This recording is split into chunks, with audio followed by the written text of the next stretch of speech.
Hey everyone. Good evening. It is later than it usually is when I start my streams. So I don't know what to expect in terms of stuff like turnout. But I try not to worry too much about that stuff. I mean, ever since I reached Twitch Partner, like, all I worry about is, oh, how am I going to get more emotes? And that's all I was worried about at the time, too. Like, I stressed a lot originally about getting partner, and everybody does, because it's always, oh, you have to maintain this, you have to maintain that, you have to do this, you have to do that. But then you get it, and it's like, oh, well, I have more emote slots now, that's clearly all that matters. I'm half joking, but that really is all that mattered to me about it. Of course, in order to get more emote slots ever again, we're gonna have to get like 350 subscriber points, and that's unlikely. I don't know why I'm talking about this, I just am. So, today is going to be the Sonic Marathon. There hasn't been a lot going on with me. My health hasn't been at best. I finished Deltarune, which is extremely good. Hello, welcome in. Welcome in. So today we'll be playing Sonic 1, Sonic 2, Sonic CD. That's the wrong order. Sonic 3 and Knuckles. All of them, all 5 games. In one sitting, as I usually do. Yes! If I feel especially good, we might do something like Mania at the end. Sometimes it happens. But that's how it is. I don't have a lot specific to talk about, I just kind of want to play video games. Thank you for resubscribing, JD. For 40 months now.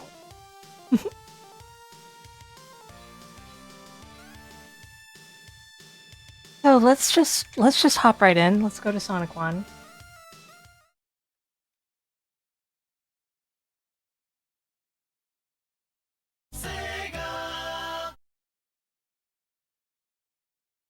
I had some annoying issues with like my GPU driver earlier, but I feel like they are fixed and hopefully this should work well. Possibly very well, I hope. This is the first Sonic Marathon at 1440p, clearly. Because I was going to do it at 1440p last month, but the support wasn't enabled. Facepalm. So let's play Sonic.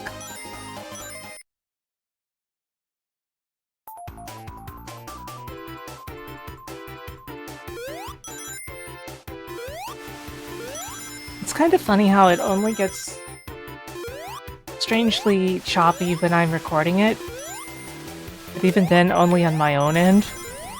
It always looks great on stream. I probably just need to switch what kind of capture type I'm using for the game, but that's a story for another time.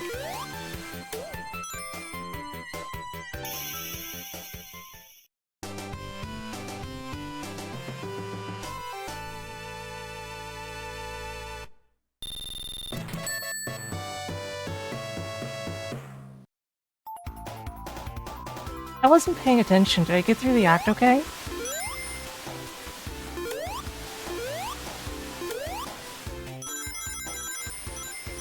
Oops.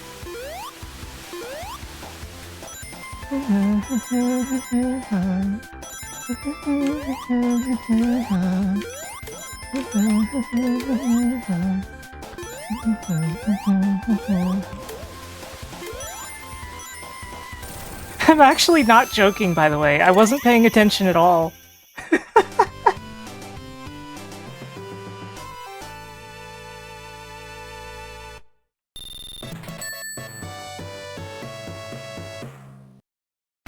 I may as well have been doing Act 1 blindfolded.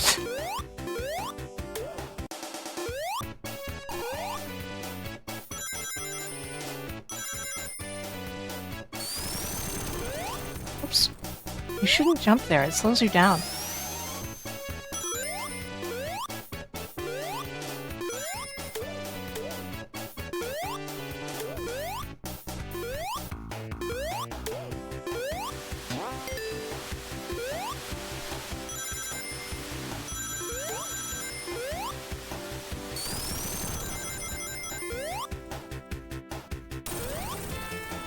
Easy peasy. No problems.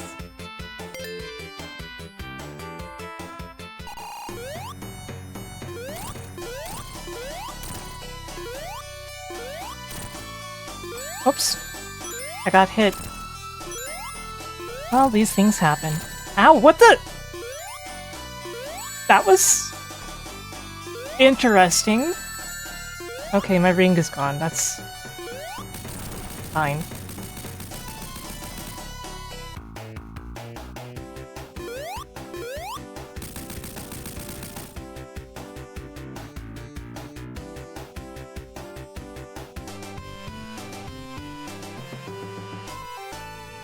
That was very interesting.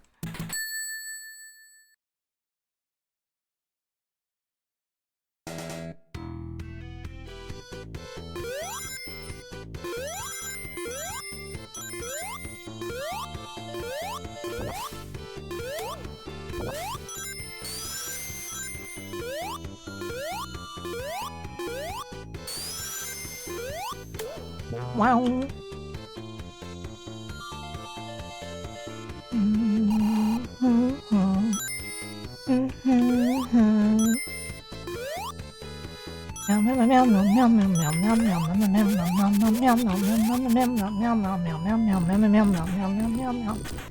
Sorry. You guys like Sonic 1 though, right? Sonic 1's good. It's a good video game that got too much flack historically. Doesn't deserve all the flack.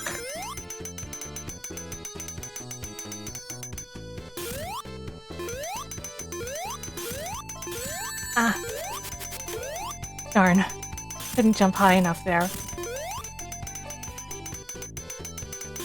Do it properly, Sarah.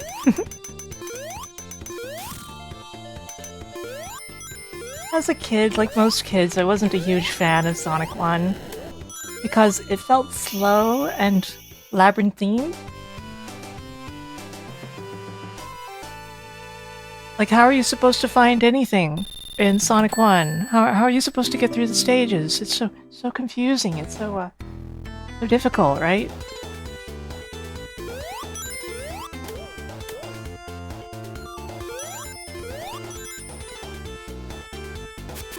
Yeah, it is a less colorful game. People would sometimes comment that Sonic looks angry in Sonic 2, specifically. As if that's, as if they did anything to Sonic's sprites. But all they did was make him more blue.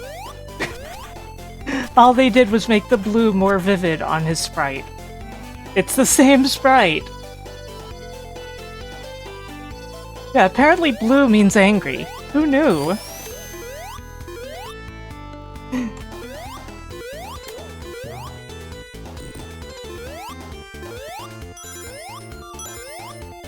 I'm blue now, that's my attack.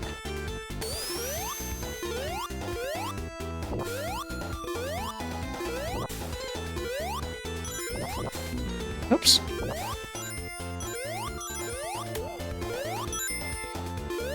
Whatever, it's fine.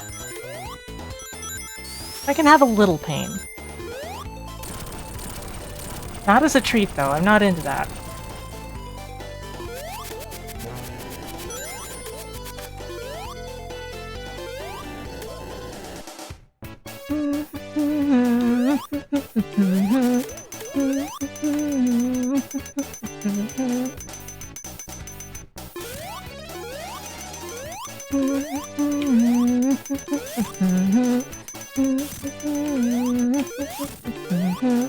I took a risk there. The squishing could have enabled.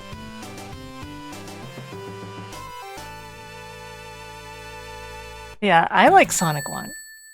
I think Sonic 1 is a good video game, made by a good team of people, and one really good programmer who wasn't a good person. And yet is still one of the best programmers of video game of all time. Video game programmer.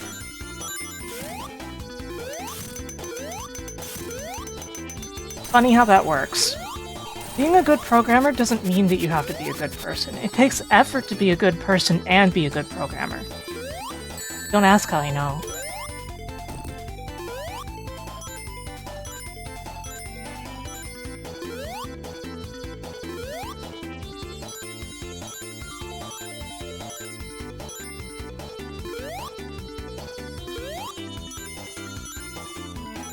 This part is so slow!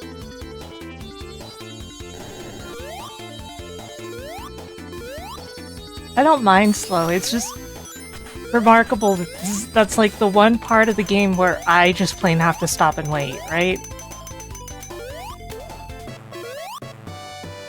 I could have done that a little better.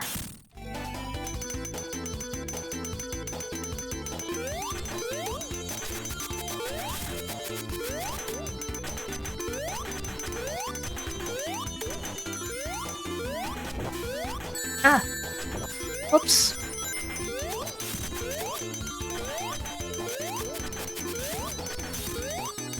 You know a funny fact about me? When I was younger, and Mortal Kombat was like one of the big things. You know, they've got that face that pops up and goes toasty. Well, I thought that it said something like whoopsie because the audio quality was so hard to make out.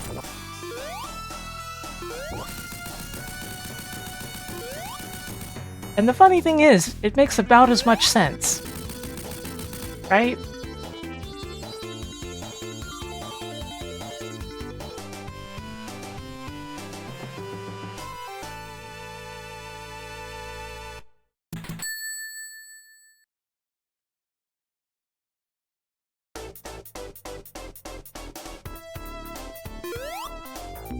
Whoops. Well, there goes Deathless.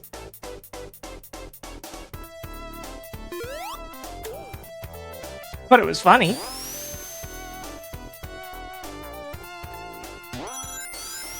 That was the most meaningless death possible, too.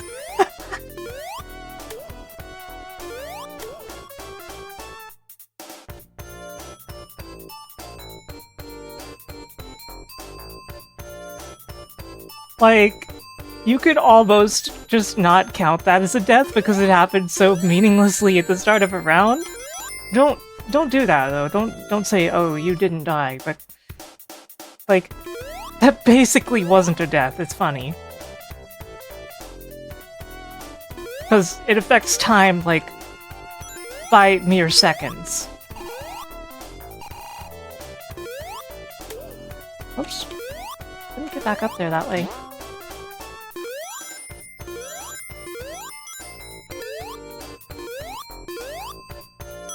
Now that was daring.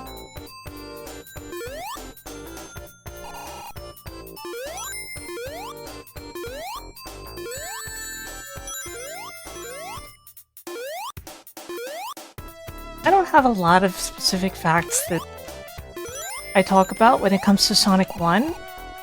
Sonic 1's development wasn't that special, it was just developed as a video game, but there's stuff like, Sonic had a girlfriend.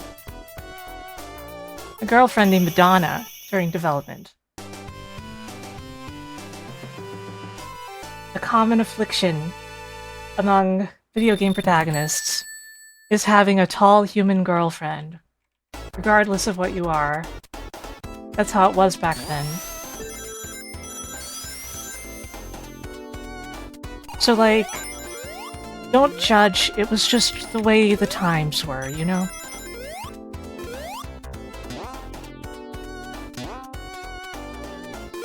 Yeah, he had a tall blonde girlfriend in a red dress with blonde hair called Madonna during development, and they cut that.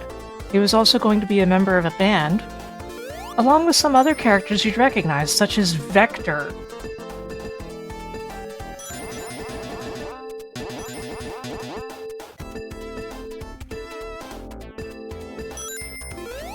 Vector was created for Sonic 1.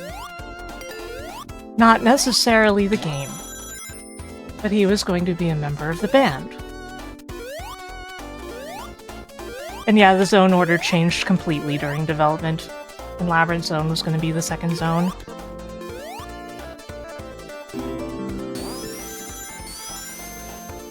It's why stuff like the stage select is so strange in some versions of the game.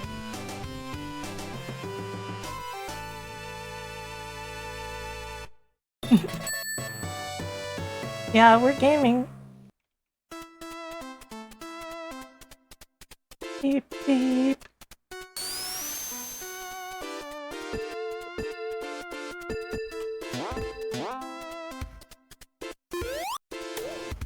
Let me get that to be safe. See, I needed it.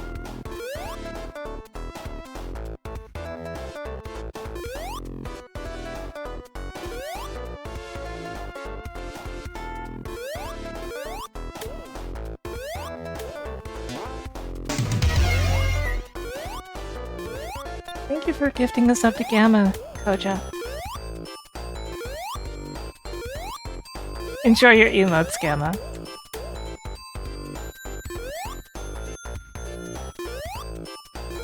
I'd like to tell people to enjoy their ad-free viewing, but I haven't been streaming enough recently.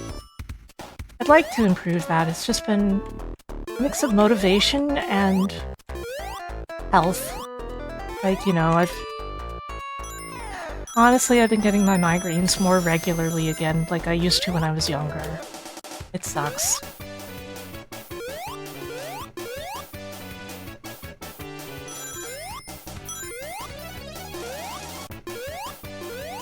And so that's been a big thing.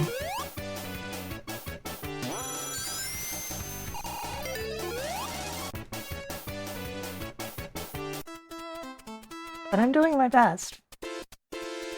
And I will continue to do my best for all of you.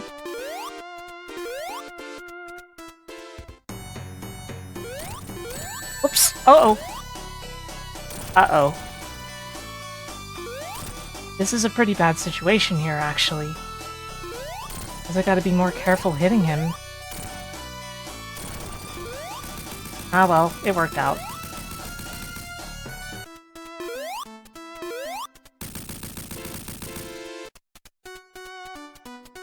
Another fact about Sonic 1's development is it was going to be it was going to be a game that takes place in, like, a dream world. Like, you were going to be fighting nightmares. Something that you would see in, like, Nights into Dreams later on.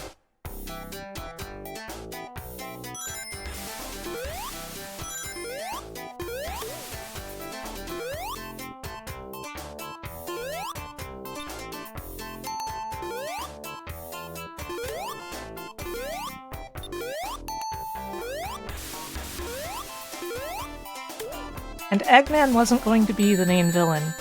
There was a main villain in mind, but it wasn't Eggman. Eggman was just a guy in a bee suit who would have been one of the enemies, possibly a boss.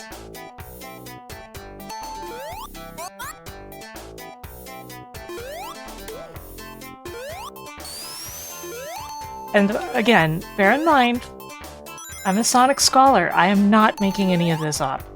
You can look it up if you're curious. Complete truth.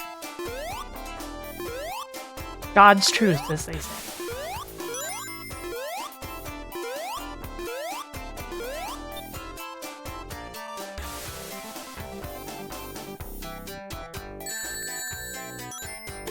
I'm not religious, but I'm just making fun of expressions here. Not that it's any problem if you're religious. Just don't hurt anyone with it.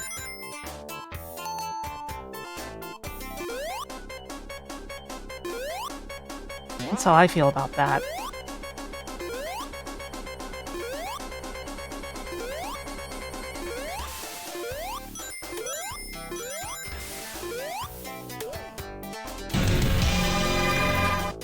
Thank you for raiding. Welcome in. Welcome, everyone. I hope your stream went okay, Grilson. Seems like it was pretty short.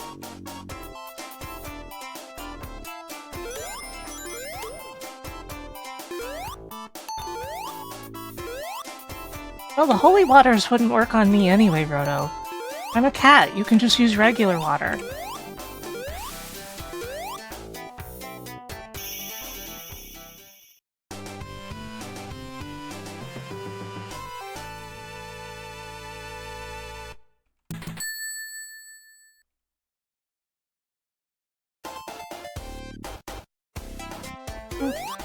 Sorry to hear that. Well, you know.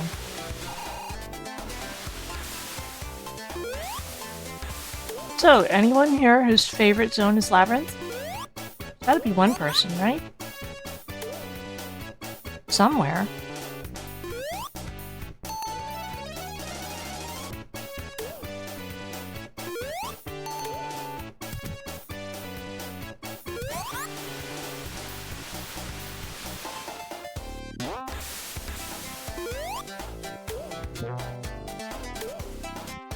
Come on, get me up there.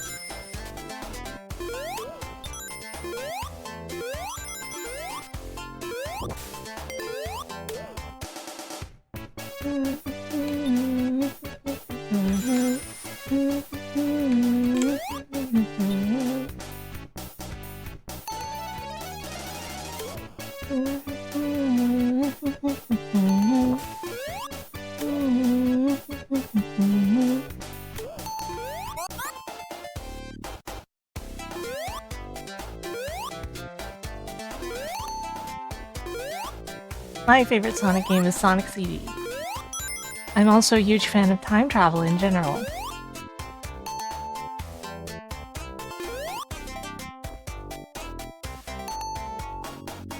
But there's a lot of reasons I love Sonic CD, and it's not just that.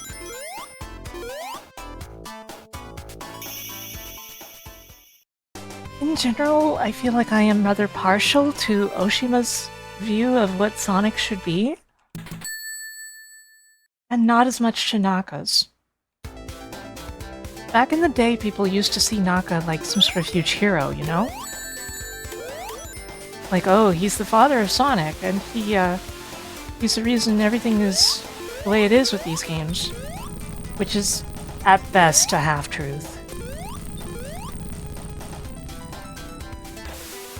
Amazing programmer, but he takes credit for a lot of stuff that wasn't him.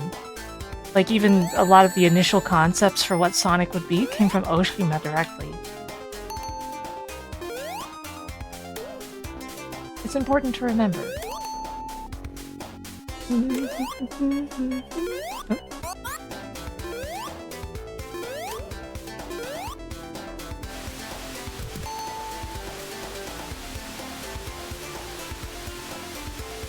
Inafune is not a terrible person the way Naka is. He may not be great, but that's more like he's not the best game designer, you know? I really don't think the two are comparable. Yuji Naka is also an actual criminal that was very abusive to staff members on the American side.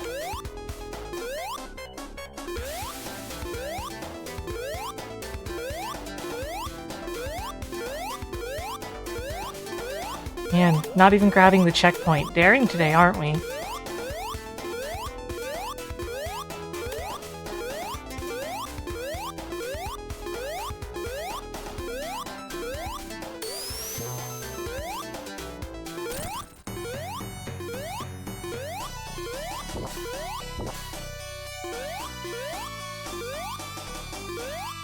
Whoops.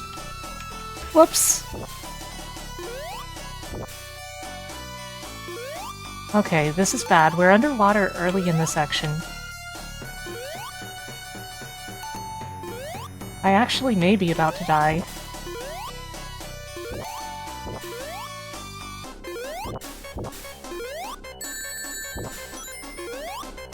We managed to avoid drowning.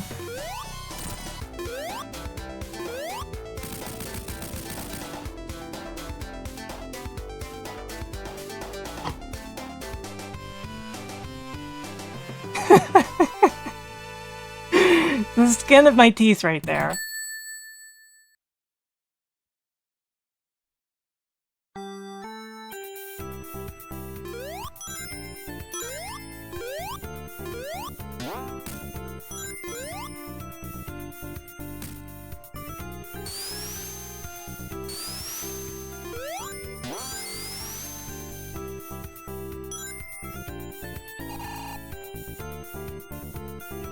It's very unfortunate that Yuji Naka is an actual criminal. But you know, even if he wasn't, all of the signs there were that he wasn't a good person to begin with. I don't really like talking about it, but it is kind of funny. Like, there have been rumors about him for a long time, about stuff like how he treated the American staff at STI and things like that. And turned out pretty much all of it was obviously true. About the only thing we can't confirm is the whole, not giving Knight's source code thing. And the thing about him shutting down some project, or saying he would, in Japanese when the people there understood. And he didn't know they understood. Those are like the two things that are not verifiable. As far as Yuji Naka myths go.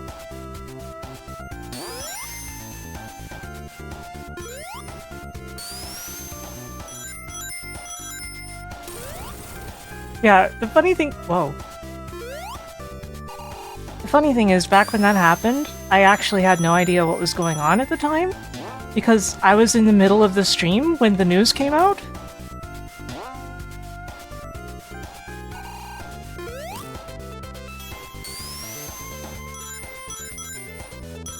It was during one of my Sonic marathons. Like, my Sonic month marathons, not my monthly marathon, but the one that was a whole month. I remember that much pretty clearly.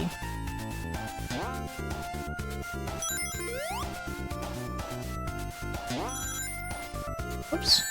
Ow. Whoa, okay. Having a lot more trouble with Starlight today. Act 2 went much worse than it should have. We didn't take any of the shortcuts. These things happen.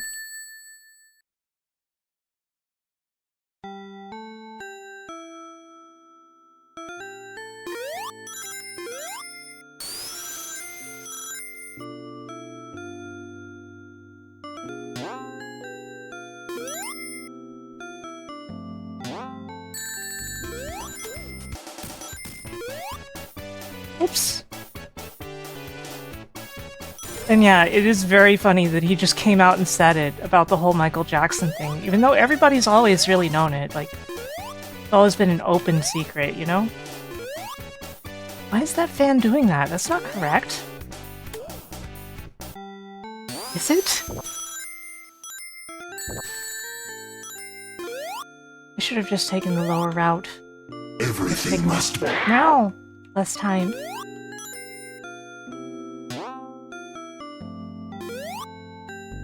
Then getting all the way back up here. But que sera, sera.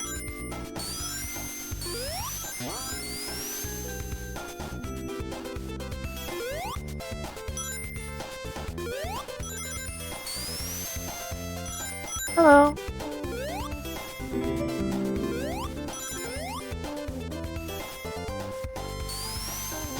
Oops.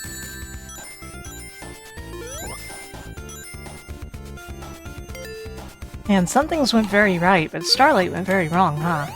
Ow.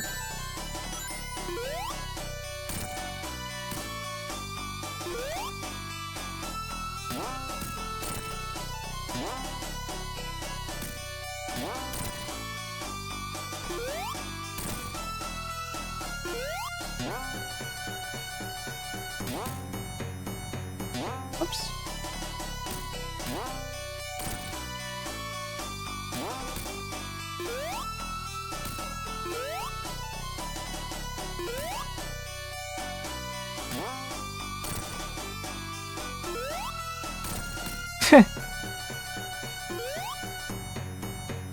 A little more.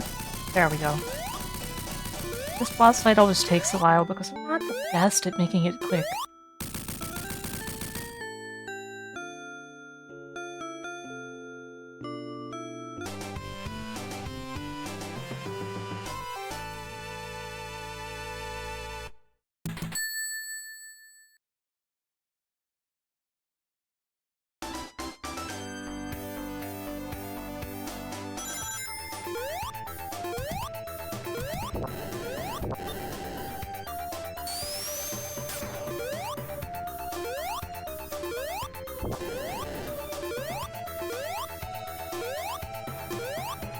Oops. Don't know why I just jumped.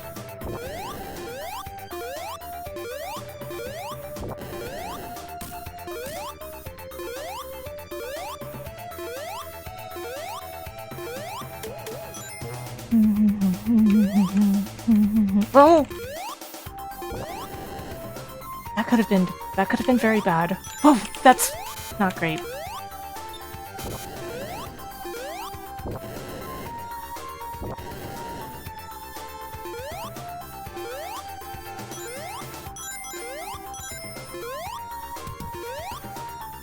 Okay, this is fine. Oops. Didn't mean to go down here, though. Damage boost. Okay, now we're at severe risk. We gotta smartly get across here. There we go. Good pace, good pace. Not bad. I don't think we're gonna PB. But we're doing pretty well.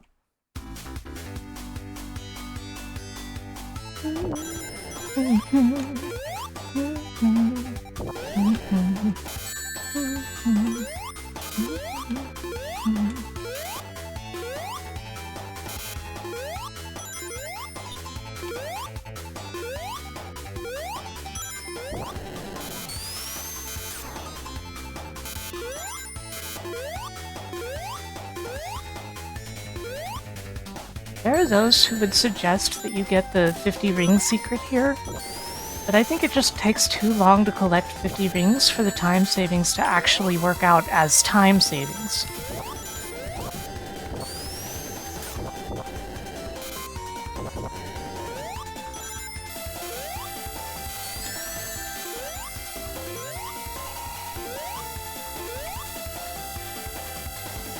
And doing this stuff without damage boosting would be beyond me.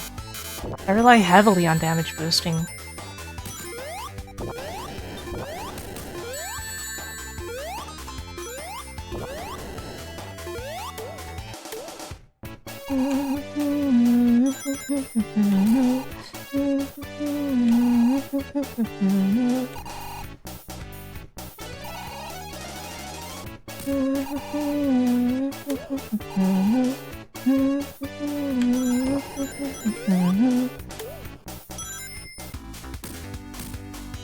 Okay. That went okay.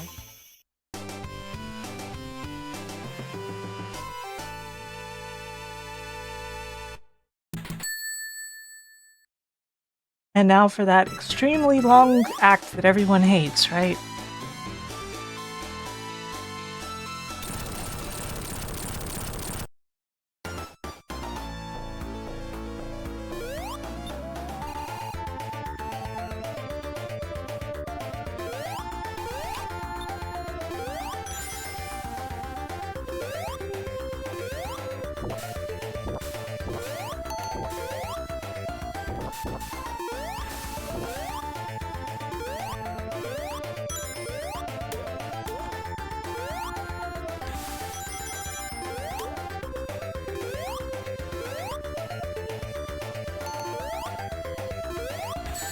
Oops.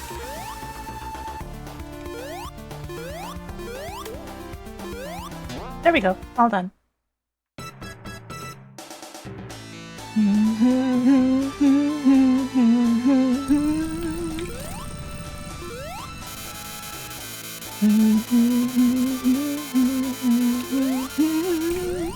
Whoops. Wrong side.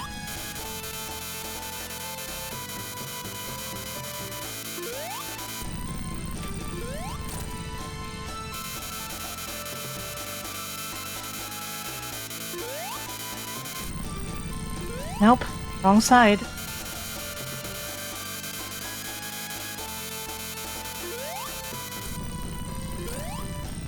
That's what, 2, 3?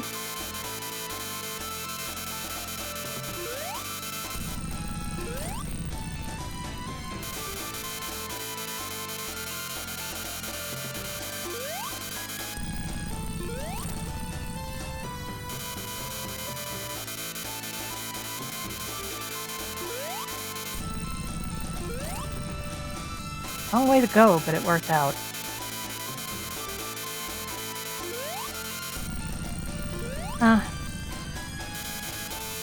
I lost the 50-50 there.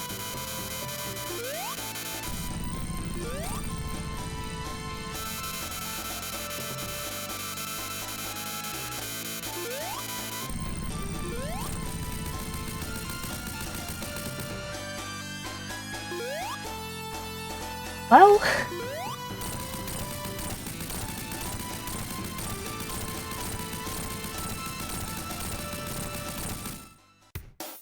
so much for no PB, huh?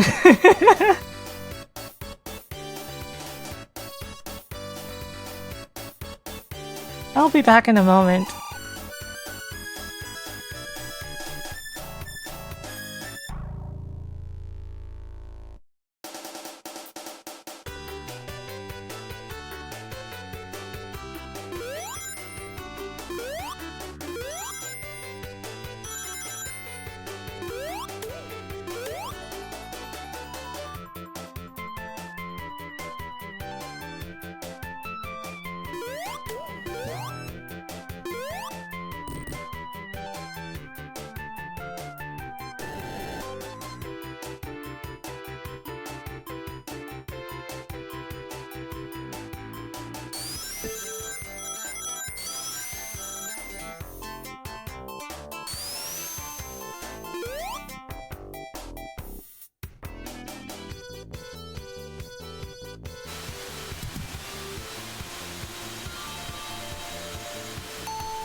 Hey, Ams.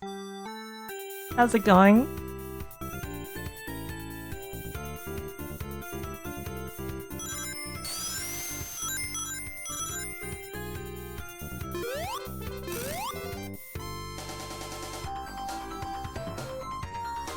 And yeah, I guess I don't show up on the Roku because of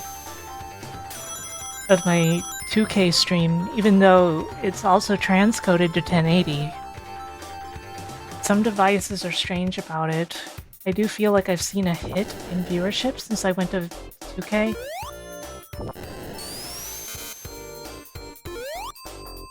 And it seems like that's on Twitch's end, you know?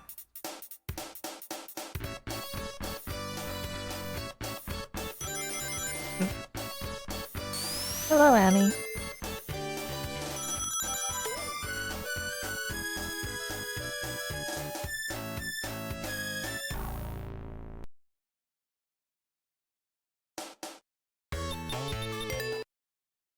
Okay, Sonic CD.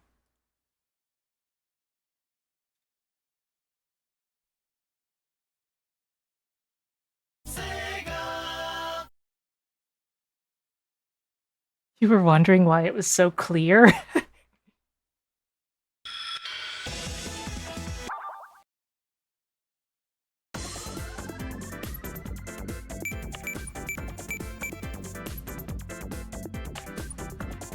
Am I slightly choppy over here? This is happening in actual VTube studio.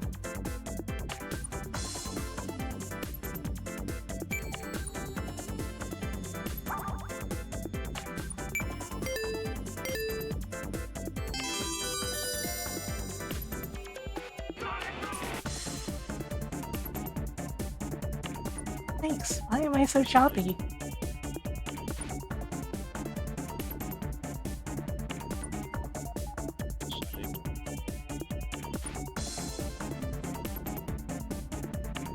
Whatever.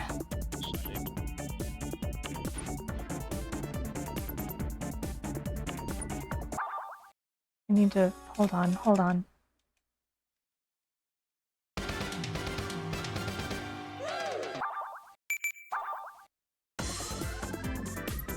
I think...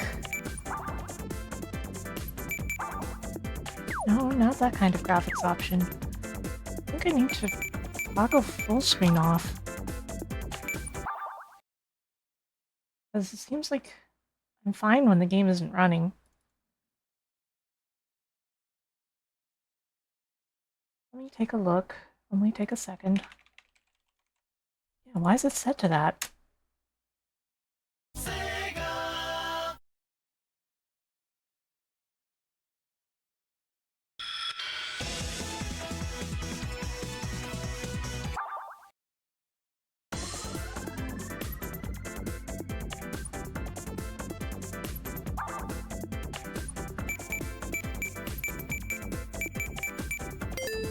Probably because this mode seems to not be set correctly in some other way. Let me check something. What if I do it this way? No, I'm still choppy. What the heck?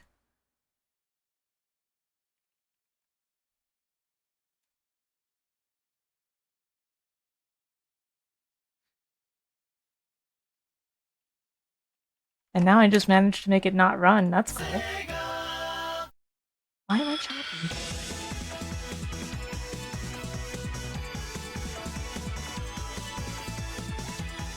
That's annoying.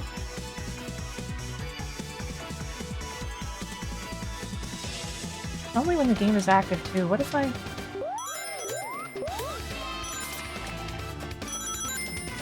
Having the game capture off does not fix it. I'm sorry for the technical difficulty here. I'm figuring it out. Also, Sonic is in fast speed now. Whoops.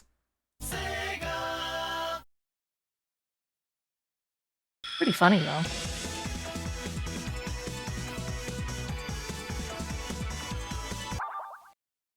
Okay, it seems like I'll have to...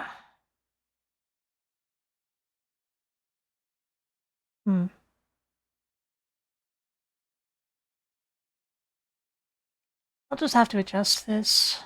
Two speeds. Fast and way too fast.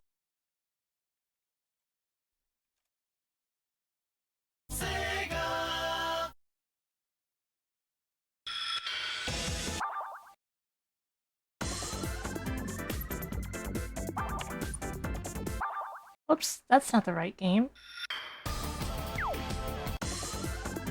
Suddenly I clicked on the window and it had mouse support, and I never knew it had mouse support.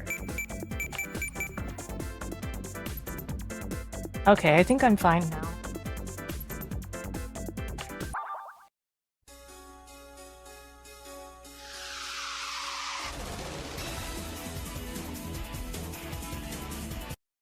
Huh? What the? Had so many technical difficulties today. Earlier, Easy Anti-Cheat was flagging part of my graphics driver as being an unsupported unknown system file, and I had to go through hell to fix it.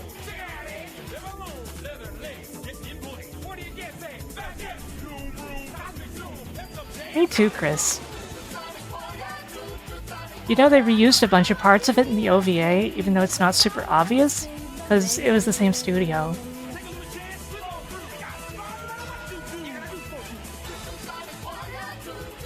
Like, they used the same poses and animation on different backgrounds from the FMVs.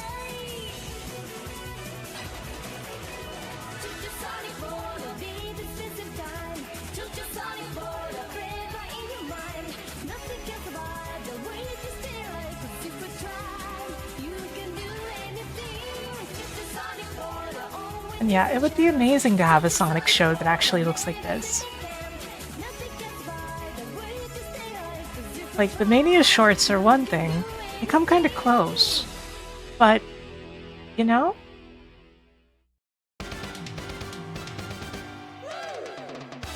Yay!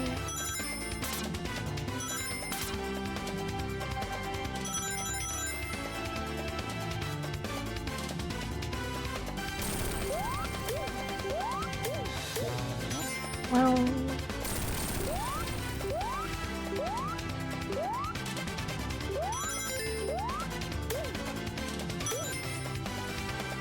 Well, that could have gone slightly better. I never started the timer.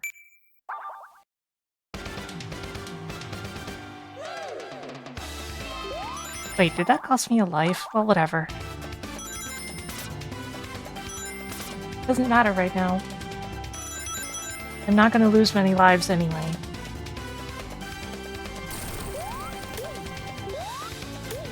Wow.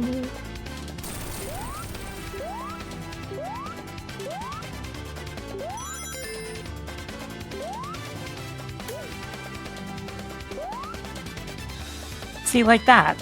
That's better.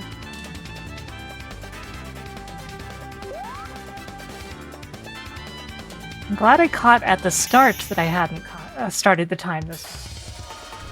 I had to invalidate an entire run once because I didn't start the timer during Sonic 2 at all, or something like that.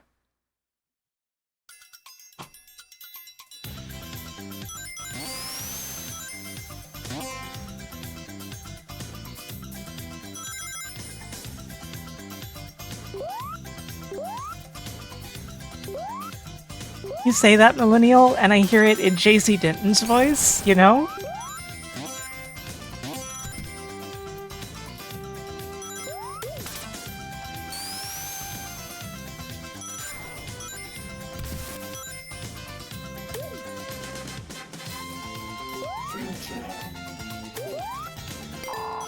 Something a lot of people don't realize about Sonic He was a good physics, man. What a rotten way to die. True, is that your jump height is affected by whether you're holding the button or not when you hit an enemy or other breakable object.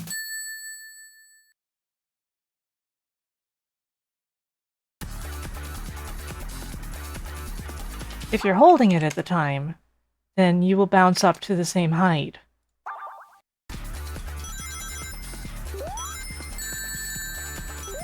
That you already were at.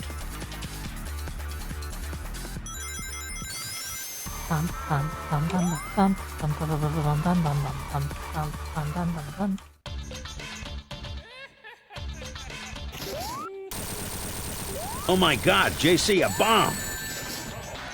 He really should have invented a mech that turns around. You know? That's what he should have done.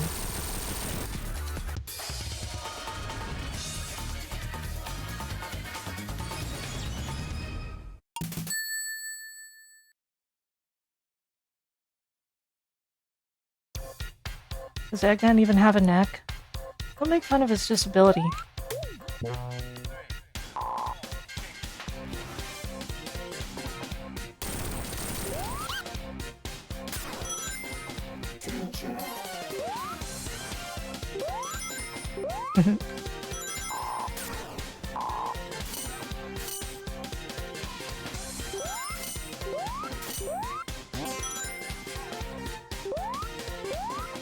Turning around requires rocket thrusters, I suppose so.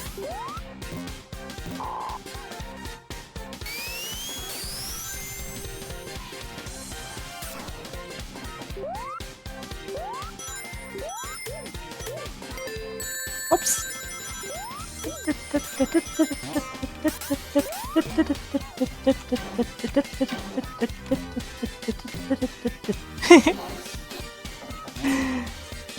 Uh-oh.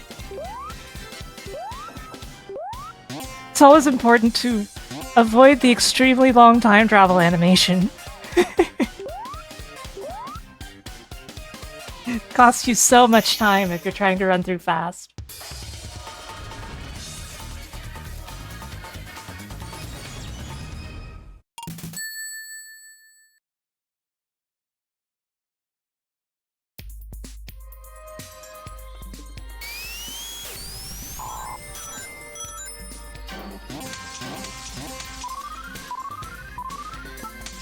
Yeah, the animation is cool, but it's not appearing in these runs, ideally.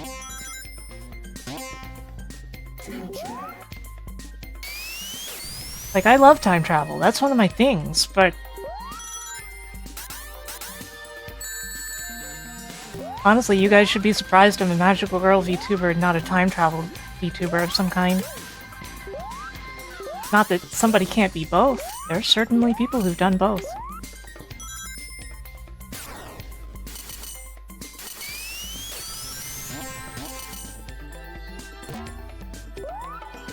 Oops. I jumped through it. Like a dummy. Hey, Mauve. Whoa, whoa, whoa, whoa, whoa, whoa, whoa.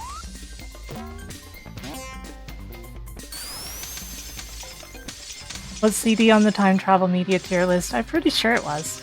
I'm gonna have to do that again sometime, though. It's important.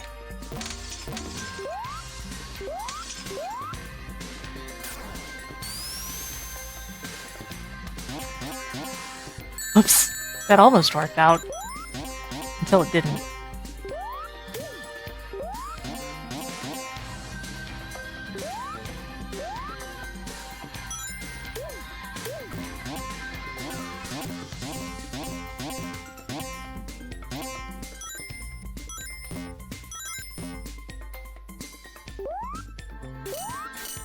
Ching, ching, ching, ching.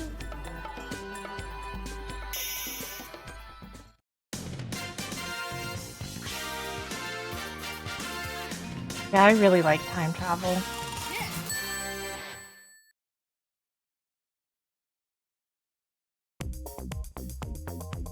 Dun dun dun dun dun dun dun dun dun dun dun dun. Ow! Straight into the spikes.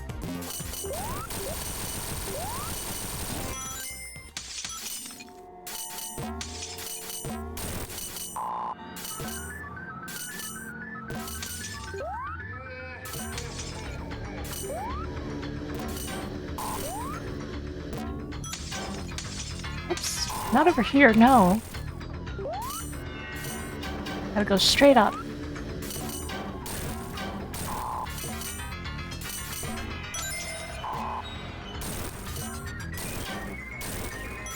Ugh. This boss always takes 5 seconds or 5 minutes, you know what I mean?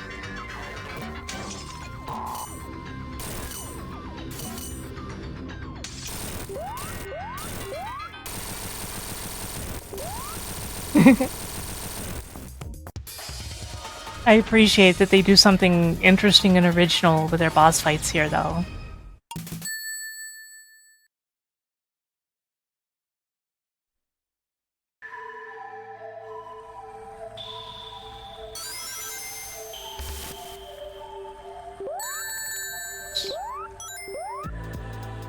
Not quite what I meant to do.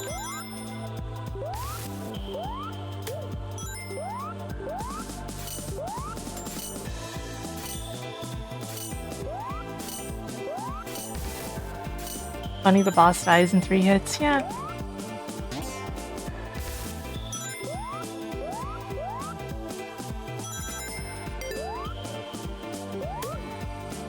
Tidal Tempest is funny because they put all of the stage down there and then they give you no incentive to go down there. So it's just like, what stage? What stage? Oh no, I fell.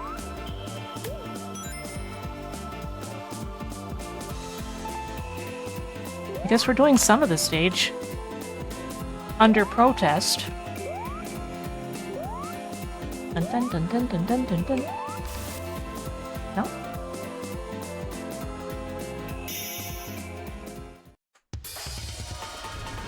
Prohibition, yeah. Zabba-da-da-da.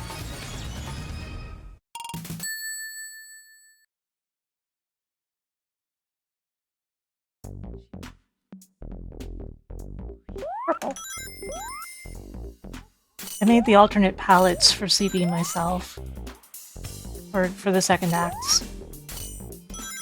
It's not where I meant to go.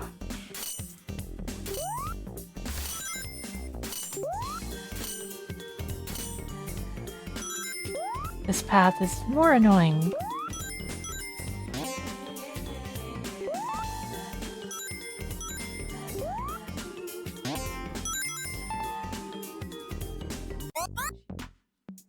Papa?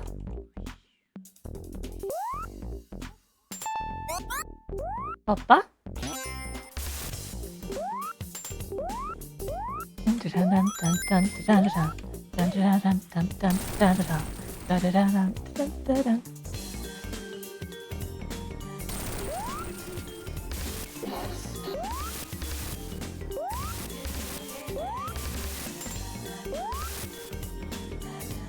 And now we ride on this piece of wood. Or maybe it's cork. I assume it's cork.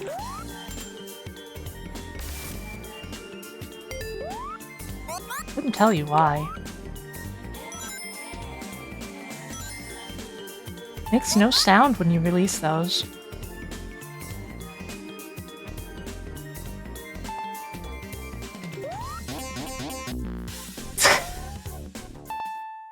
That shouldn't. What? Okay.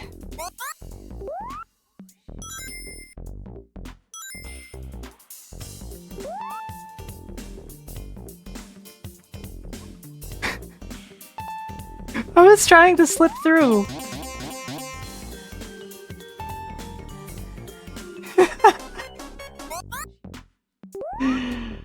Oh well, whatever.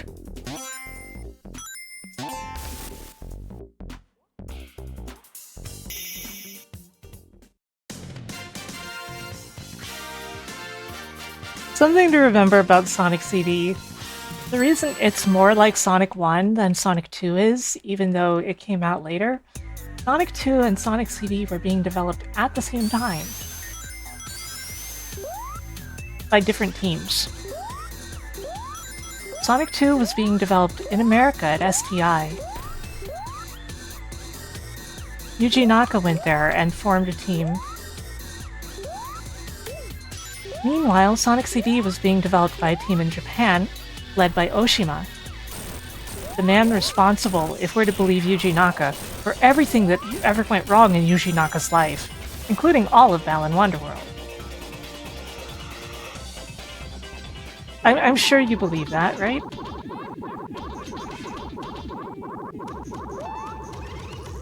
Work that sucker to death. Come on now, work that sucker to death.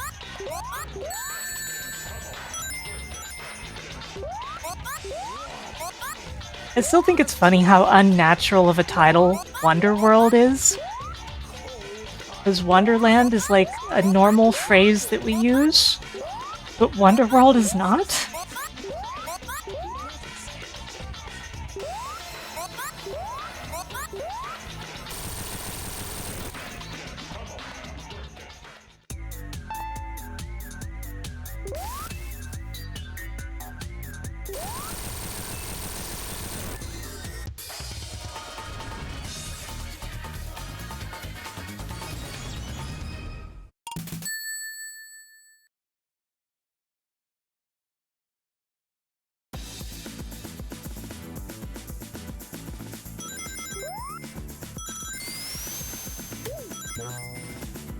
A world wonderland.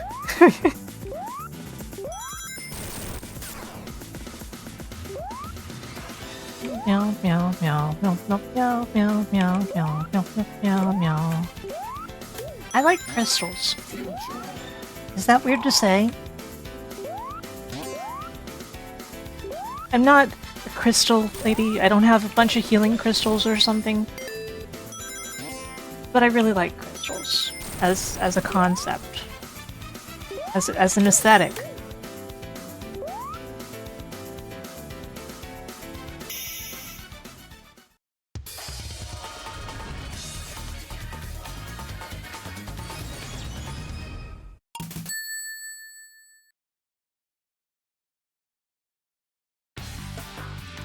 Final Fantasy is okay.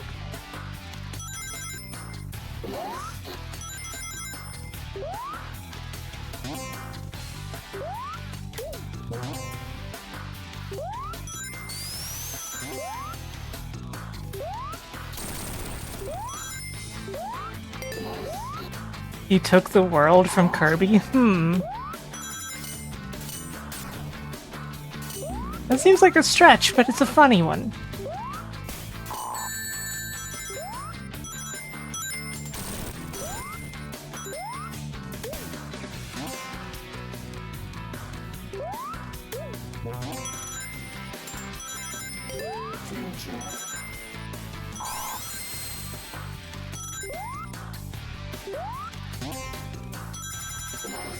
Uh-oh. I didn't want to go up here. Down here is better.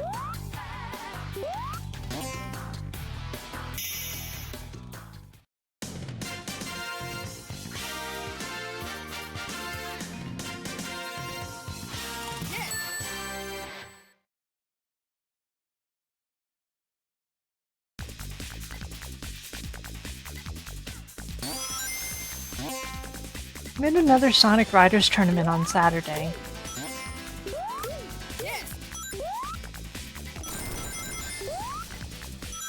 For charity.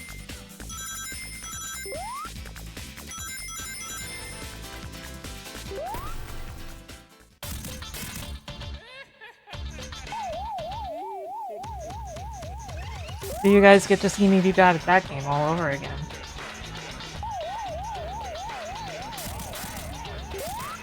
I don't think I'm that bad at it, but last time I got kind of robbed because the delay was so much playing with someone from Australia that, thank you for the follow. It was impossible to actually, like, do anything of meaning with a fly character. So I might be switching to a power character. Because that seems to make a lot of sense, to just brute force through regardless of lag. Don't you guys just love this exciting boss fight?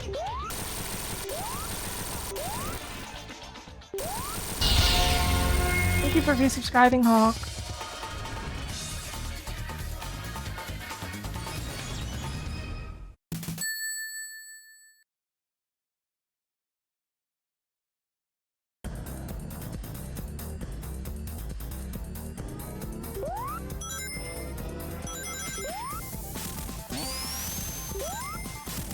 Man, I love when workbenches are wacky.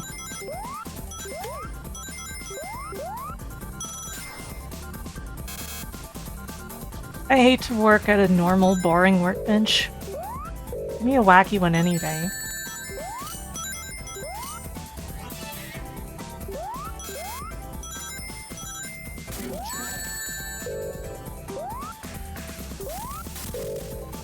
Uh-oh. Ah!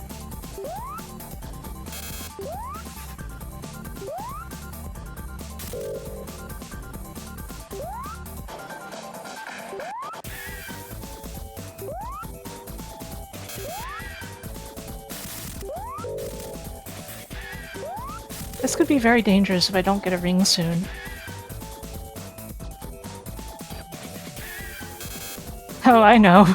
I certainly know. There's a ring.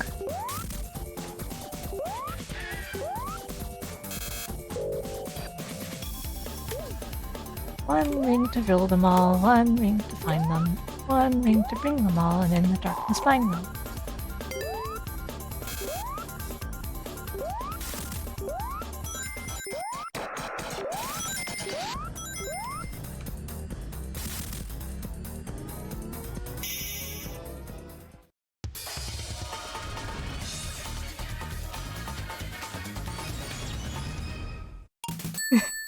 In the land of Mobius where the Eggman lies.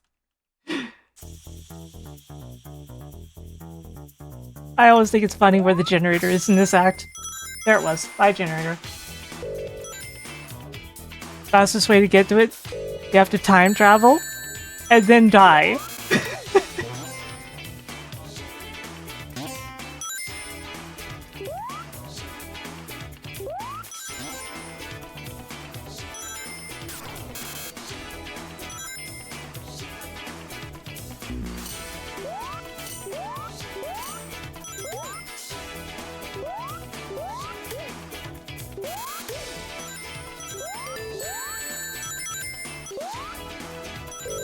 Boing. Oops, wrong way.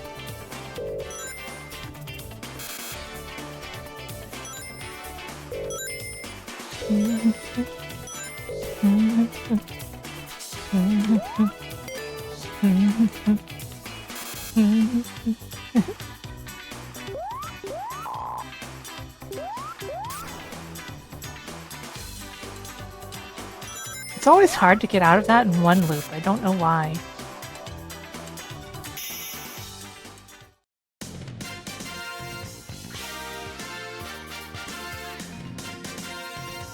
Meow, meow, meow, meow, meow.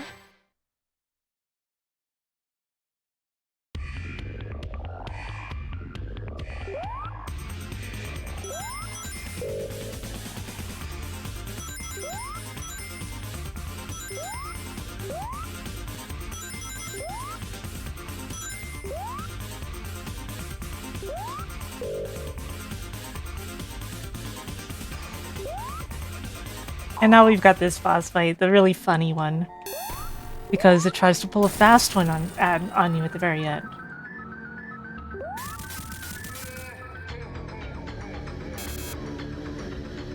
You know what I find funny about the parallel development of Sonic 2 and Sonic CD? The fact that they both came up with a Metal Sonic. And something resembling the Death Egg, although that's not a creation of either of them. At the same time, more or less. Uh-oh. How did I let that happen? They also were both supposed to be about time travel, but that aspect was cut from Sonic 2. And you might be thinking, oh, well, they must have just been exchanging notes. They weren't talking to each other at all. They weren't even exchanging, like, progress reports or anything. They just weren't talking. They had no idea.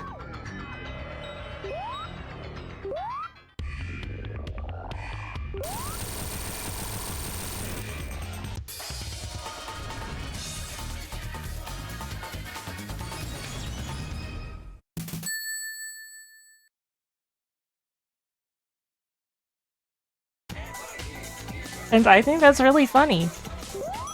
But it goes to show that on some level, those things were like a natural, almost fated progression for Sonic, you know?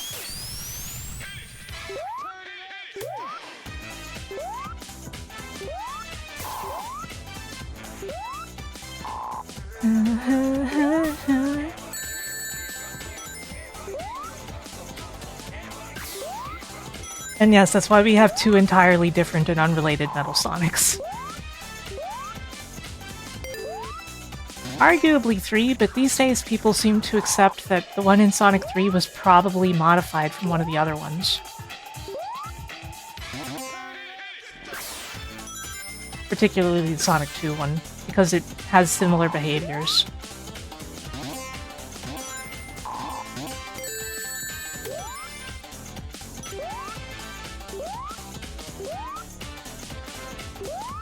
Dun dun dun dun dun dun dun dun.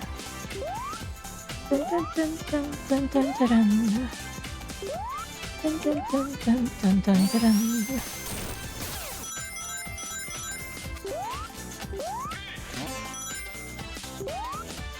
Ow.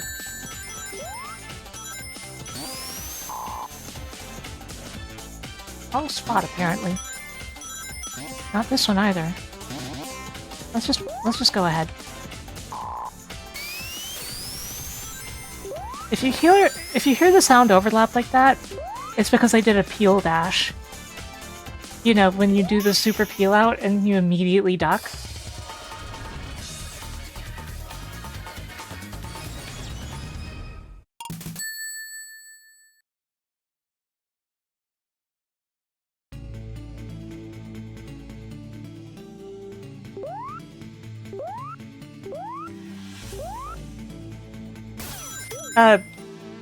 Perhaps vaguely.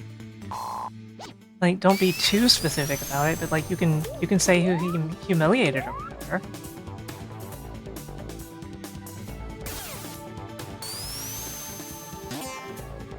Whoa, whoa, whoa, whoa, whoa.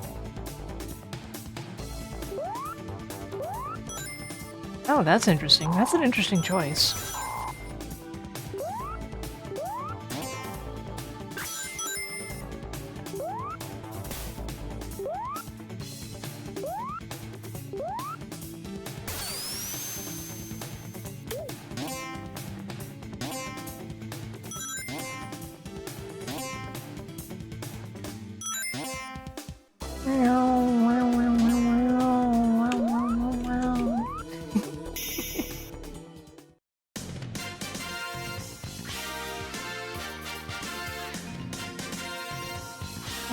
Meow, meow, meow, meow.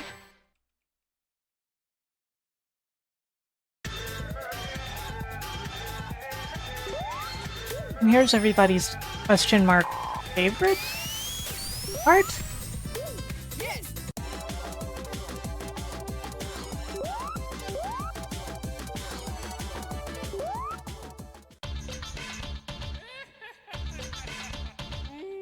I'm under the impression that people love the Metal Sonic race, but it doesn't work that well. Hey Alexstrazia, thank you for resubscribing, how are you?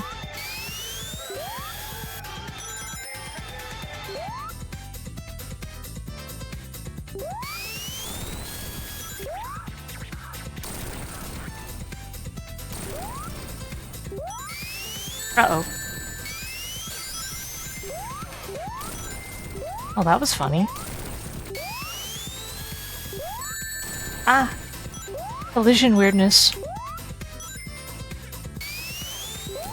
Uh-oh, I missed it. Uh-oh. No! I should have peeled out!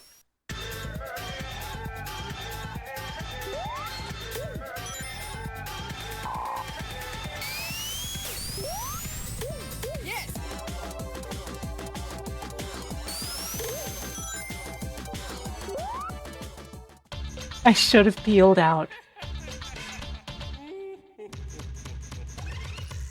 Work that sucker to death. Come on now, work that sucker to death.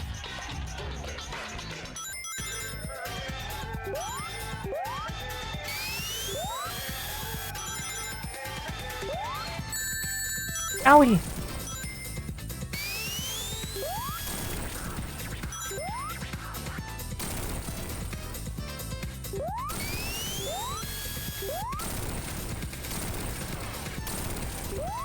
Crap.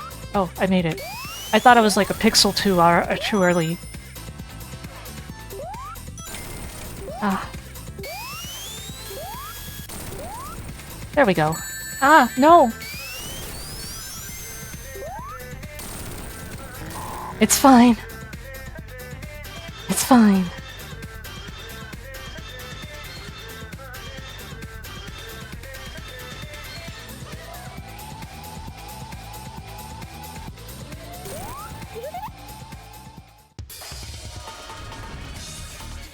Amy,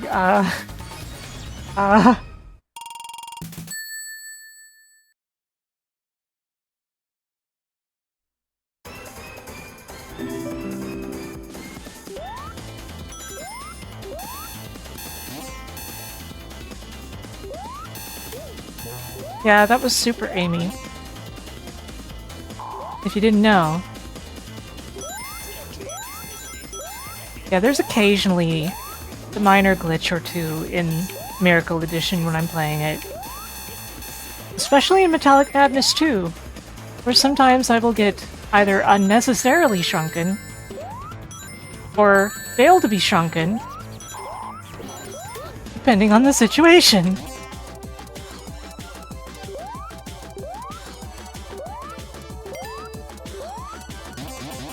Oh, okay, sure, fine.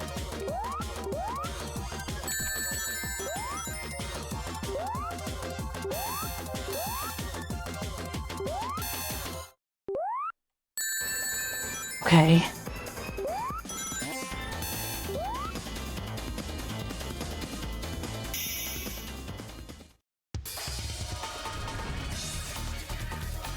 Sonic survived 10 billion Metal Sonics? No. No. Not a chance.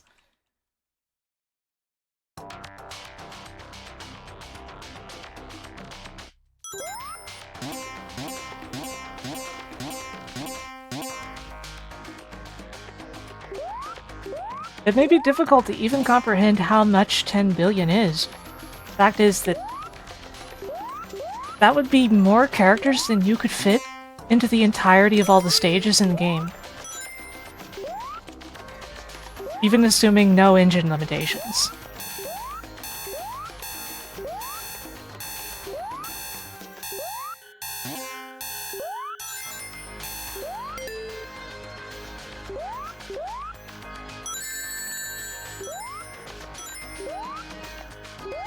What if they were hit by the street gray so they could fit on the planet? It's still not looking good for Sonic at that point, unless he manages to avoid them somehow. Which, when there's 10 billion of them... Oh boy.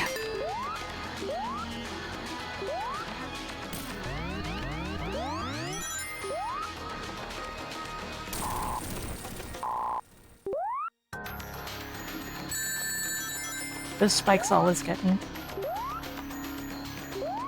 If nobody's got me, I knew those spikes have got me.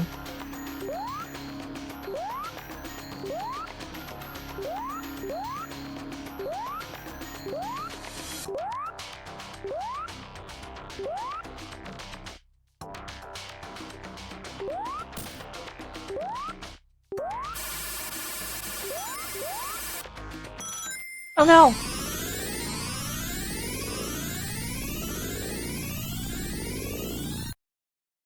I was like, why is he sparkling? And then, oh no!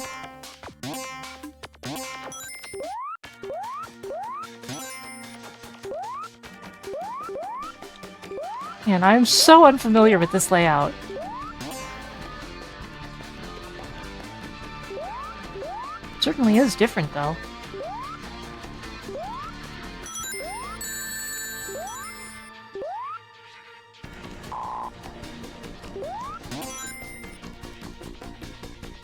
How did the sign stay active? Good question. I don't have an answer. It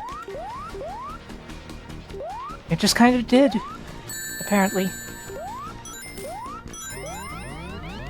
And it failed to make me big.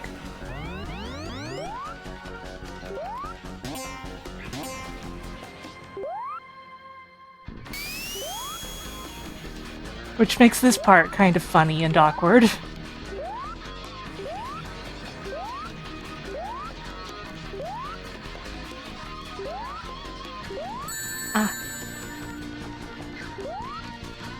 Please don't spawn in.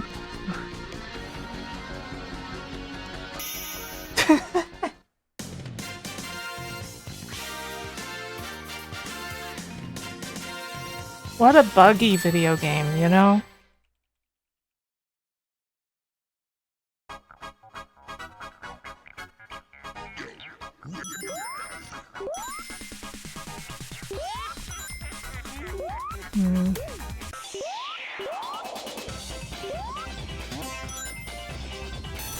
I don't need the 1-up, so I'll just take this route.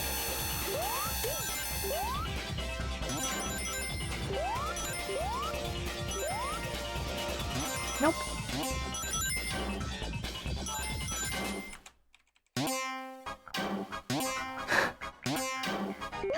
Everything must... Meow.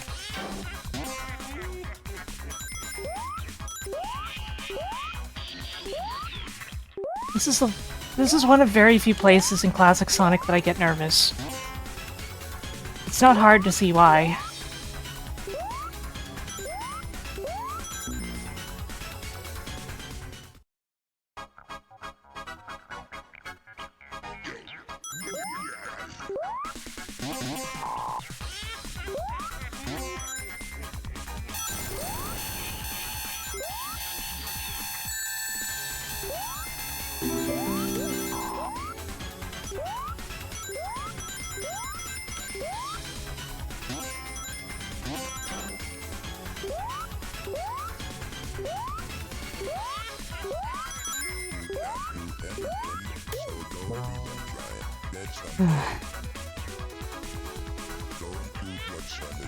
Yeah, we're not getting PB on Sonic CD. There's no way. We're close, but it ain't happening. Especially after I messed that up. Thank you for the follow.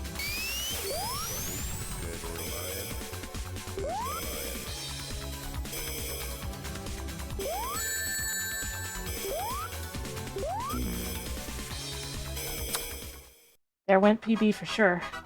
Oh well. If I get close to PB, I might get an overall PB. Still good.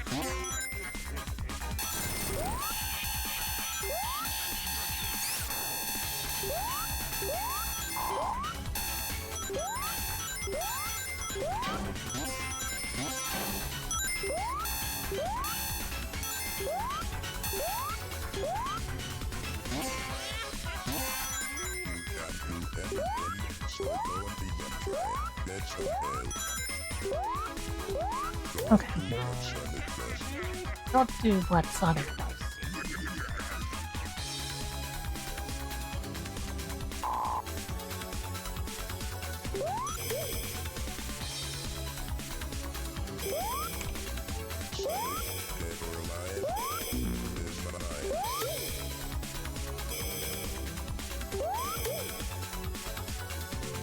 Okay, here we go. Last boss time. Here we go.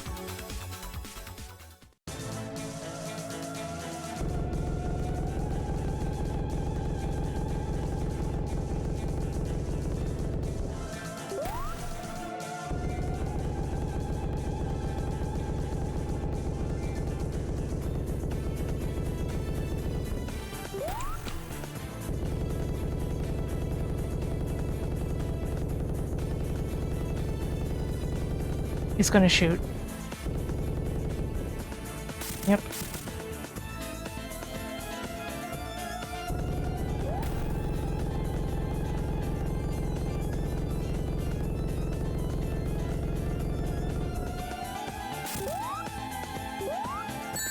Oh. I deserved that. It doesn't affect the time of things at all, but I deserved that.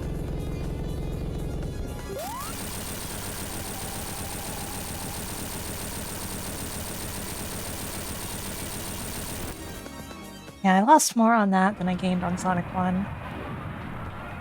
Unfortunate.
Teleportation, yeah.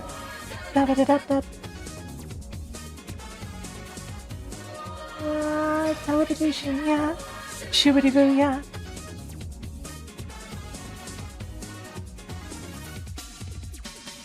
In the end, who's on your side? Who can you trust in the middle of the night? Where will you be? If you can't find you, there's no place to go, nothing to do, so you gotta do something, believe in yourself, yourself.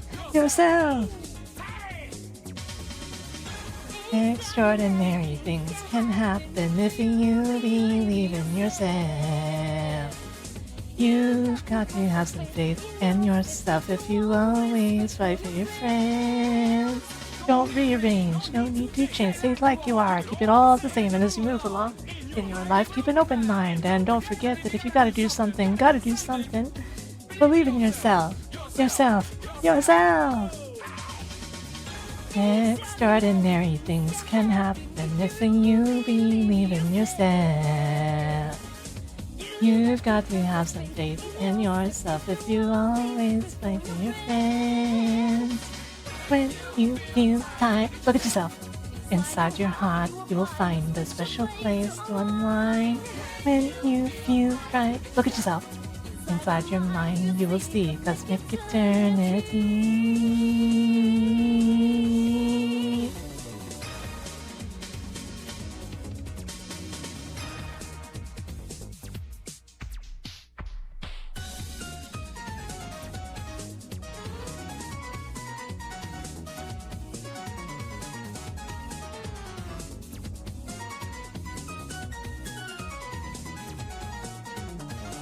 When you feel tired, look at yourself. Inside your heart, you will find a special place to unwind. When you feel right, look at yourself. Inside your mind, you will see cosmic eternity.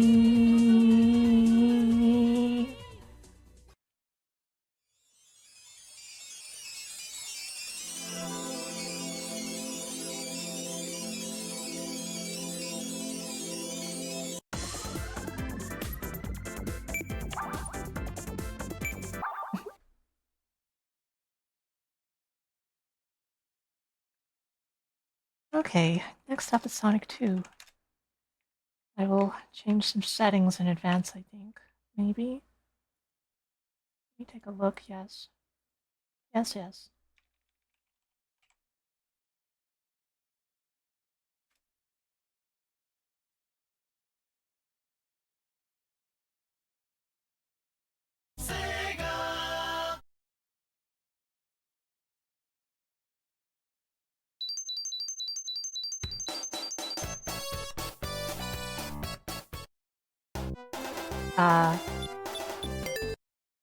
It didn't quite full screen the way I was expecting it to after I...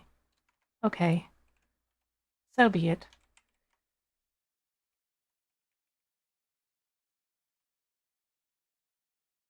It works fine for this, I don't really need to mess with it.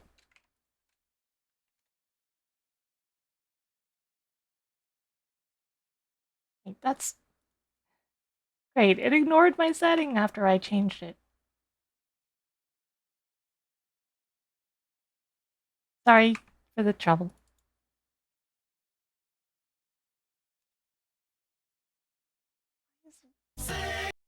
Why is it opening in a small window now?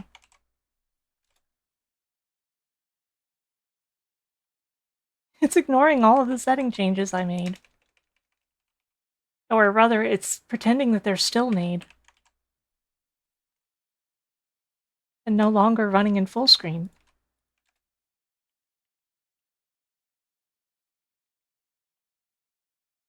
I think I figured it out. I hope. Okay.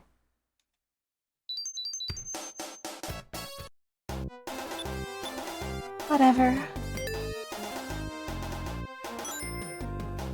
Yep. Yep, yep, yep, yep.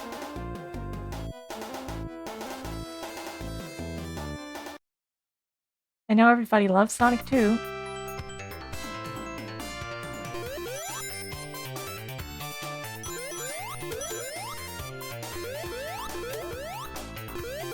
Hey, Desi Spark.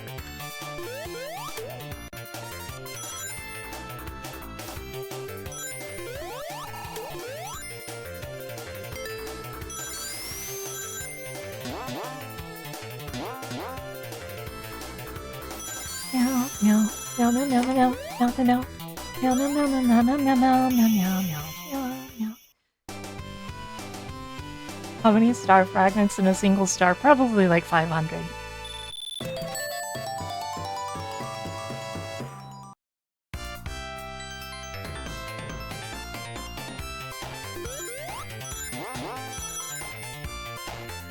Yeah, I think my Genesis also came with Sonic 2, but I somehow obtained a not for resale Sonic 1 cart regardless. I think, like, bought it from a rental place.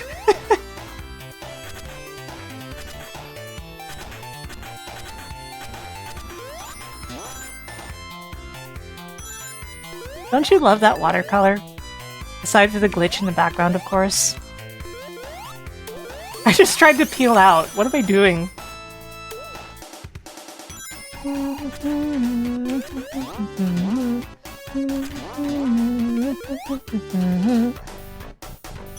Yeah, cartridges that came with the system, with the Genesis, would say not for resale on them.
This is one of the few times that I did a bunch of singing and then my view count went up instead of down.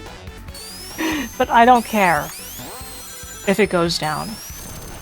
Like, I want people to like watching me, sure, but if I'm not true to myself, then it's worth nothing.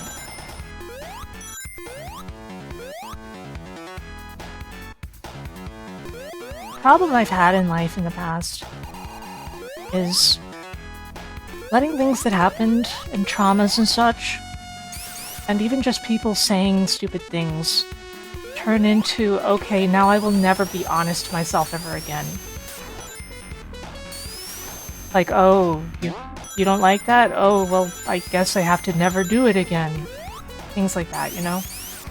And I've been trying to just embrace who I am more. And not be so censored. Because, like, I live for my own sake. I don't live for anyone's sake but mine. I enjoy bringing joy and happiness to other people, but I don't enjoy when it's at cost of myself.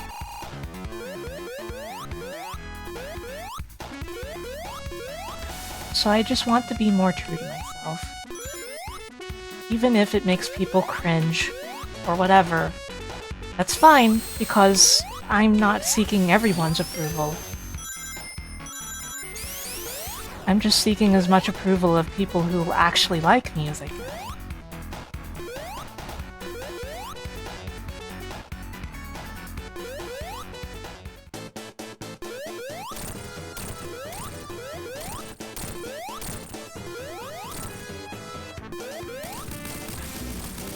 Sorry, Tails. Yeah, no, it really is X.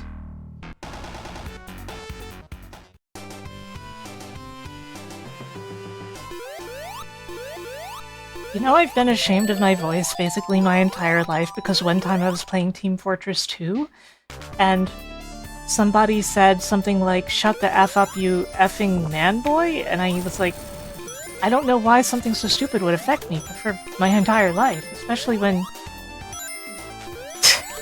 I don't sound like a guy, but it made me insecure, and I never really recovered from it.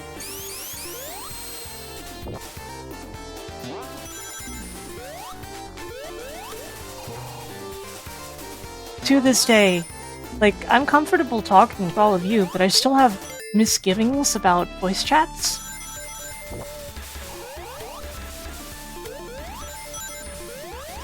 And don't use public ones ever anymore. Which is probably best.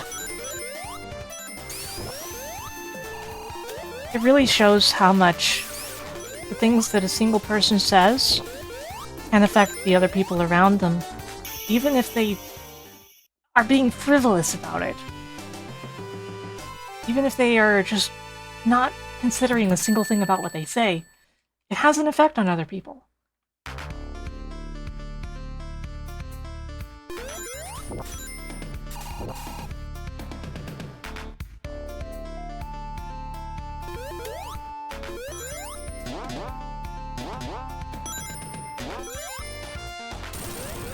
Originally during development, this zone was called Neo Green Hill Zone. despite a lack of apparent connection.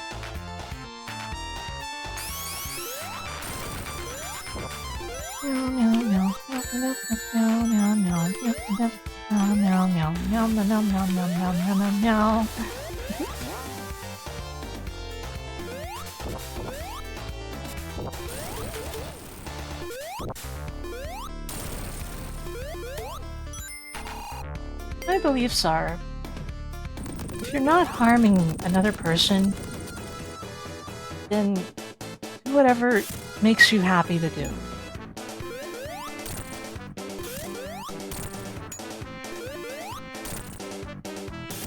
And you're not harming a person by existing or enjoying your hobbies, even if sometimes people may pretend that you are.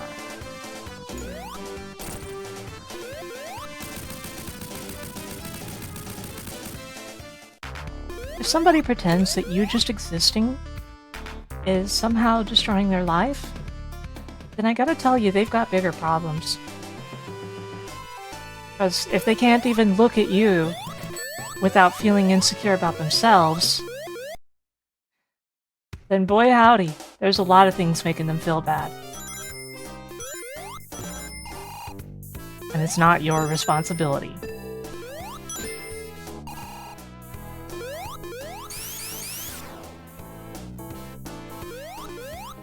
And yeah, I don't know, but the fact is that originally, as I've mentioned, Sonic 2 was supposed to have a time travel game. It was also supposed to have about twice, maybe thrice as many zones as it does. It was a very large-scale game in terms of plans, extremely ambitious. A few other zones were worked on that didn't make it into the game, including Hidden Palace Zone, Wood Zone, and Cyber City Zone, also more infamously known as Genocide City Zone, although that was a work-in-progress name that they didn't keep for all of development. However, those are only a small sample of the zones that were supposed to be in the game. There were also supposed to be zones like Sand Shower, Rock World, and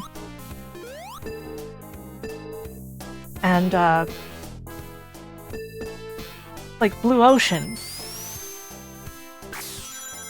Death Egg was supposed to be a full proper zone.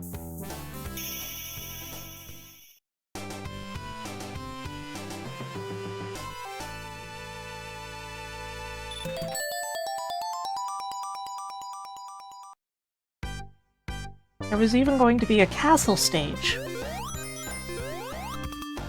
And you would have time travel as part of the story, going back into zones that would have been, you would go back to the places you've been, but they would be different because you time travel. So you might go to, Emerald Hill, and then later on you'd time travel and you'd go to the past version of it and you'd be in Hilltop Zone. That's how the game was designed. They ultimately cut most of the zones that were planned for the game, and more or less last minute, they added the additional zones Sky Chase, Wing Fortress, and the version of Death Egg that's in the game. Now, these zones were made entirely of repurposed materials they already had for other things. For example, the tile sets are mostly chemical plant for all of those zones. Look closely, you'll see. And the enemies are mostly enemies that were meant for Blue Ocean Zone, or whatever it was originally called, because I don't trust my memory on this one right now. I'm not at peak condition lately.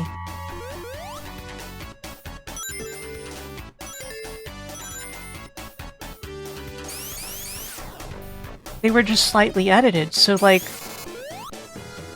the Valkyries were originally meant to be underwater as well, I believe, but they looked slightly different. And the turtles were more or less used verbatim. Stuff like that. It's really interesting. And it explains why you've got enemies during Sky Chase that have turbines on them instead of proper propellers. It's a small difference, but it's there.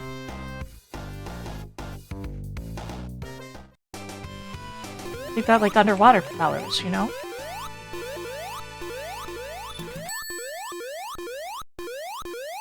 Yeah, shockingly, those turtles were underwater originally.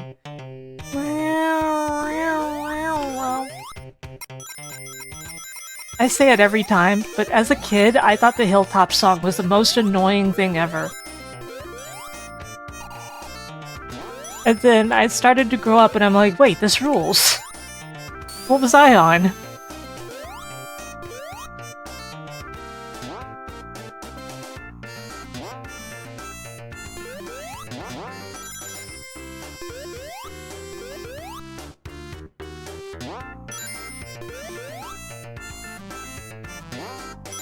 Hey, Fry, brushing up against my leg.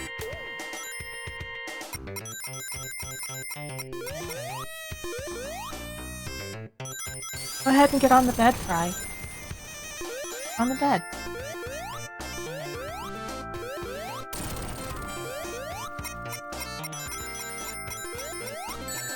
He left. He left the room because he wasn't getting any attention. Because I'm focused on the game.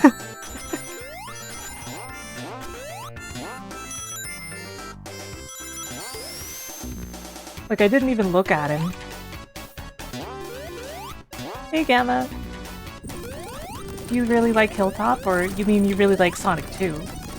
You probably meant Sonic 2, but I wouldn't blame you if you really liked Hilltop.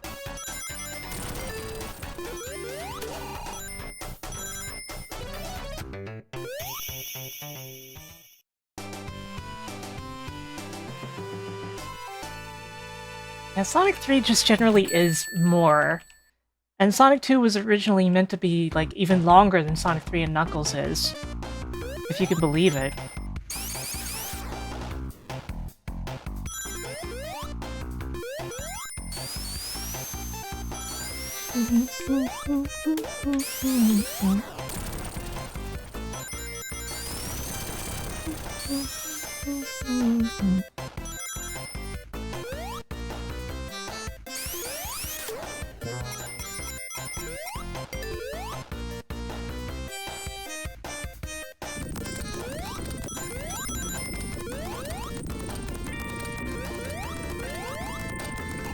I personally feel that I find Sonic 2 to be slightly too long these days.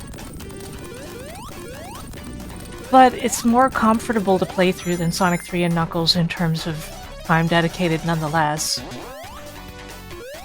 Of course, it takes on a whole different meaning with all this stuff when it's me, right? Considering everything.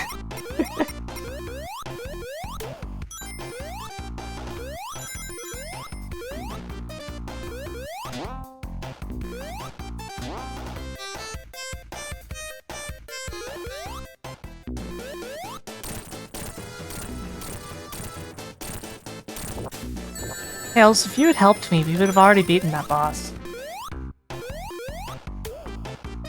So the story goes that Act 3 of Metropolis Zone was supposed to be a discarded act from Cyber City Zone that they saved since Cyber City Zone was removed from the game.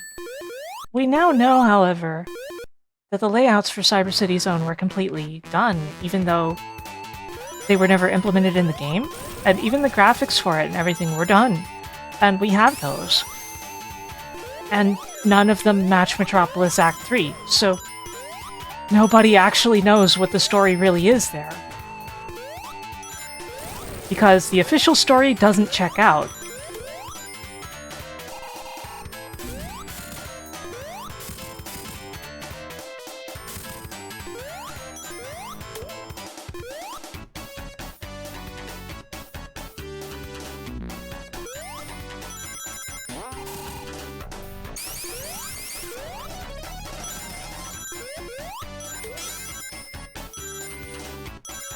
There are many mysteries when it comes to the Hedgehog, but that's certainly one of the more curious ones when it comes to the development of the game. Like the developmental history mystery. Developmental mystery.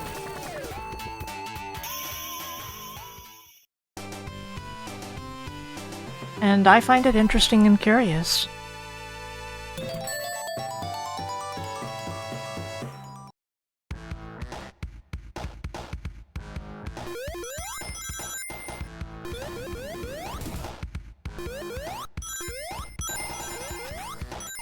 Early in development, this zone was called Dust Hill Zone.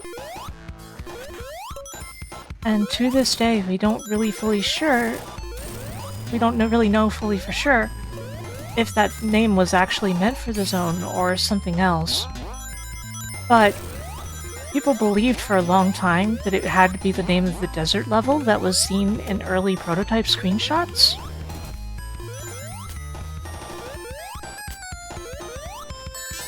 And yet, it eventually turned out no.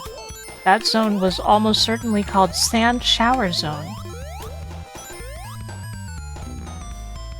And, like, it's interesting that they ever thought Dust Hill was a desert stage. I kind of get it.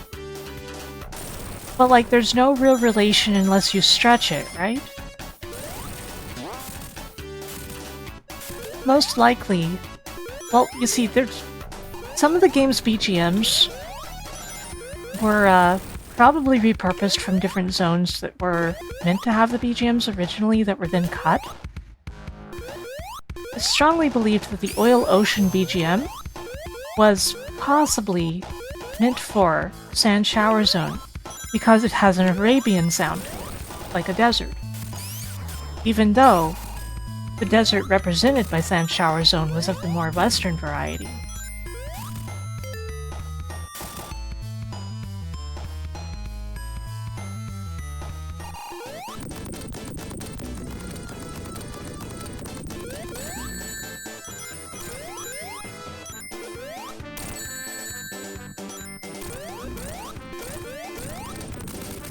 Because, you know,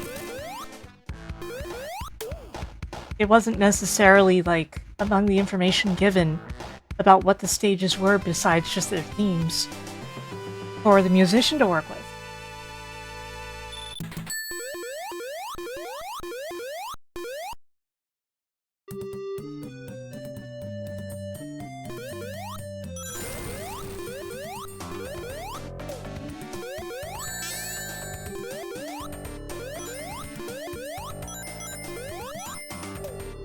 So this song may well have been meant for the desert level. Now, some of you may be thinking, oh, but it's oil, and the Middle East has big oil entrepreneurs and stuff. And like, sure, you're not wrong, but that's not really popular knowledge in Japan in the 90s, and not a common association that was made. So the fact that the song kind of lines up in that way, I personally believe is probably coincidence.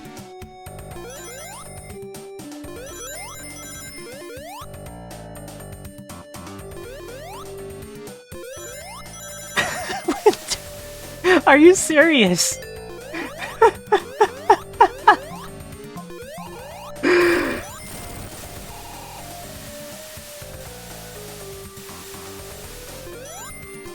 Like I know you wouldn't lie to me, but that's hilarious.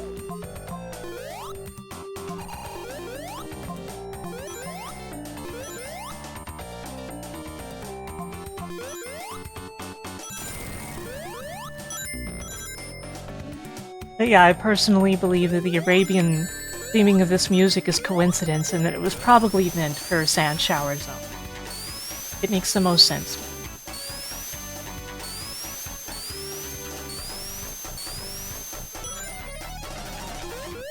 There's also people who will say, however, oh, but the music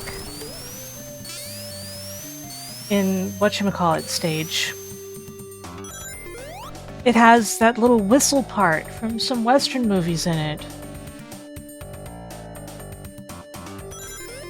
And first of all, that's an established motive. It's not specific to those films.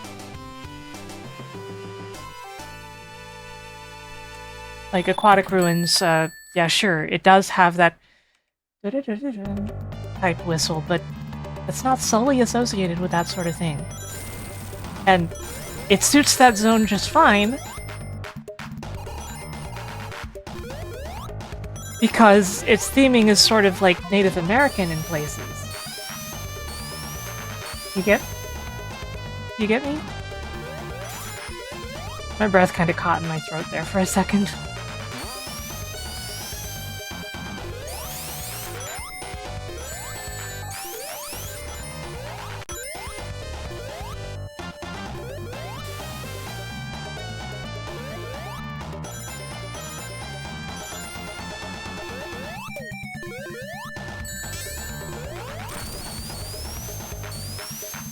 See, this is the kind of strange Sonic conversation you get when I'm not at my best.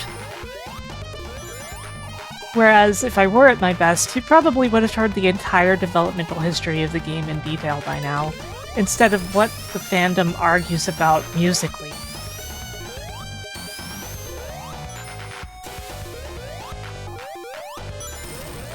Now see, in Jerryu, again, that's something that people do think.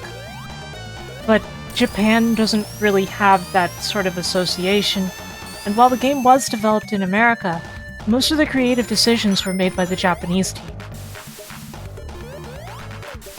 So I don't fully buy that. It seems more like serendipity. Something that turned out in that way by happy chance for them. Because they weren't really in the business of communicating enough with the Americans on staff, and they cut most of their work.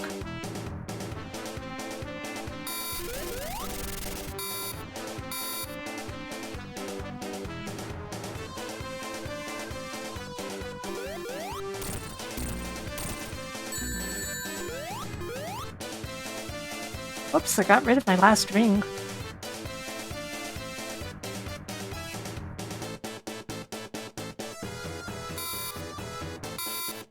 Oops.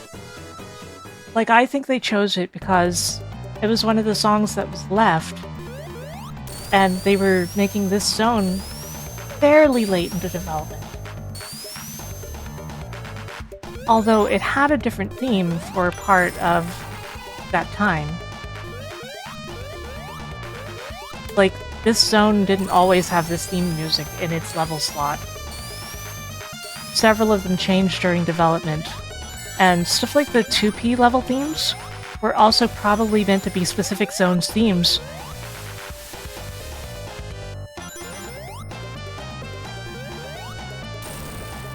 But there weren't enough zones anymore. In fact, I personally believe we have probably never heard some of the music that was composed for Sonic 2. Because it was simply never programmed into any of the prototypes, and only exists on demo tapes. And though they did release the one most known secret track that was left in the game when they released Masa's demos, it was only a small few of them. It was, you know, just the one, is what I meant to say. My brain is not fully working, so please excuse me. How did Lives of P go? Lies of P go. I said Lives of P for some reason. How did Lies of P go? Anyway, like, I think they only included that one unknown track because it was well known. Because people already knew it well in the fanbase, so they included it. But I don't think Masa's other demos were included, not because they didn't exist, but because people didn't know them.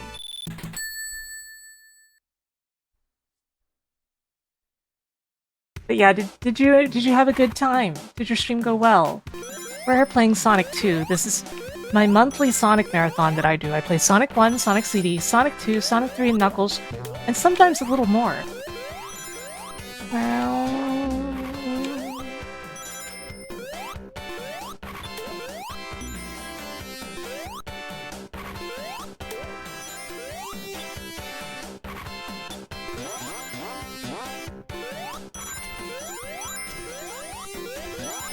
And we're toward the end of Sonic 2.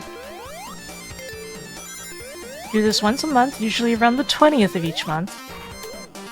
Arbitrarily, because it doesn't intersect as much with some of my friends' marathons that happen.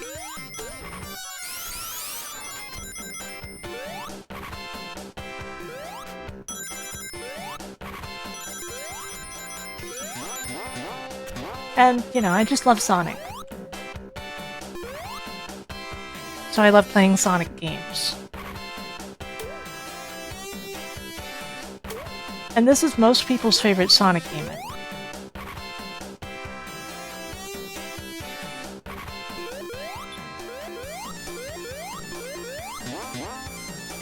It's not mine, but that doesn't mean I dislike it. You still think it sounds like a 90s WWF jobber theme? You're not like wrong. I can hear it.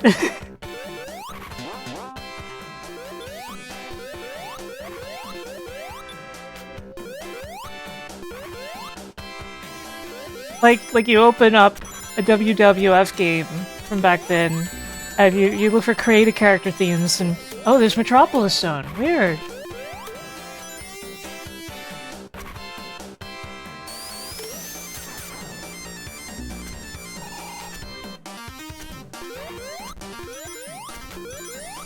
Oops. I endangered myself.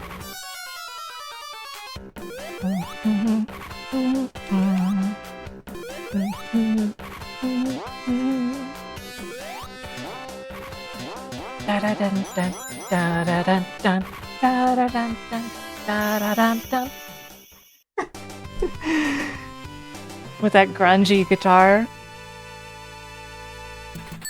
I do like that.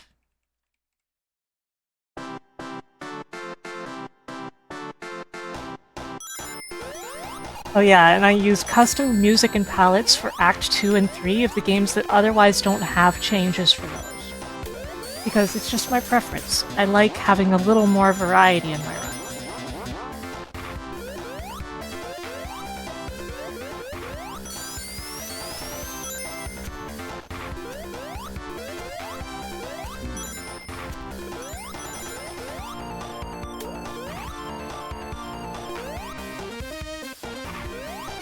And I feel like people enjoy discovering these varieties. Oh no, I mean I use the normal themes for the first act. But there's no problem with Sonic music in that way, thankfully.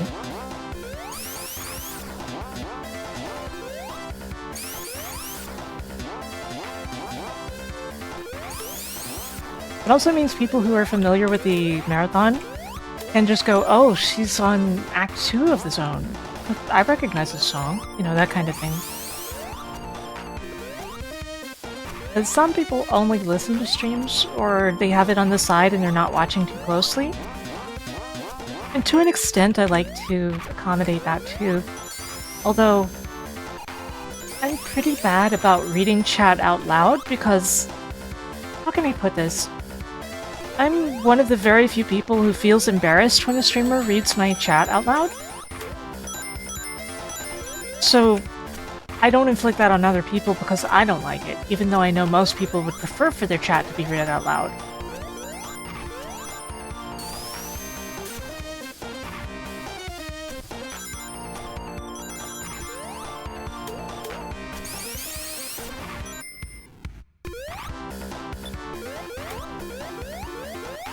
Green Nose says, I don't mind if my message gets read out loud or not. Sorry, I'm being a smart aleck.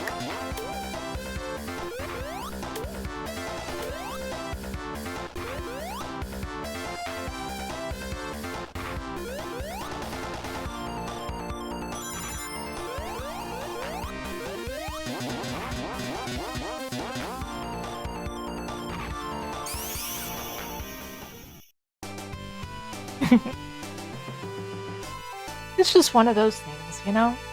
It's one of those things.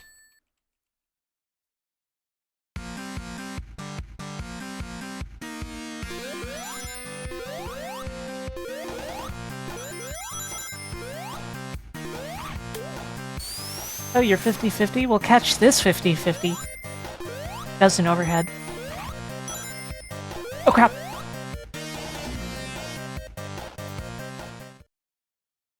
Okay. Okay, sure.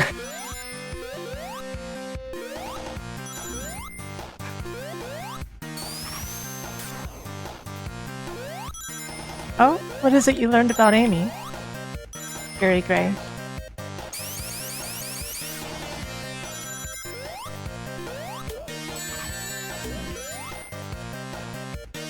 Tell me what you learned about Rosie the Rascal.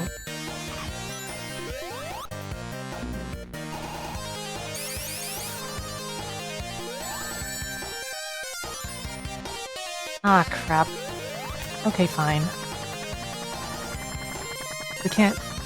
Tails? I was trying to reset this. Yeah, but I couldn't, so I thought, oh, I'll just do... Oh, crap. I'll just do this, but then it didn't work. I have not had good luck today, but it's funny.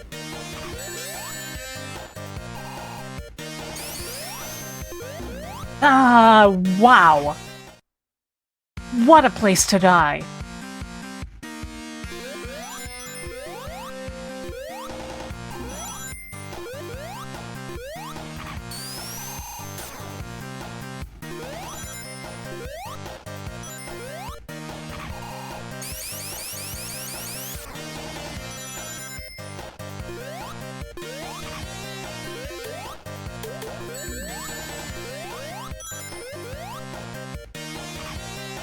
I have definitely never in my life died in that spot before. That was something, alright.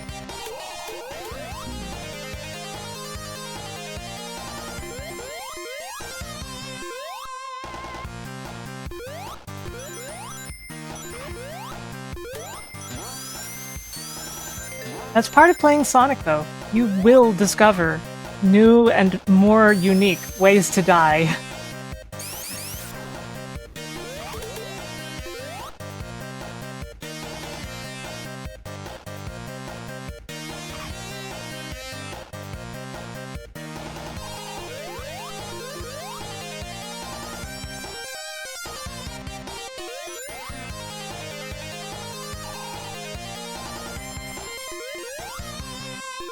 I got caught on the tiny little bit there.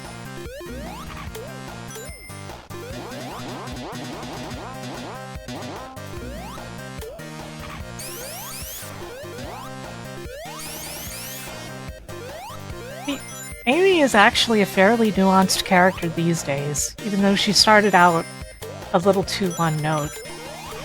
I think people give her too much flack for, oh, the only thing about her as a character is that she swoons over Sonic. She loves Sonic, even though it's unrequited. That's far from the only thing about Amy Rose. Come on. She's way more interesting than that.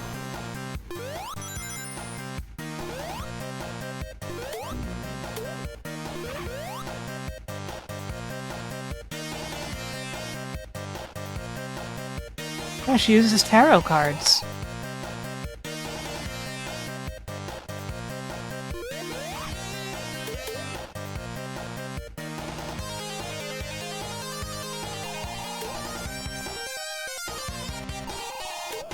And like the tarot card thing, that's not something new. It's in like the Sonic CD manual, the Japanese one.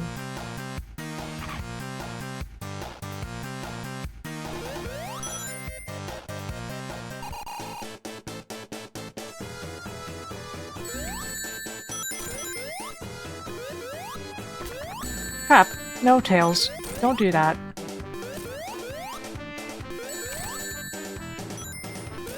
It can be easier to just damage boost through this and let Tails get some hits in if you don't.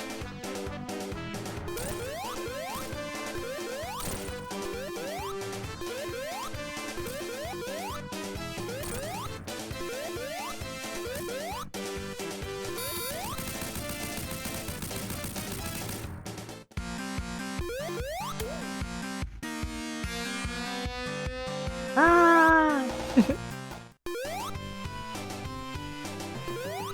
Meow, meow, meow.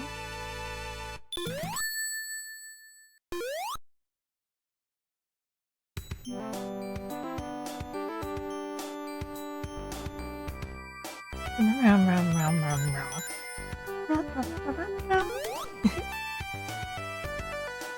Meow, meow, meow. Like, look at those propellers. Do you think that those look like the kind of propeller you would have on a flying device? Or the kind you would have on something underwater? Think about it for 5 seconds and surprise yourself.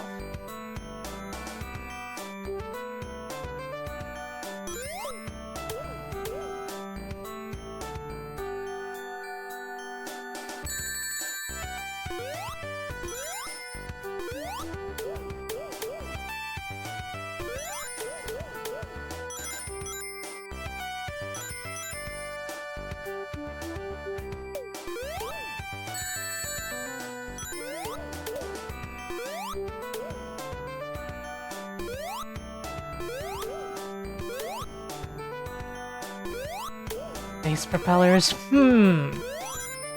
But there's no wind in space.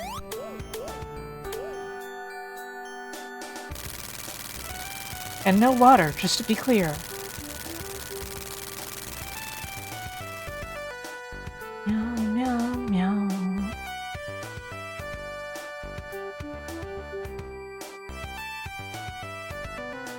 They've also got the really thick... they've also got the really thick middle part to the propeller that you would see less often on, like, an aircraft. It's usually thinner.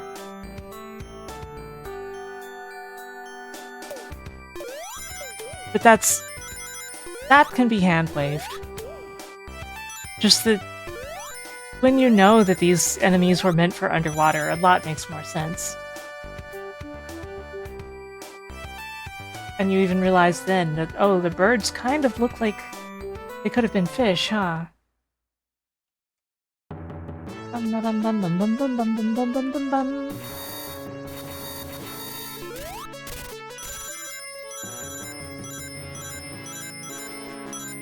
It's a game, a lot can be forgiven. No, I need absolutely accurate propellers in my video games or it's ruined. Meow meow meow meow meow meow.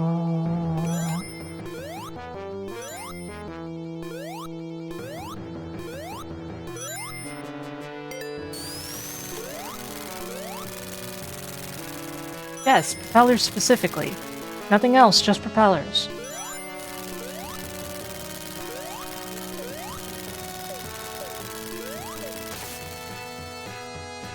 Whoops. That was a funny place to get stuck.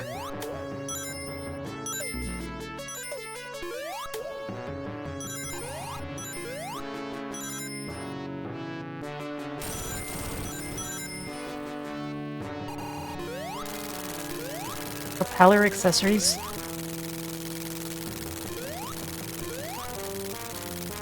You know King of the Hill is coming back next month?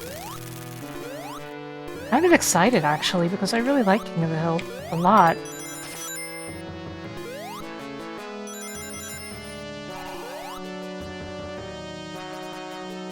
And they're not, like, rebooting it, it's just Season 14.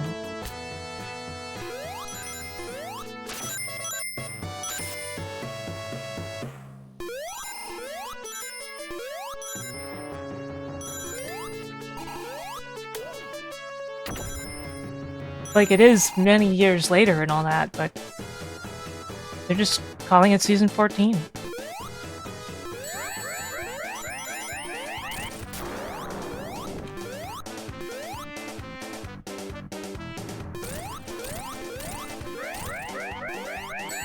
Whoops, there goes my ring. And yeah, I saw the trailer and it looked great.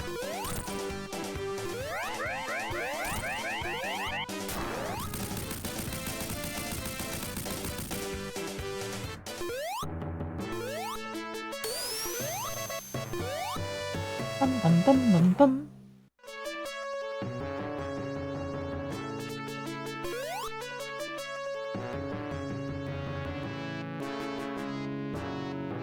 Yeah, I like when after getting confused about restrooms, Hank is in the car with Peggy and he looks at her and he asks very seriously, "Are we all gender?" Like, it's not that he's offended, he's just confused. And I think that's perfectly on character for him.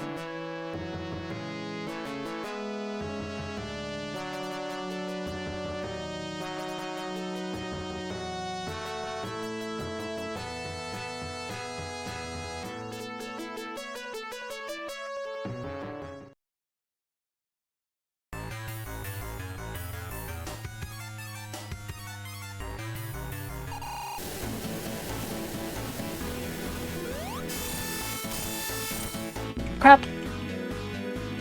I don't know why I did that. And yeah, I've heard the new Beavis and Butthead is fantastic.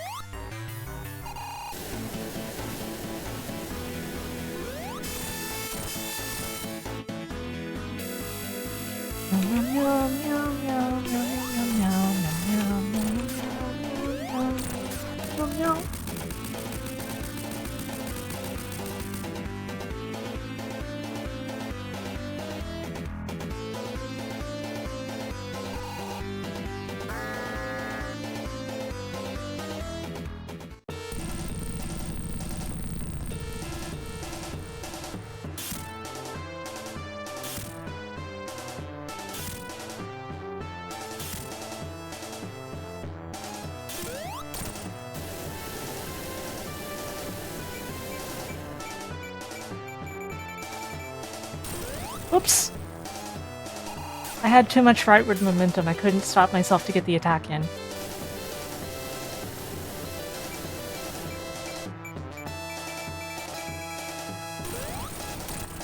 We were already slightly over EB before we even got to Death Egg, I think, so, you know. It is what it is.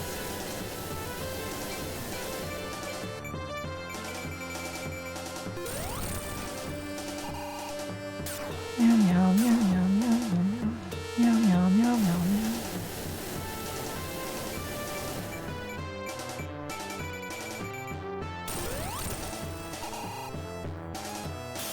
It's a nightmare that you can't do this nearly as well as Knuckles.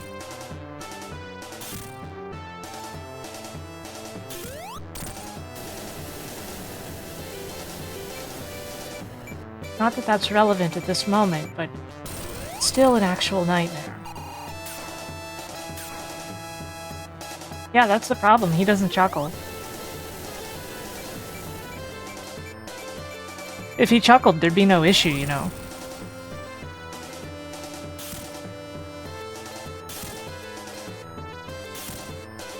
Just wait a couple minutes and we'll see him chuckle the very first time we see him, but ignore that.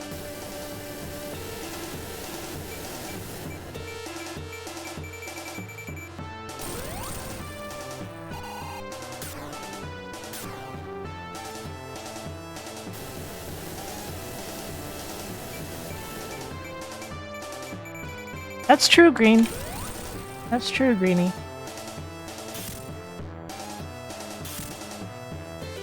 And it does mean it's harder as Knuckles, just to be clear. But people who know my streams, they already know that. I'll be back in a moment. A couple moments, because I want a snack and stuff.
Anybody know if dark mode has been working okay this stream?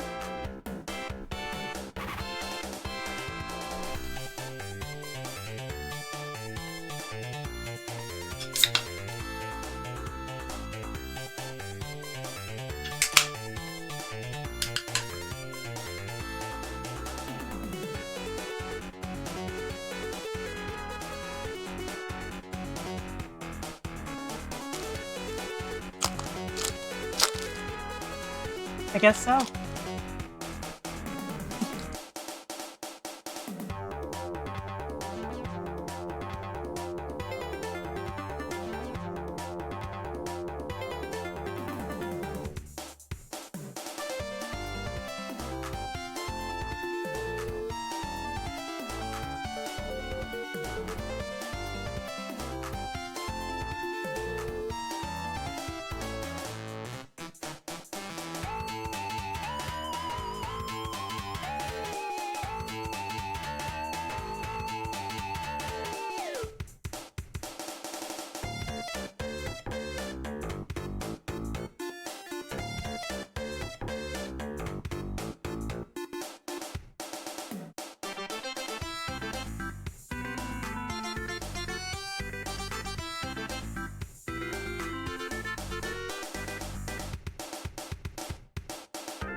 Ah.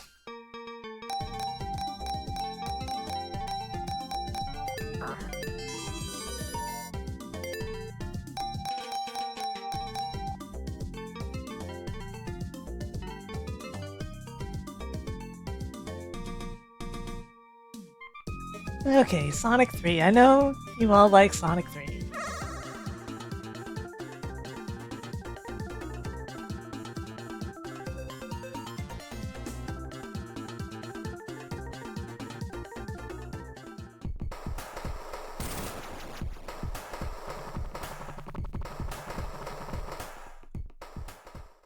So let's go.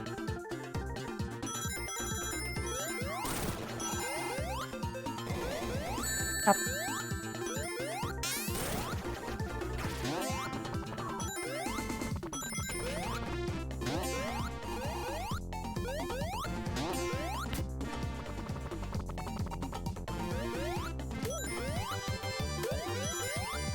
Complete with this very short invincibility music that I'm sure everybody loves. Being a little sarcastic on that one.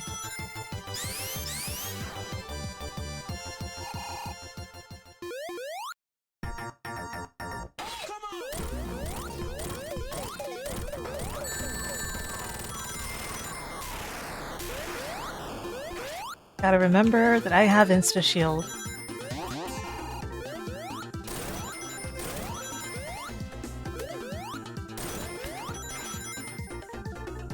Whoopsie.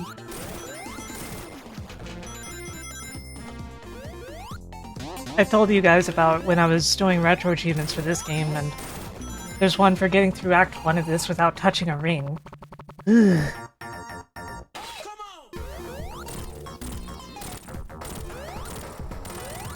Why is Knuckles such a hater? Sonic stole his snickerdoodles.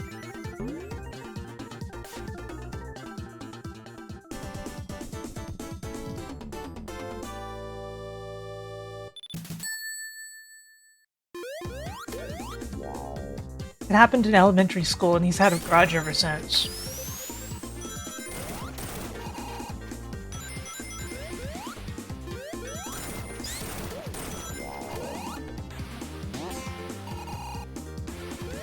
It's just like the rivalry between Ranma and Ryoga.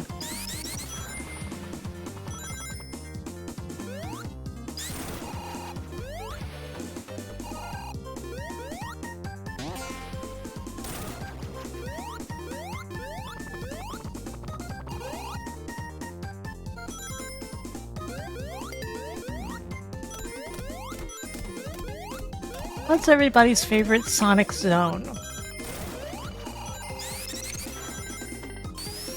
Broad question. Throughout Sonic. All of Sonic. Favorite zone. Go.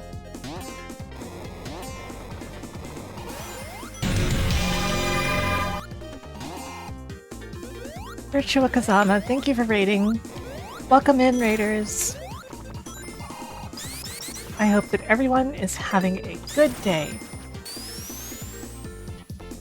What were you up to? How did VF5 go? Well, I don't even know if the... So, still, tell me how VF5 went. I hope you had a good time. Lots of shenanigans? Good, good. Kazama, who do you main?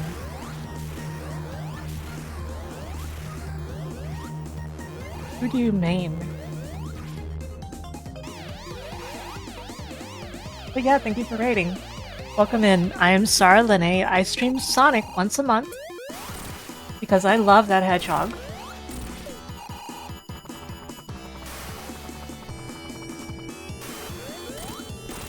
Tails just got me killed, by the way. I do this marathon. I play through Sonic 1, Sonic CD, Sonic 2, Sonic 3, and Knuckles, all in one sitting. And we're just starting Sonic 3 today.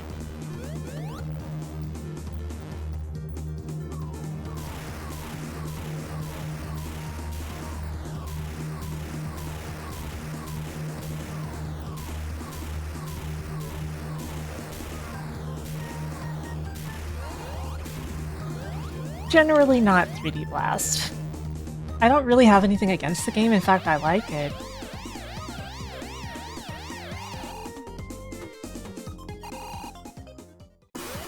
But you know, these things depend.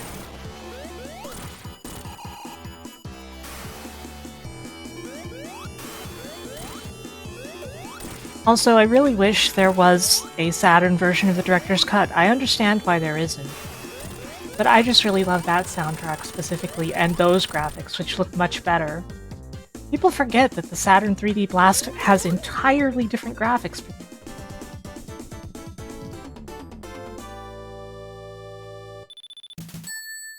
It's a very pretty game.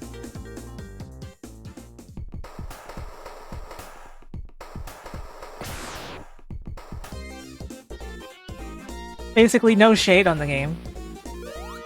Yeah, it has Sonic 2 style special stages, which are much better than the default ones.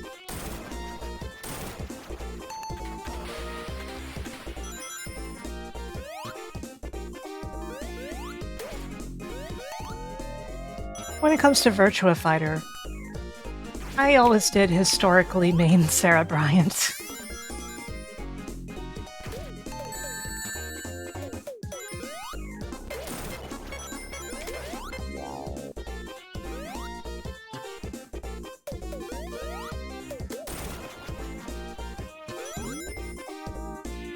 It's like the one time I didn't land on those spikes by being silly.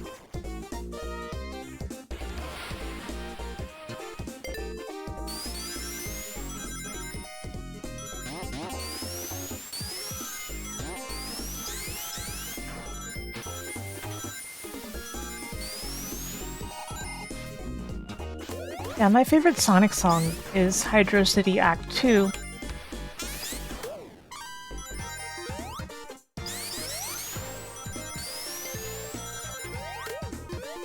Lava Reef might be my favorite Sonic zone.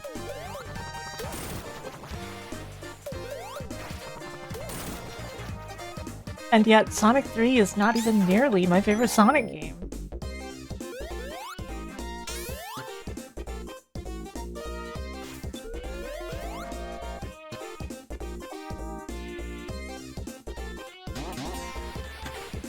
I would joke that Michael Jackson sure could cook, but most of the OST wasn't by him. It's sometimes believed in the community that there might actually be more Michael Jackson tracks for Sonic 3 that were just never implemented in the game, and it's sort of a holy grail.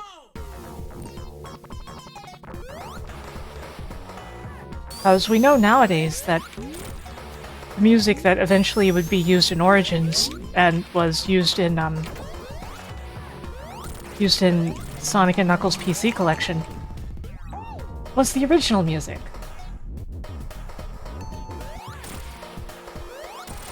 Fury, I'm aware that Brad Buxer was involved, but it's not that he was the only one that did it.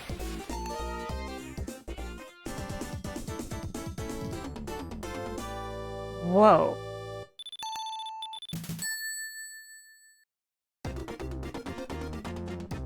Guys, chill.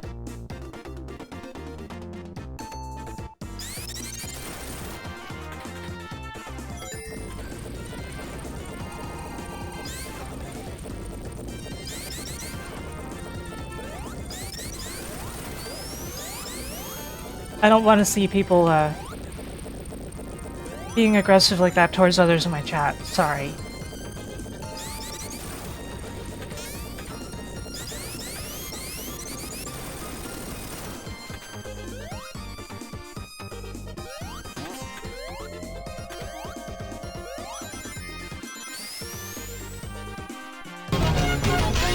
Give it a follow.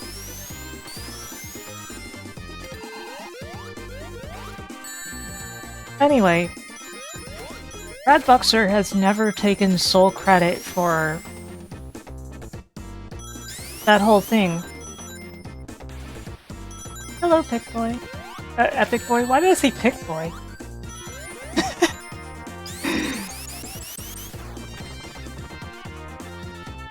How are you? How's it going? I think I made you into some sort of Pikmin. Electronic pick.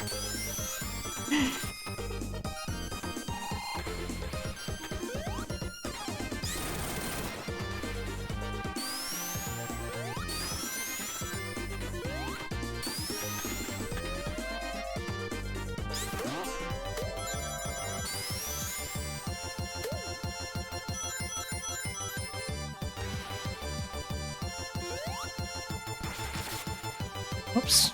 Didn't quite make it. Anyway, as I was saying, basically Michael Jackson's entire sound team was involved with the game and credited, except for Michael Jackson himself. He's the only one who was not put in the credits. But that doesn't mean that he wasn't involved, because the entire reason that things turned out the way they did is that that's around when the scandal started.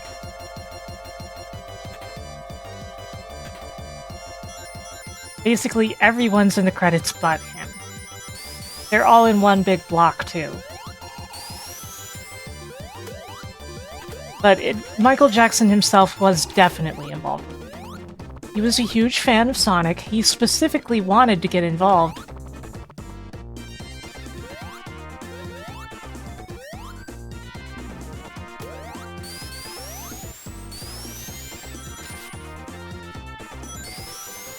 Like, Michael Jackson was more or less a regular visitor at Sonic Team's, well, Sega's studios.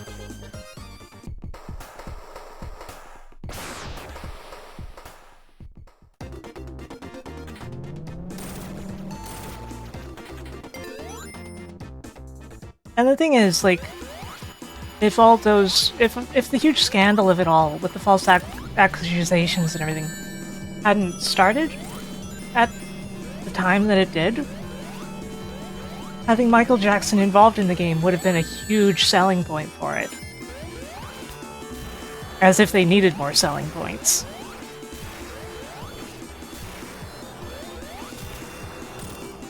Els, I'm not trying to... Okay.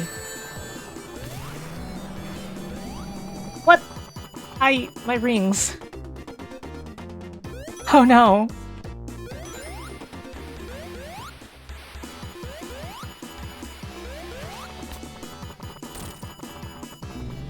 He remained pretty big after it blew over, too. After it became pretty obvious that pretty much every accusation against him was somebody wanting to make money more than anything. But yeah, there is a good chance that he would have tried to be anonymous anyway, you're not wrong. Because he did do stuff like that a lot, but at the same time, he was collaborating with Sega on stuff like Moonwalker and... you know.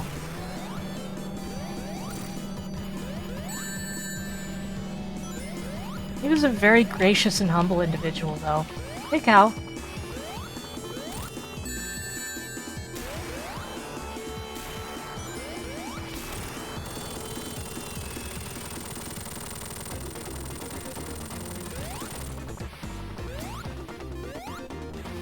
Of course, even nowadays, you still have people trying to make money off of those false accusations.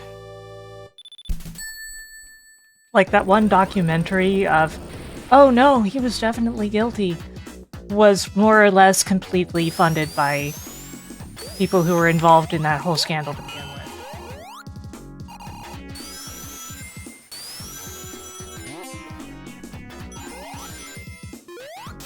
And then there were more documentaries to debunk that.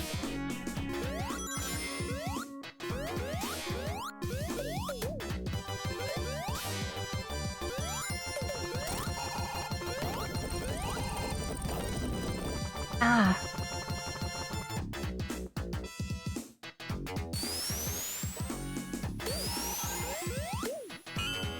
I don't really want to go too deep into it, but if you really want to know more about it, just look at the actual court evidence of the cases. And it becomes very easy to understand how unfounded it was. It also teaches you a lot more than you probably want to know about the guy. Because he did, in fact, have a sex life. It just wasn't that.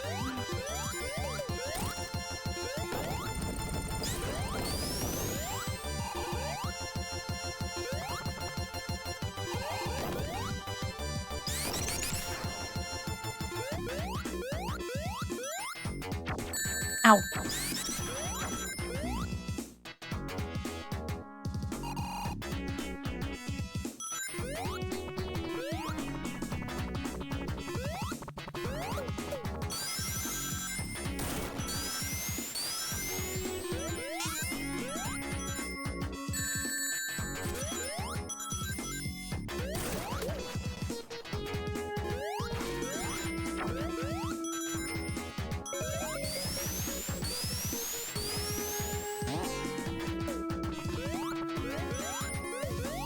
I think it's crazy, though, to make a documentary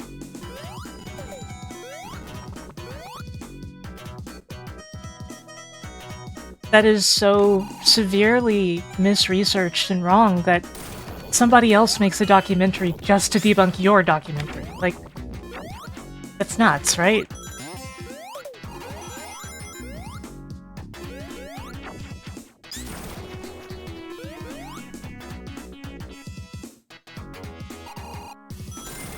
Good grief, Linka. That's...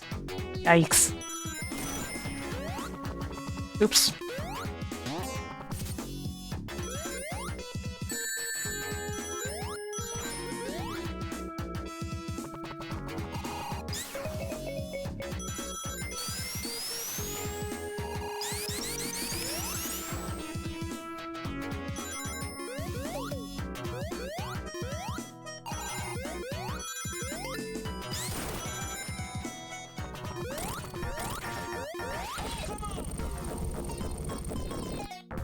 Man, I've never watched anything like SVU, but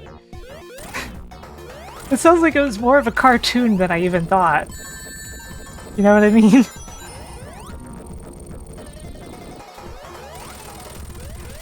When it comes to crime shows, just give me something like Columbo, I'm fine.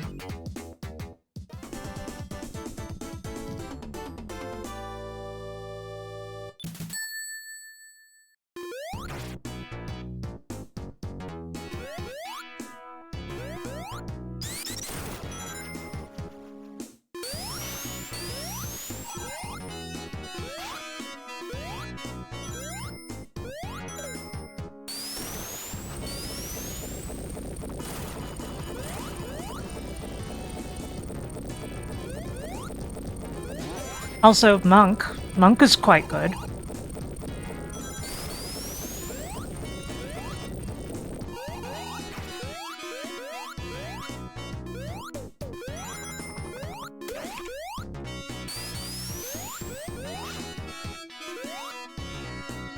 I've never watched Murder, She Wrote.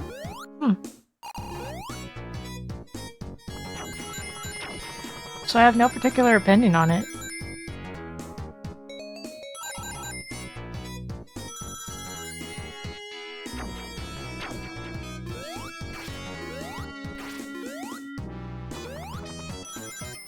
So you know something else screwed up about Sonic 3's development? I've talked about how Sonic 2 was developed at STI, and there was a lot of xenophobia toward the Americans in the team by the Japanese in the team, right? Well, Sonic 3, you may know, was developed by a Japanese team, so you might assume it was developed in Japan. Sonic 3 was also developed at STI, but they had special locked doors and special passes that were only given to the Japanese team members so that no American could enter the developmental areas where Sonic 3 was being made.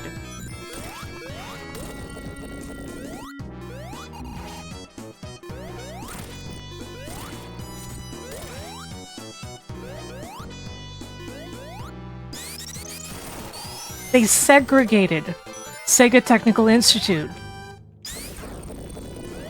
to prevent American involvement in Sonic 3.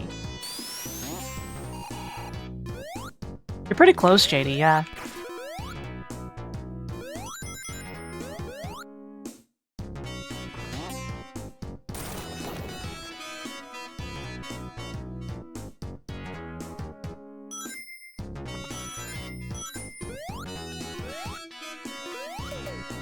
Like, that to me is just insane, you know?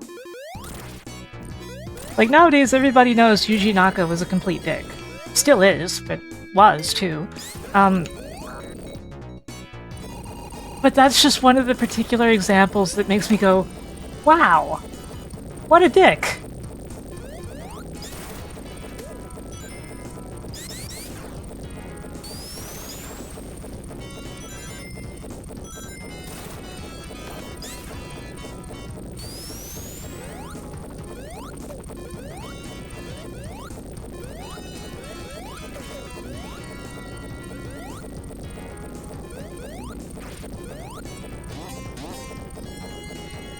Yeah.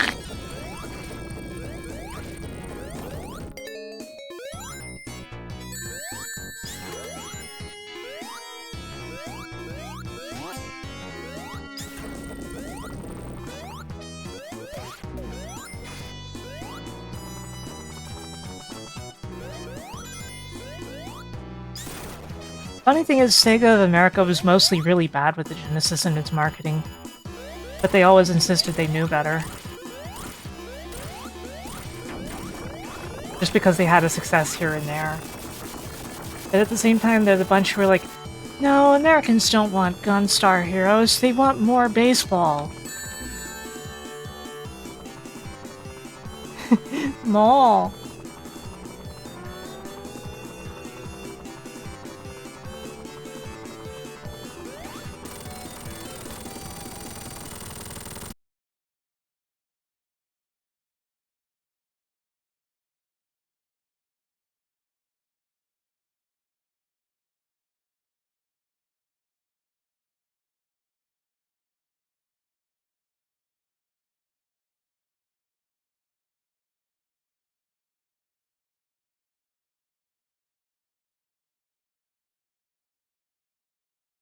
That it turns out that OBS didn't automatically reconnect. It tried to connect and then just nothing happened. And does my router's wireless exist right now? What's been happening is my router has been crashing recently. And the reason is very unclear. Let me make sure the wireless exists. does. Okay. Sorry about that, everyone. It should have just automatically reconnected, but for some reason, I guess it just didn't.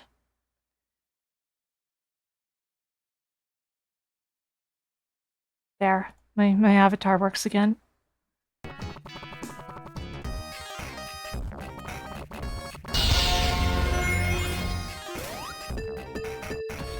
What was I saying?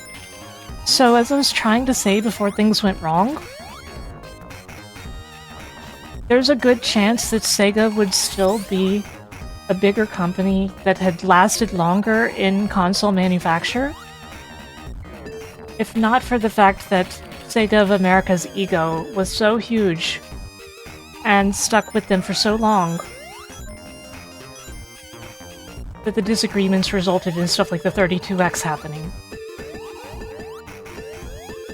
If they hadn't made those misfires, the Dreamcast era might have turned out a bit better, and that in kind may have resulted in Sega as a whole being better positioned for longer.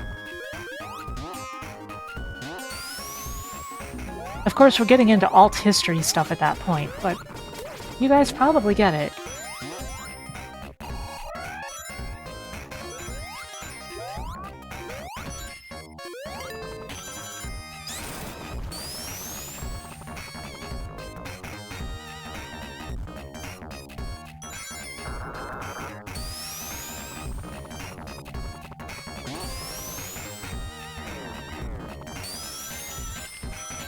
But because of all that stuff happening in the past, they had no room for further misfires. They'd already had such a rough time in the Saturn era, and a big part of that was also Sega of America's mismanagement, after all.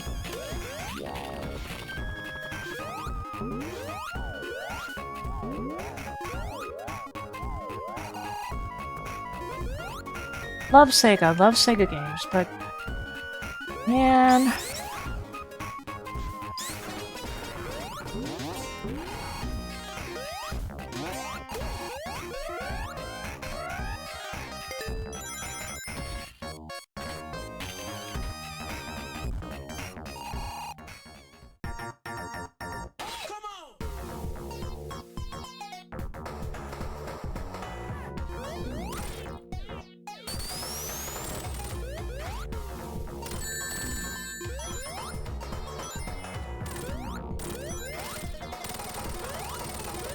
it really is a case where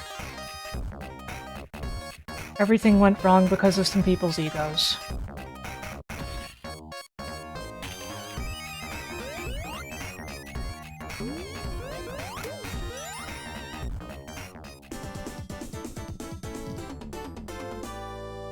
It's easy to say that Sega of Japan should have been nicer to Sega of America, but basically Naka was the only one who was ever mean to them.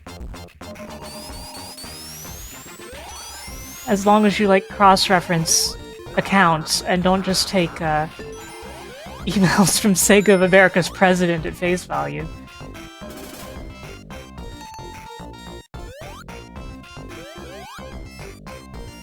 Naka, however, was bad to everyone, and that didn't help anything. But he was hardly the one driving force or anything.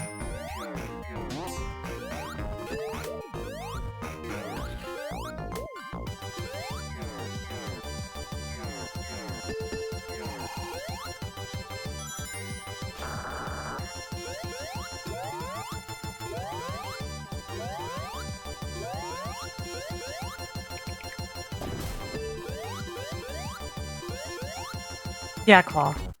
Exactly.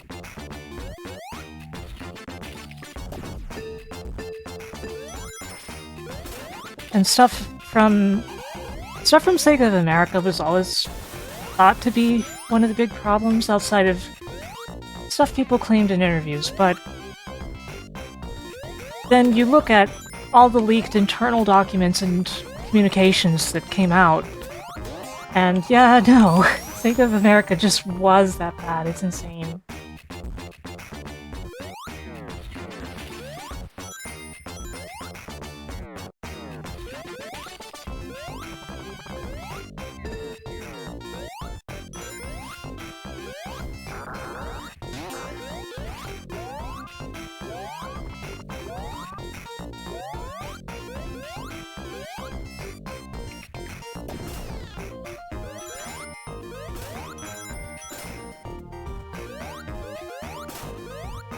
There's also so much stuff from back in the day, interviews and stuff, where Sega of America just really loved playing like the blame game, and it's hard to respect that.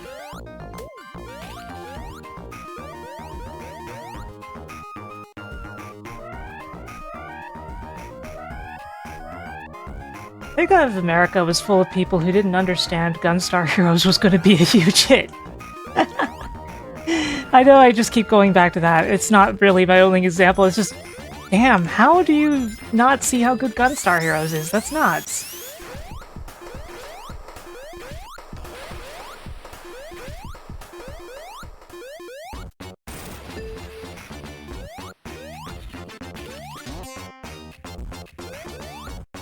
Well, I think I deprived myself of the water shield. Just have to go with it.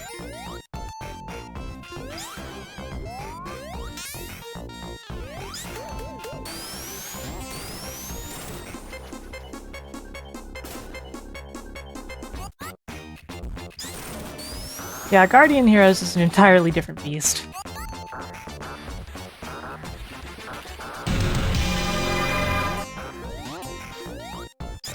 Masumi, thank you for raiding! Masumi! How did your Resident Evil 2 achievement stuff go today? Me, I've been having a bad time over here. I even, my router died on me at one point, so that was cool. Been doing that lately, and I'd love to update the firmware or something, but unfortunately the firmware updater is currently broken. Because somebody left a build artifact in the repository for one of the major modules, and it's preventing it from building.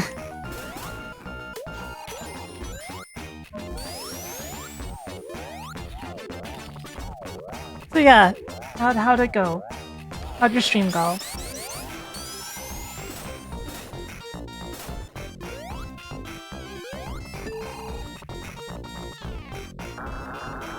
Nice, nice.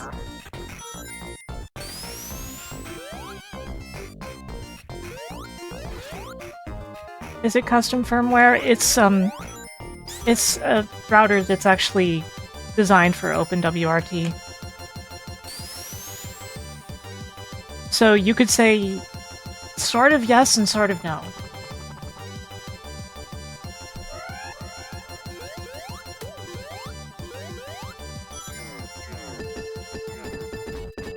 I have an enthusiast router because I have a gigabit connection that I actually need, like, to eliminate buffer bloat and such on.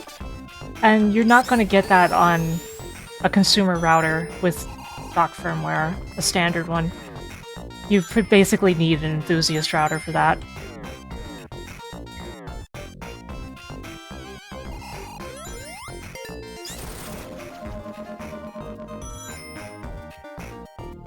It's a Banana Pi R4.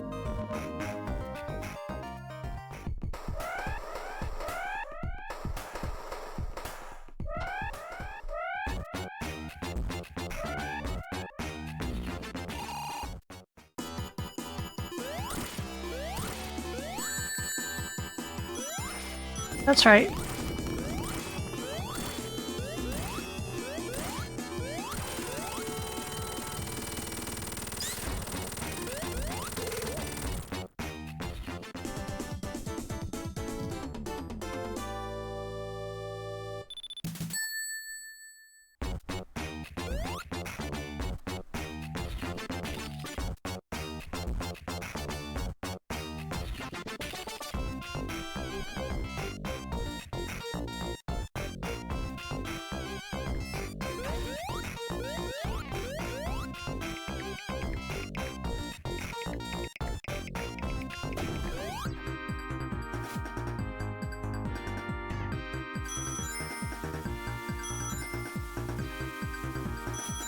Yeah, I've heard good things about those, Wes.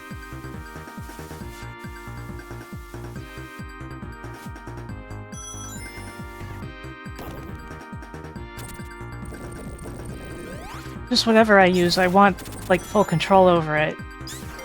So I absolutely need something that works well with OpenWRT or similar. But the banana pie in particular is made for OpenWRT, so, you know.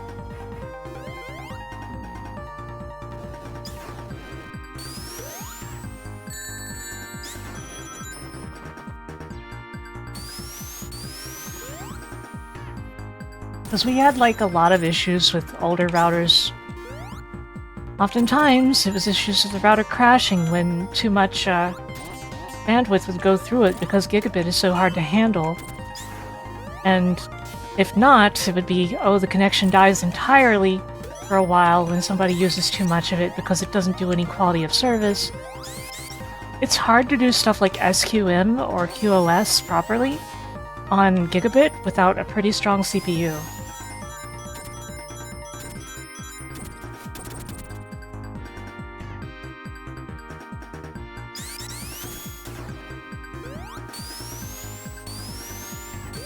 And so most of the things like that would be pushing themselves too hard, and you'd get freezing, overheating, etc. Thus the crashes. But this one, I think there was just a bad firmware or something. Normally I wouldn't be the hugest recommender of updating firmware on a router if it's working properly. But the banana pie in particular, they've historically been trying to make, like, the 6G card work well. No, the 6 gigahertz is what I mean to say. And that's been a work in progress. So for that reason, I have been updating it regularly.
So yeah, I'd love to know what that is.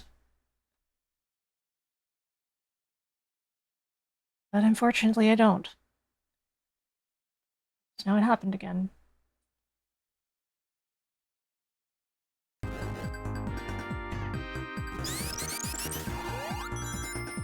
It's really hard to maintain viewers when this keeps happening. That's what bothers me the most, I think.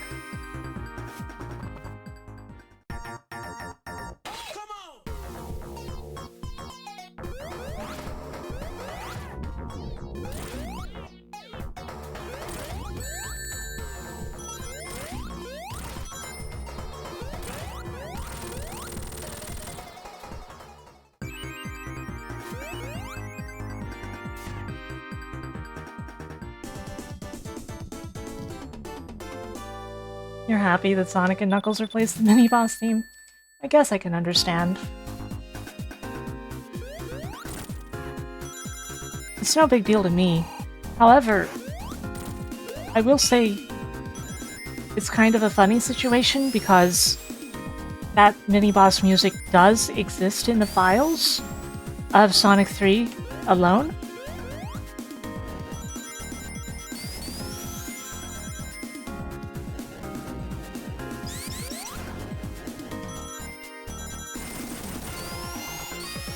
And there's the infamous bug in Hydro City Act 1.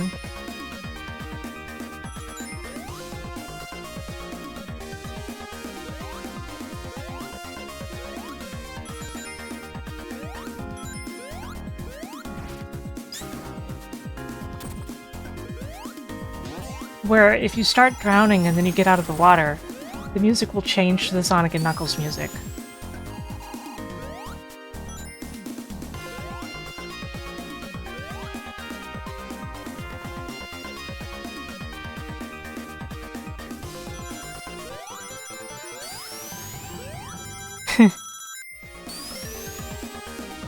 Oopsie. Guess we're going down here.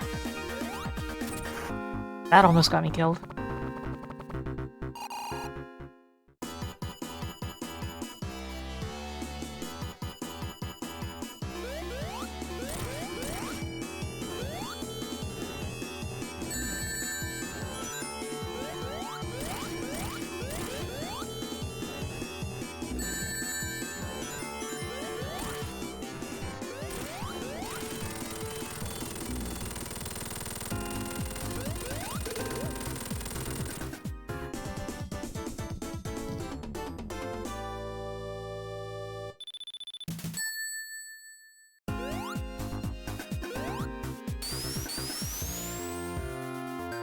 Well, time for lunch base.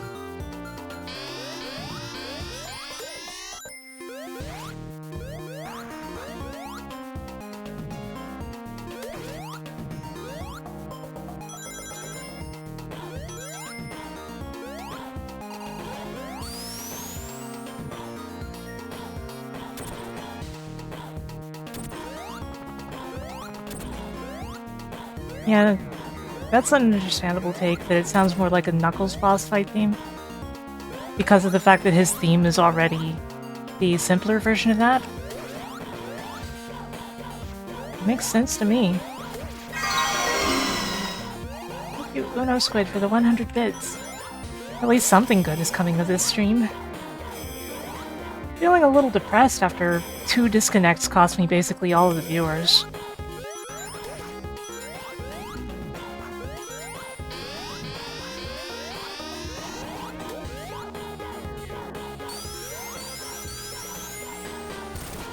Plus, knowing that even though I thought the router problem was fixed, it's not. Because I had thought that I narrowed it down to a specific thing.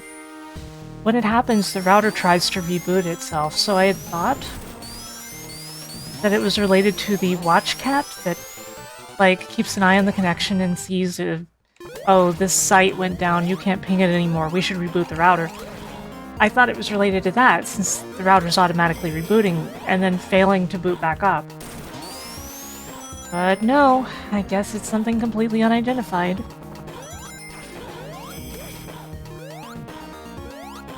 So I'm feeling really discouraged right now. Connection issues are the #1 biggest problem when it comes to streaming.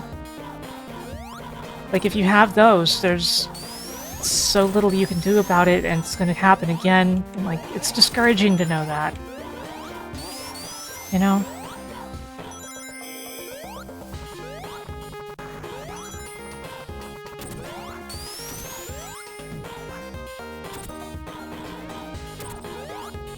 Yeah, Millennial.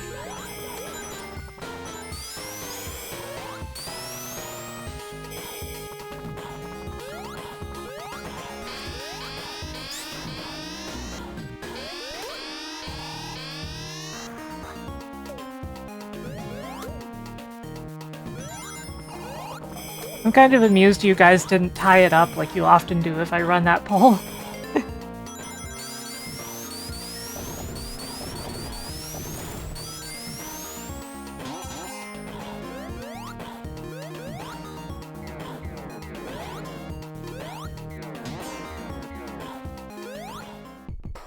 And now Knuckles commits a terrorism.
Man, like, I even had somebody apparently unfollow because the notifications from the reconnects were bothering them.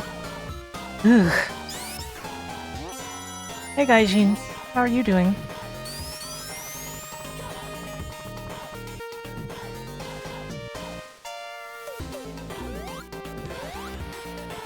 Yeah, this stuff happens.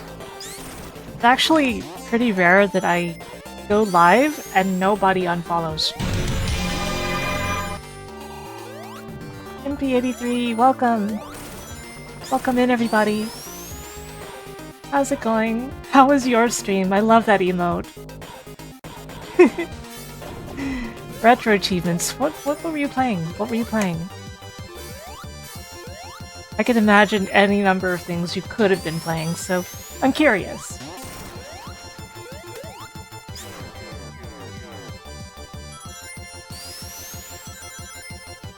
And I hope you're having a great night. Well, day, as the case should be for you. Yeah, I figured it would be MSX stuff, mostly. You get any masteries? Oh, 5:11 AM. Fair enough. Space Manbo is so cool. Hola! I do some retro achievement stuff recently myself. A little. But I haven't gone for masteries much. Because I've just been more in the complete a lot of games mood, rather than the complete one game very well mood. Yeah. I started retro achievements ages ago, but I only started taking it seriously recently.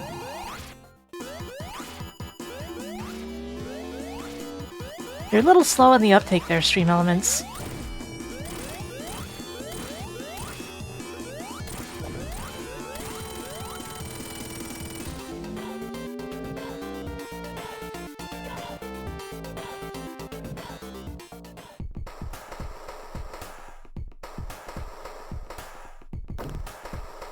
Knuckles, what was that supposed to accomplish?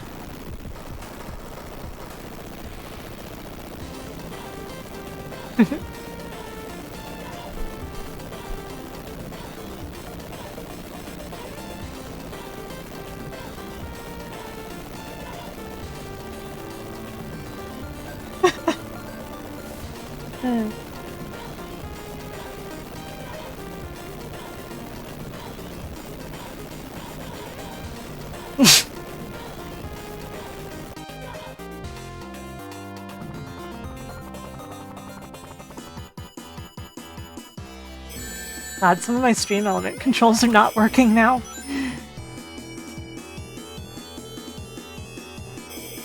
It has been a rough night as far as network communication goes, it seems. I just hope that that was the last router crash of the night, because I don't want to deal with another one.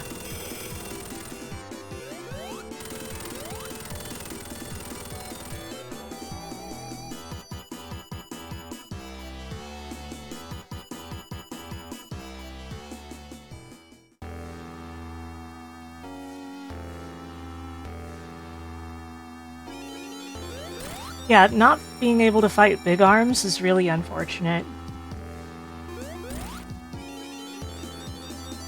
Big Arms is the coolest part of the fight. Ouch. That was my mistake.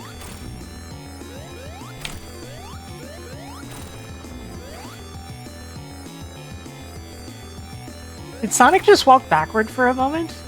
That was a little weird.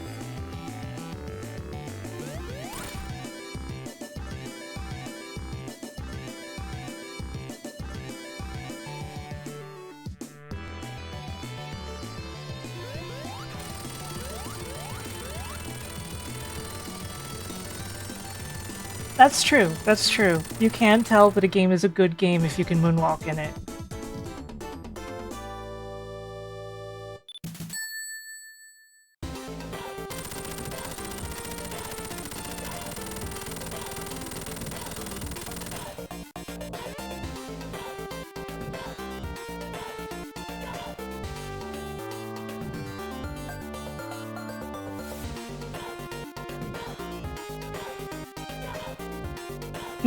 I do like Super Metroid. Maybe surprising to know, I do like it.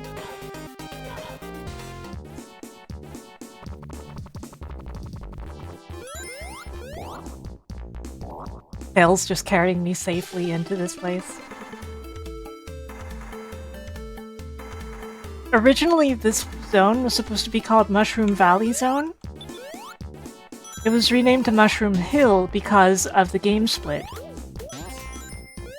Since they split the game in two, and the first zone is always such and such hill, they changed it to Mushroom Hill.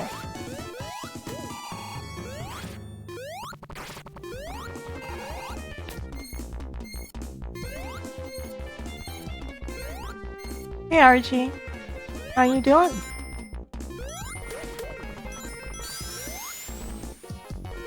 Angel Island just seems to be the exception period.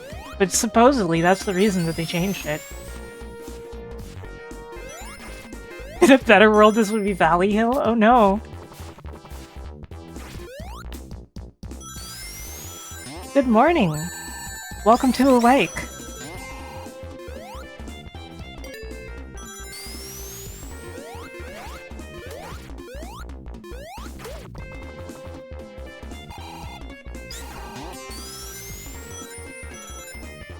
And the annoying part of things is going to be stitching the VOD together later.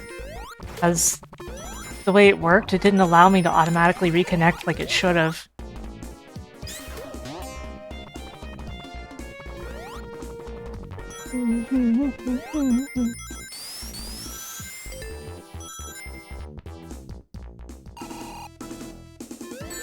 Over time, I've become more and more fond of the Sonic and Knuckles half of things, even if I'm still not the biggest Flying Battery Zone fan. I don't hate it, but you can never find all the giant rings in Mushroom Hill. Some of them are in really awkward places. And then you get to Flying Battery and suddenly the placements are even worse. Because in Flying Battery there's not one but two giant rings hidden past springs you have to push.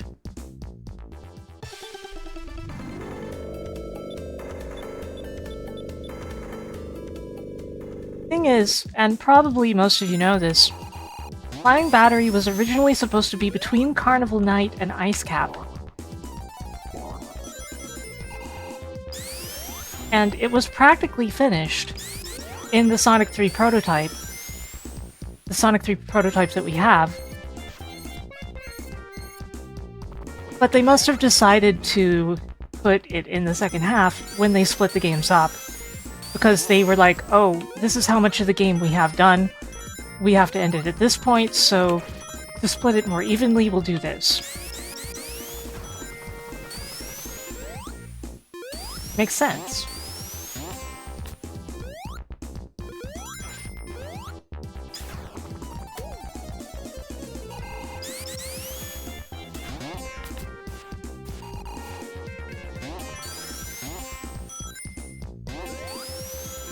And that's why you come in on a surfboard. Well, snowboard. Was it a raw memory issue? No, they had room. It's why you come in on a snowboard in Ice Cap. You see, the thing is, the game was slightly rushed, partially because of McDonald's contest, where the winners would get to play the game by a certain date. They would get their copy of the game by a certain date, which incidentally was a little before the street date. One of my friends was actually one of the winners, so I got to play Sonic 3 a little early, and I have a heightened awareness of that contest. Give it a follow.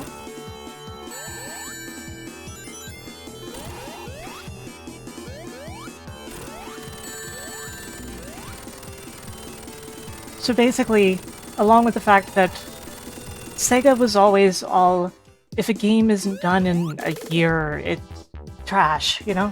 Throw it away. They were like that about a lot of games. But besides that, were those factors. They had to keep the obligation to McDonald's and all that stuff. So they decided to split the game in two, and came up with the lock-on technology idea.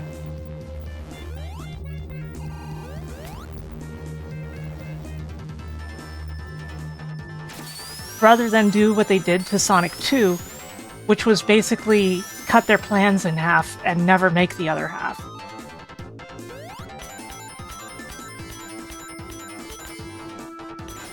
Sonic 2 was meant to be a much bigger game than it is.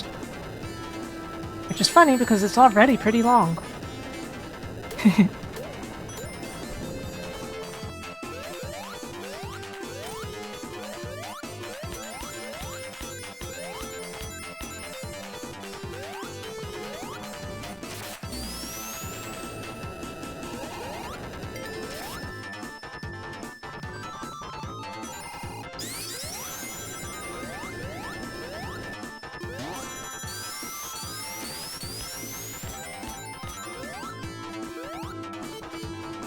Even when it comes to Flying Battery, like, I'm warmer on it than I used to be.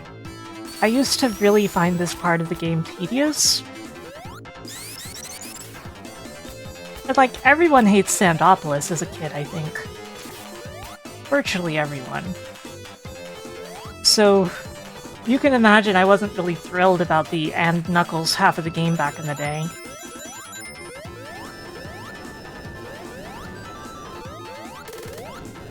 Nowadays, I'm a lot warmer on it.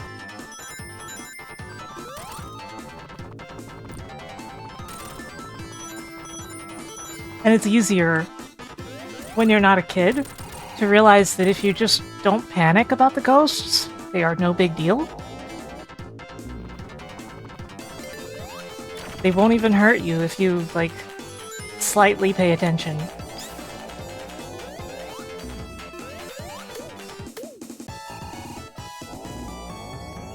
Can't hate it if you were never good enough to get to it. I guess that's one way of looking at it. And we've got the slightly better invincibility music of Sonic and Knuckles. But like the Sonic 3 invincibility music, it's just too short of a loop. The Sonic 1 and 2 invincibility music is significantly longer.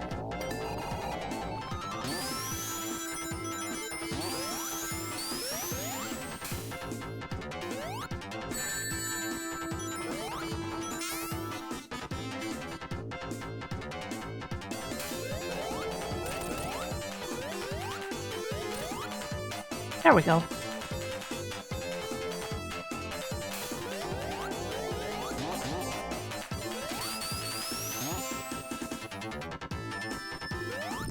The FF2 Chocobo theme.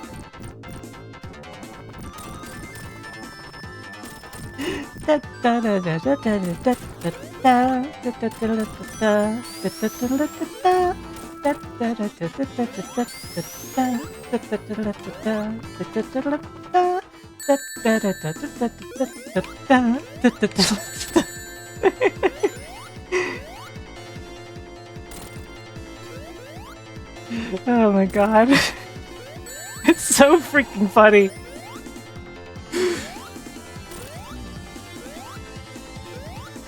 Oh, we're talking about Final Fantasy II, not Final Fantasy IV. In which only the first part of the song existed yet.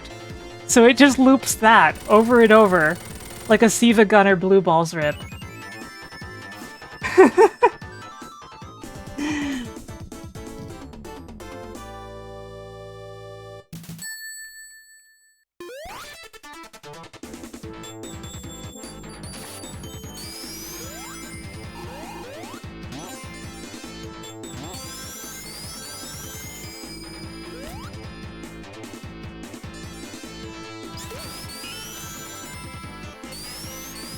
That's a good point, Wes. I remember that bit.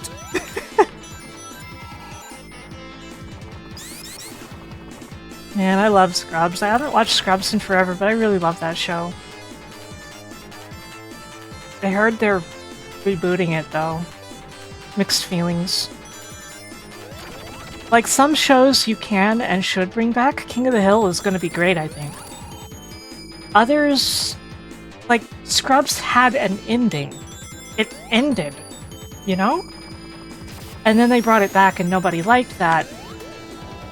And then they ended it again, and now they're bringing it back again? Like, that's the issue. It was finished. It's one thing to bring back something that's, like, not ending, doesn't have, like, an overarching plot or anything, and another to bring back something that clearly ended, and, like, in really good way, too. I'd get it if something ended badly, though. If something has a bad ending, sure, replace that.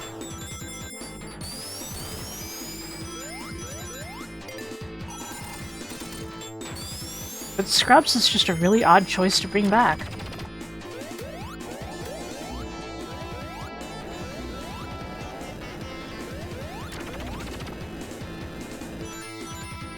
I have mixed feelings about them bringing back Futurama as well, because, like, when they did, there was a fair bit of it that was actually quite good.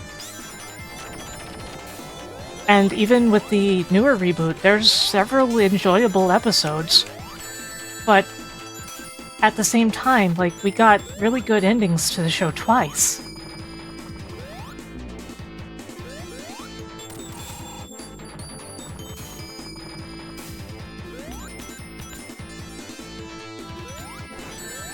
I think that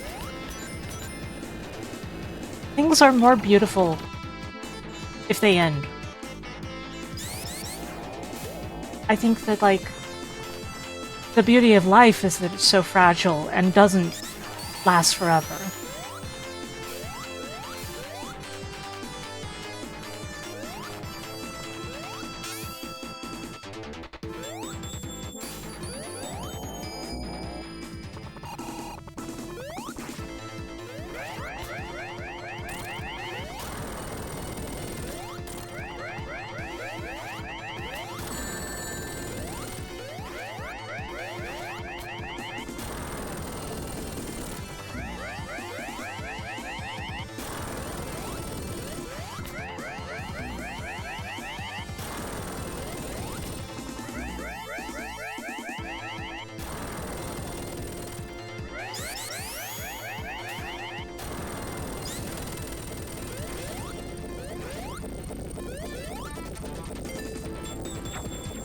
Like, I understand the idea of wanting something to never end, and I think there are some shows that can really get away with that.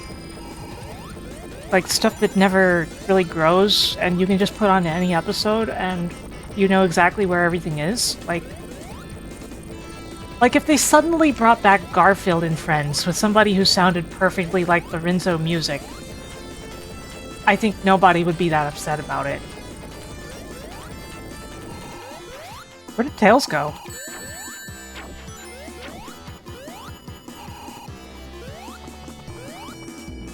But, like, you know.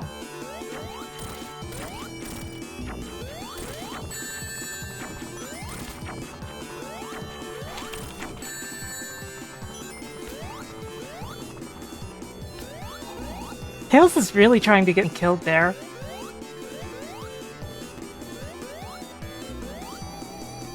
But anyway, I am looking forward to the King of the Hill continuation, though, because that's what it is. It's a continuation of something that, while it did sort of have a really meaningful final episode, it wasn't really a final episode at the same time, and the season after that it continued on, even though it was already stuff they made and not, like, released. Anyway, see, you would have used that as your surfboard, your snowboard.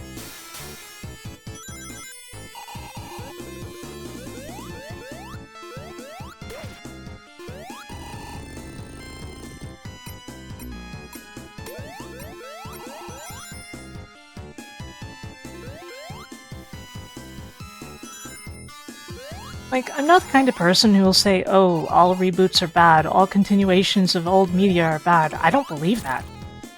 So I wouldn't say it. But it depends a lot on how much you actually care about and believe in the work. For example, Bill and Ted 3. That's a good film. Everybody wanted to make it. They've been trying to make it for a long time. And they finally made it when they took the chance. Beverly Hills Cop 4. Same thing. Although Beverly Hills Cop 4 does have some really cringe jokes early on that feel like somebody mandated they make those jokes. But still a very heartfelt film overall that you can tell they wanted to make. Stuff like that. Even though those are both long-dead franchises that didn't need to come back. Man, I just wonder, because, like, Spaceballs 2 with, like, Rick Moranis, sure, that's great, but, like, without John Candy, you know? That's what makes me a little sad.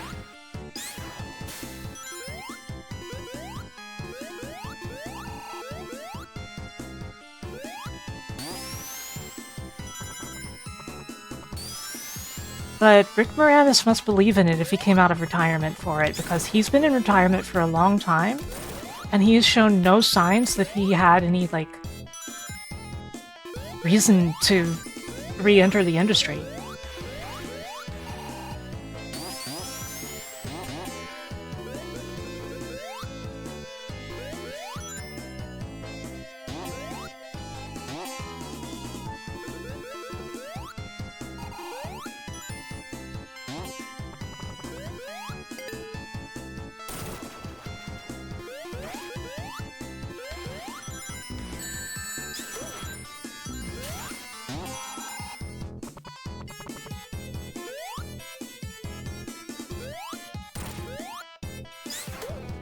Yeah. Yeah, Alex Strazia, that's something that had occurred to me too. It feels like he's making it because he knows he won't get another chance. And in that regard, I don't doubt that he really believes in it, because he's the kind of guy who wouldn't make something for the sake of making it if he didn't want to make it, you know? And it's not like he needs the money, or will even really get his chance to use the money. Like, that's the thing that has me hopeful about Spaceballs 2, is that you can tell that at least Mel Brooks definitely is in it because he wants to make it and no other reason.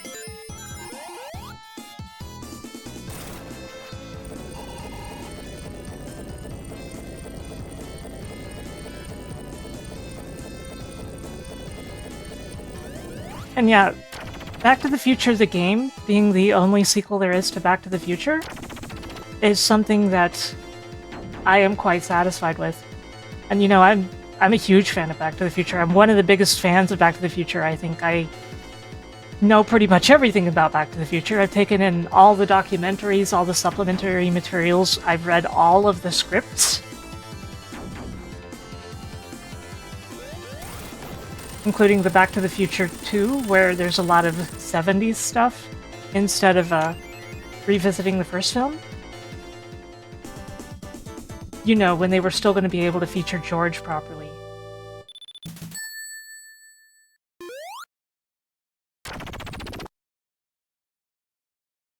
There's some wild stuff in there. In Back to the Future's history, the time machine was originally a refrigerator, and the thing in Indiana Jones 4 is more a joke about that than anything else.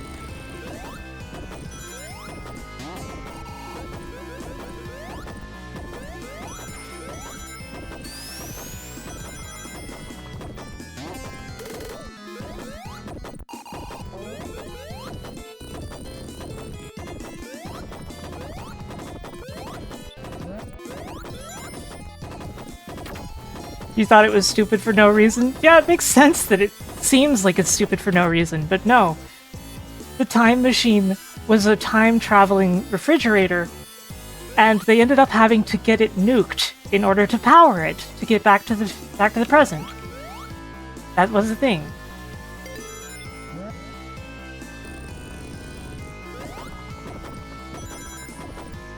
Making it a DeLorean, you would think, oh, that must have been something they planned from the very start. No.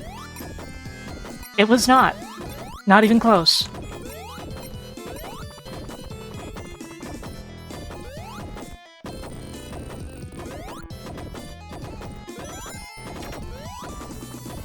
But yeah, you might think, oh, this is the girl who's obsessed with Sonic. Yes, but I have other obsessions, and time travel is a huge thing for me, and Back to the Future is what got me into time travel. So of course, I adore Back to the Future. One of my favorite things ever. Easily.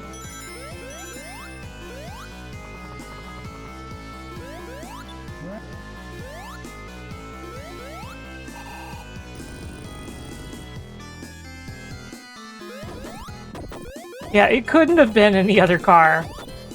And the 88 miles per hour was chosen because of the car?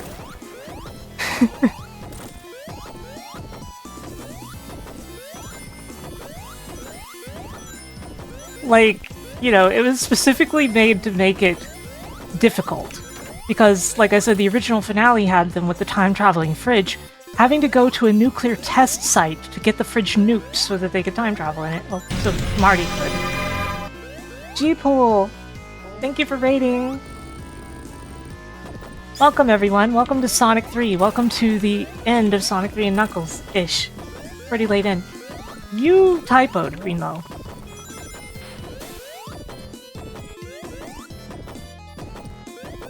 Yeah, I love Hosho Hanon. My favorite mermaid character.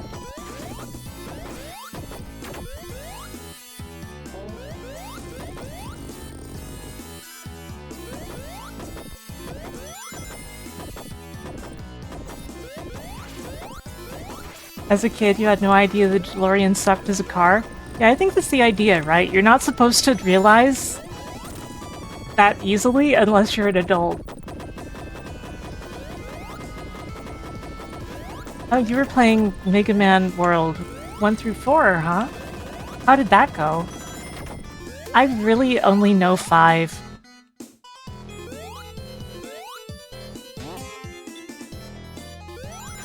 You see, in Jerryu, I think there's actually something to that. And it's that the idea of time traveling is somewhat more mystical and also understandable in a way.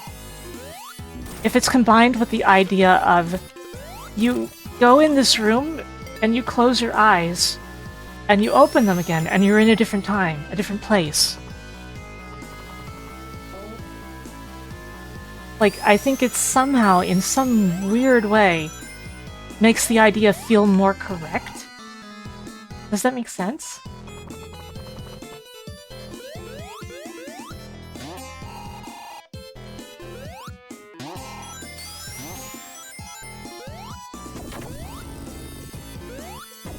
The movie Primer. Huh. I've never seen it. I'll have to look into it. I want to watch more time travel movies that I haven't seen. I've been focused for a while on horror instead because of my big interest in, like, Dead by Daylight. So I've been watching a lot of horror movies.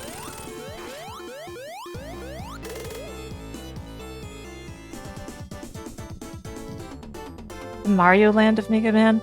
Well, I mean, 4 and 5 are both basically full-featured Mega Man games, right?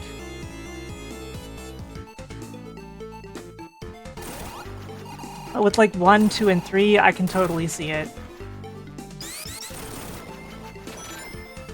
Horror time travel movies, that's a thing. There are a few.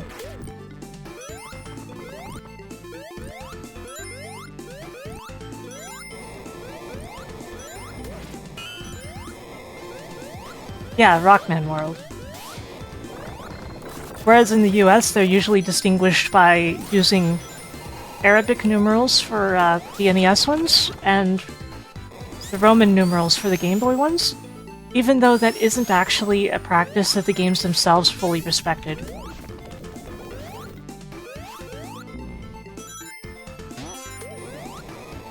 But that's how the fans usually distinguish them.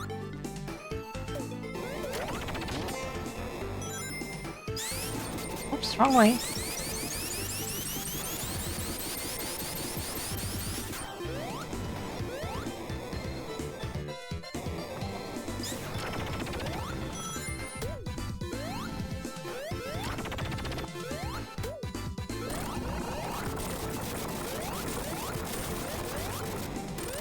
Gotta get that secret one up.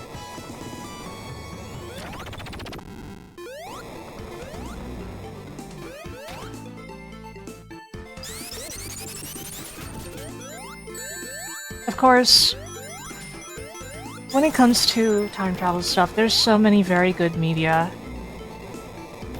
I will readily recommend Steins Gate to anyone, like regardless of what their interests are.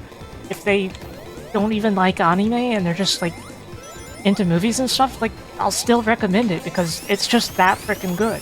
Steins Gate is just that frickin' good.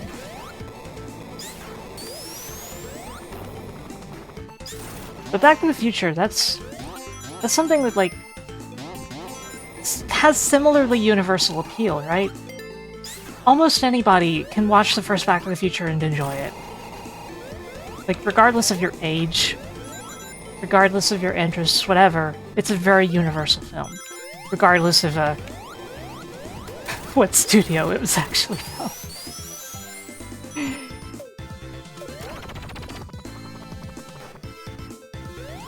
Why the semicolon? Yeah, that's just part of the title. All of the science adventure franchise are word, semicolon, word. Like chaos, semicolon, head. Or occultic, semicolon, 9.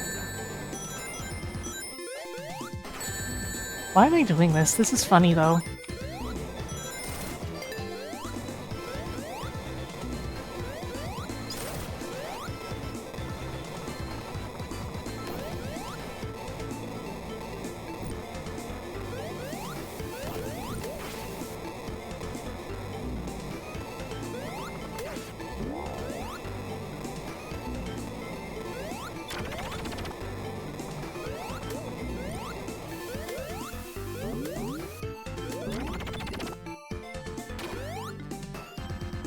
I have gone through some very absurd journeys for the sake of time travel media, though. Like, I've seen every surviving episode of Doctor Who.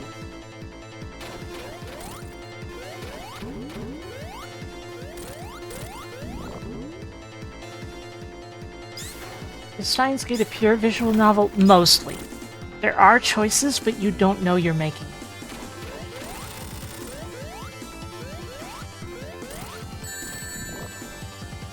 And it doesn't really have, like, gameplay, per se. But it does have, like, you can look at your phone to check your text messages, and there's stuff in-universe in that way.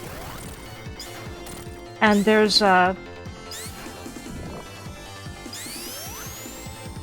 other stuff, like there's notes on many of the terms that come up in the story and such to look up that help further your understanding of it and such, but mostly it's a straight novel. And the anime is not a worse way to experience Steins Gate. The art style is less distinctive. There are a couple missing scenes, a couple changes, but overall it's an extremely good adaptation. There's a reason that it's often considered the best anime ever made, and I do mean the, not one of. Like, the art style is significantly more bland than the visual novel, but it still looks good and represents the characters okay. The music is good, the BGMs are good, the writing extremely good, the pacing, the script, All very good. How do I feel about the non-canonical movie? So, quite positively actually, but there is sort of an asterisk. One of the biggest things that movie does is it finds excuses to animate every single missing scene that they couldn't put in. It finds excuses to animate all the alternate endings and to animate one of the things that they had changed. And basically it's a lot of that. But as the characters go and the way it utilizes them and the interactions between them and everything, as well as the general writing of the plot and what it's doing, what it sets out to do, all very good, I believe. Personally. You just have to remember that it's not canon and that it was made for a specific reason. It also has some similarities to a story in Linear Bounded Phonogram, which is one of the spin-off games of Steins Gate. And that game has a lot of really good side stories. Just wonderful stuff. High recommendation for anybody who's finished Steins Gate. When it comes to Steins Gate, though, there is one other important note. There is a show called Steins Gate Zero. It is not a prequel. Do not watch it first. Do not. They shouldn't have named it that.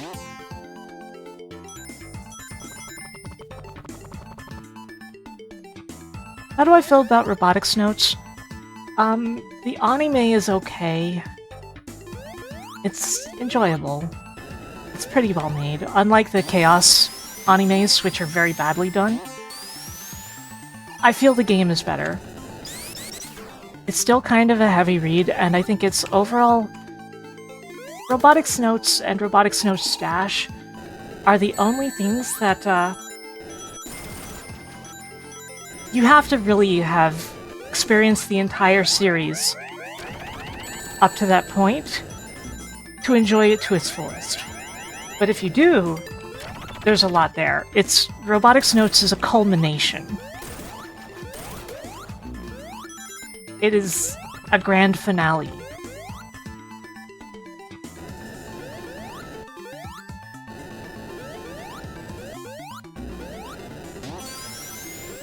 And the anime has to somewhat simplify that and cut quite a few plots to make it work in time.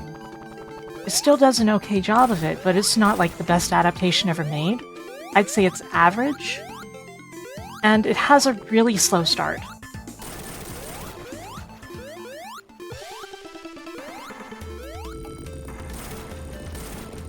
I hope that made sense.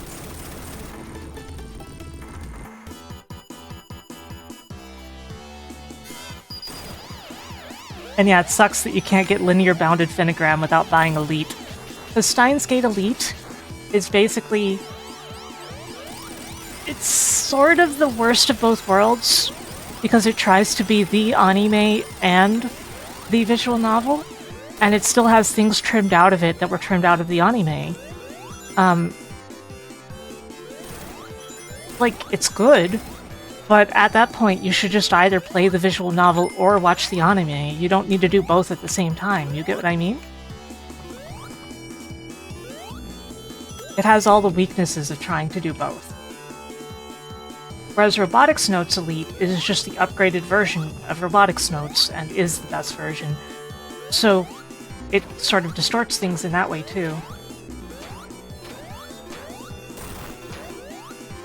Yes, Millennial.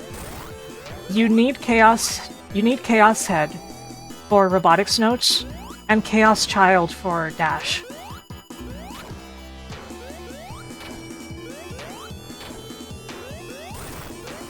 Well, like I said, Masumi, the film animated those parts. They really just, they animated all those parts in the film, and then they put those parts in the, Elite, the game.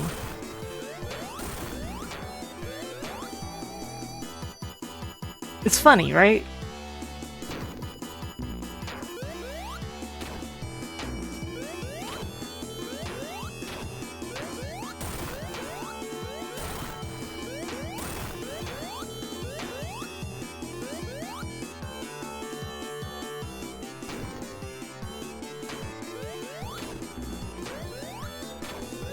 Oh, Steins Gate is absolutely worth your time.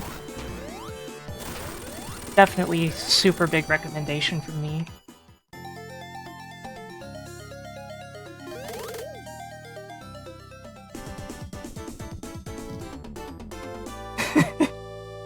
I summoned you by mentioning it. Understandable.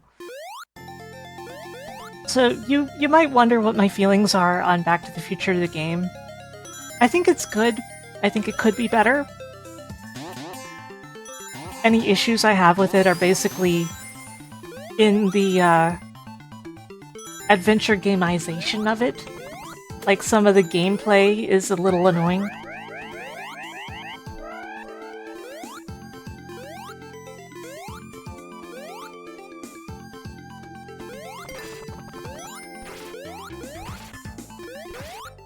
I will say this. For the PC versions of Psy Adventure titles, look for the Committee of Zero patches for them, especially Chaos Head, because Chaos Head's translation is really rough, and they improve a lot on it.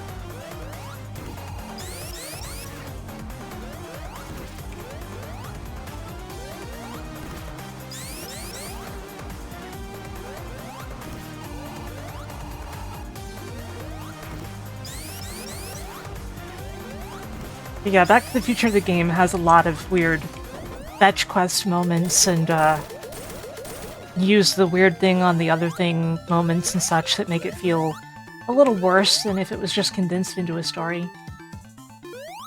Oh, I would love to have a full sprite of him that has the hat on at all times, but this is the only one that exists. Basically, it only has the player sprites for Knuckles, so all of his poses that are specific to him as an NPC do not have the hat.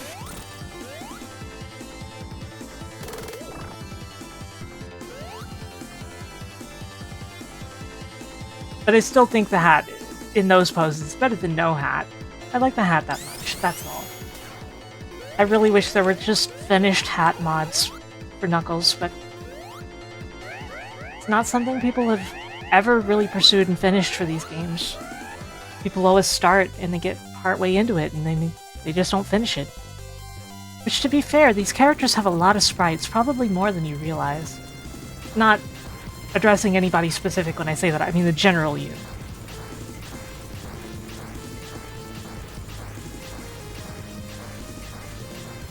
The hat came from the OVA. It came to Archie Comics later, which was taking it from the OVA. Your favorite time travel game is Chrono Trigger? Well, I love Chrono Trigger as well. Very good game. And yet another game that I'm basically an encyclopedia for.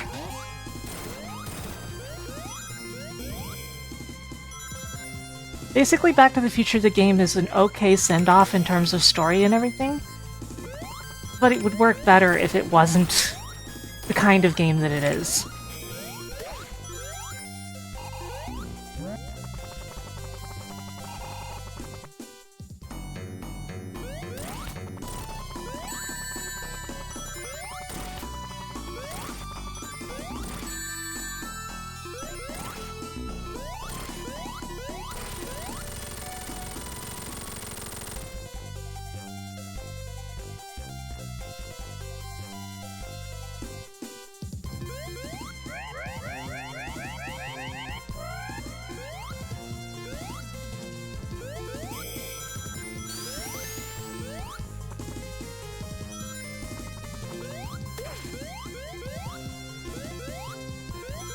Yeah, there are some media that I really like that you can't, that I can't talk too much about without spoiling a lot about them, because the fact that they are time travel is a spoiler. I can think of several off the top of my head. And at least one of them is one of the things that happens to be both time travel and horror.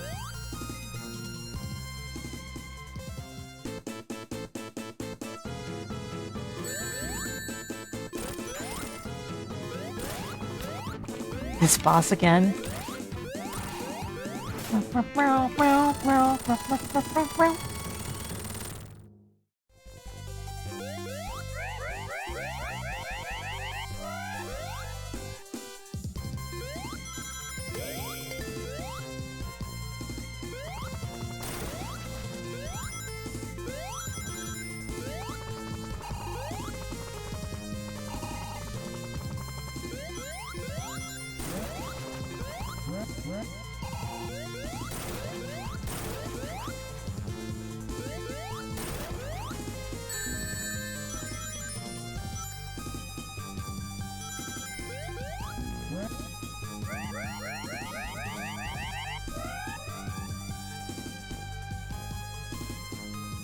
Dragon Ball is funny because it doesn't really have that much time travel per se.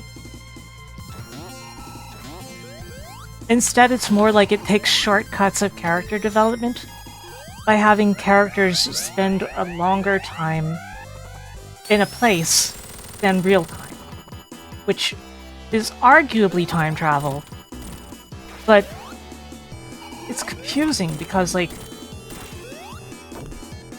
if it takes you longer to travel than the length of the trip, what is that, you know?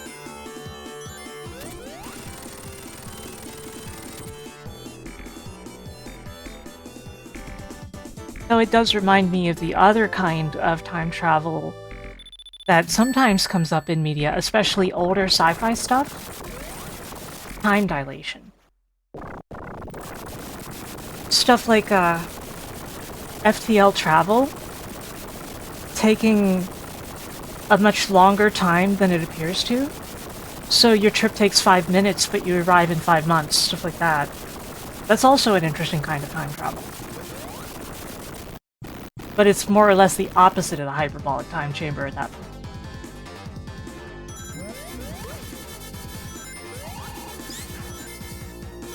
Time dilation is real? Sure, but that doesn't make it not time travel.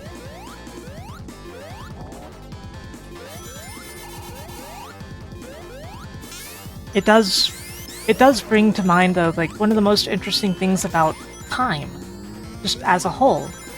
And that's the fact that people don't experience time the same way. Everybody is experiencing it differently all the time.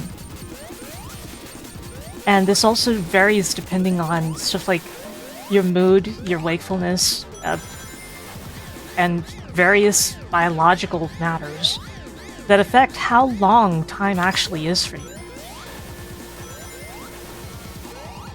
Which is also part of why you might think, days felt so much longer when I was a kid, there was so much time in the day, I could do so many things.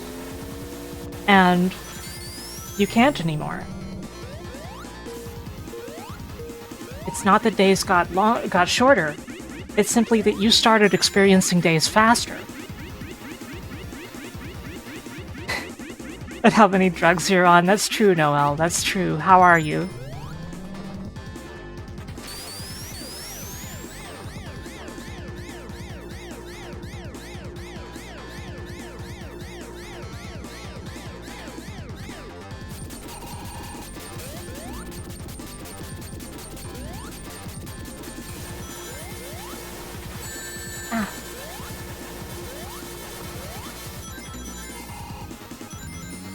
Well, my router's been a little funny lately, and just from me mentioning that, you can kind of get some idea immediately of what I'm talking about.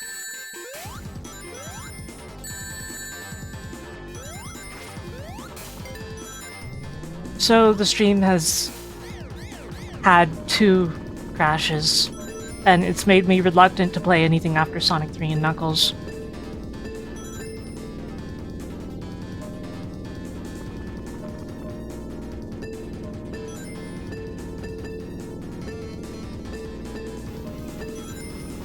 Even though I originally definitely would have felt up to it, it's been rough.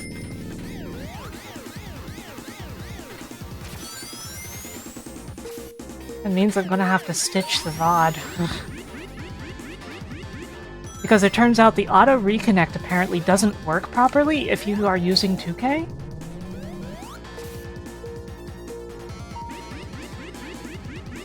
it'll reconnect, but then it won't actually send it to Twitch.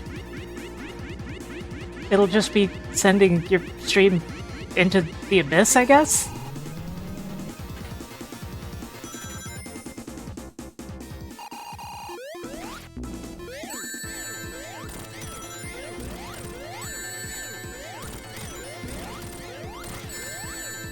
But yeah, the fact is that even in real life, time is experienced in numerous different ways, and I think that's very interesting.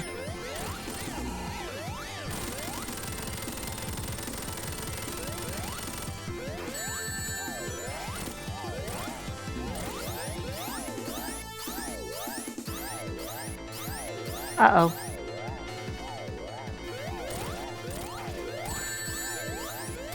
You know what? Just finish it. I don't need that ring.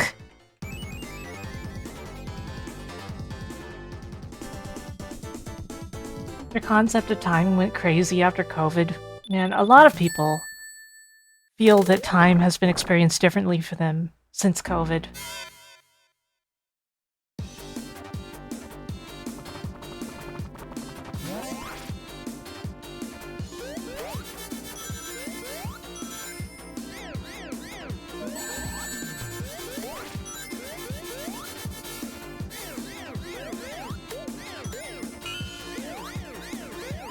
Yeah, I wouldn't be having any internet issues, but like, I've been trying to keep my router up to date purely on virtue of the 6 gigahertz support for the router isn't fully done yet, so I'm hoping that eventually it will be. But I guess updating was a mistake. The instigator.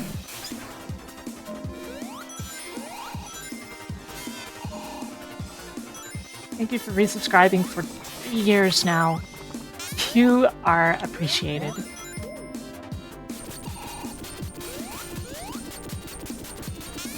Man, has it been 3 years?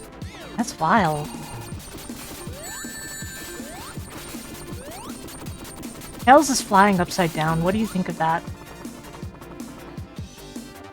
Anyway, I bet that there's already an update that fixes the issue too. But there's a catch, and it's that whoever is in charge of like the main UI program, the module, left a build artifact that was like on the update server, and so the build tool can't correctly build the module for the firmware updater to use. So it's impossible to update the firmware until somebody fixes that. Great, right? I love technology.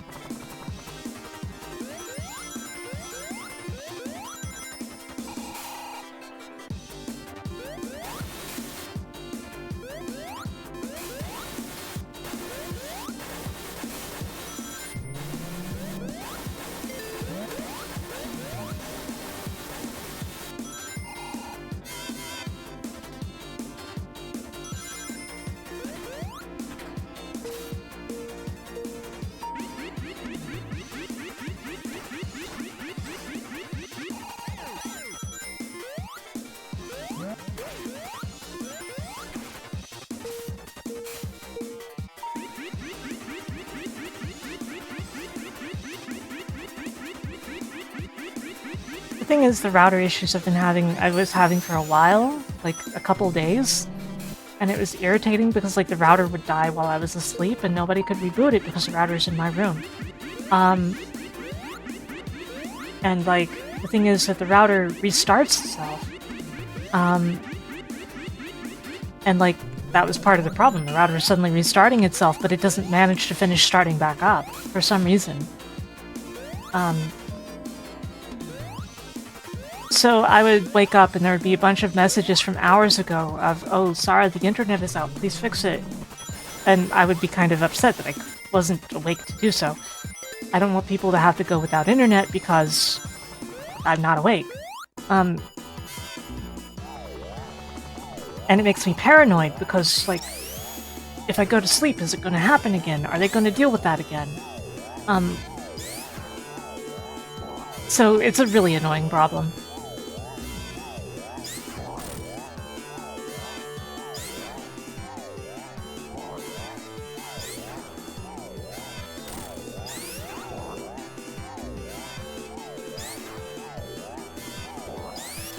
Sorry, I don't mean to rant at you guys. I'm sure you get it, though.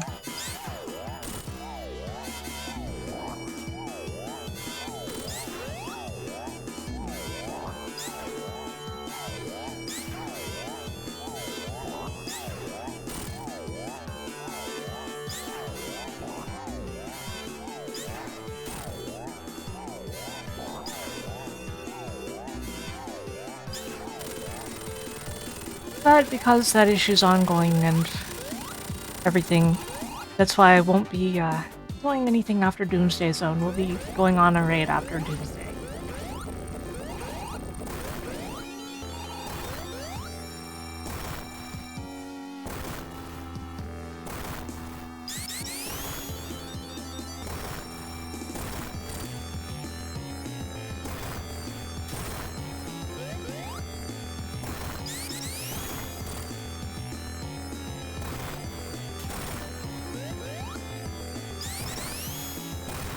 Yeah, it legitimately is the most important part, Masumi. Do I know the history of a lot of Sega games? Sort of. It's mostly Sonic theme.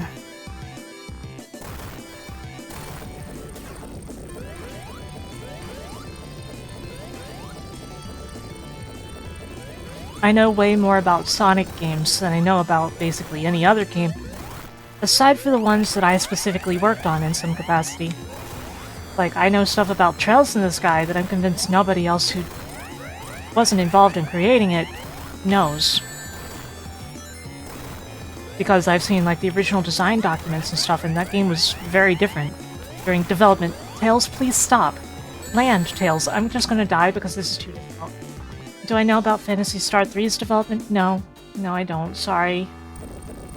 It's clear that that game went through developmental issues, though. There's remains in the game of stuff that they cut out. And in general, the game has all of the airs of a game that had really rough history developmentally. Hello, how are you doing? Welcome in. Hope you're having a good day.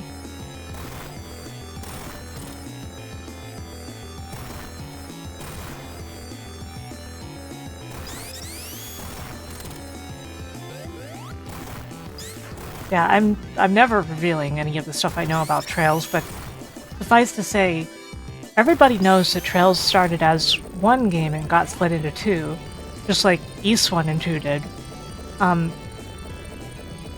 Everybody knows that, but there is way more to it, and the original draft for the full game has many major differences.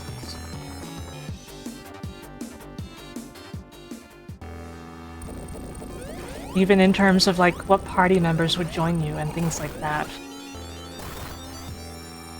And I can't talk about any of it. Quite a lot of what ended up in second chapter was specifically come up with for second chapter.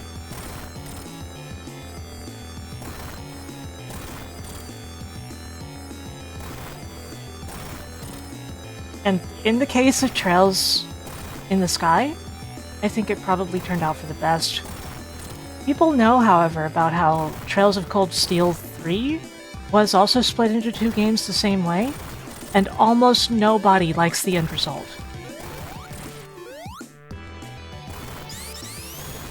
And in the case of Cold Steel, according to what Falcom has said, they split it because of the localizers asking them to, like the Chinese and Korean localizers for the games.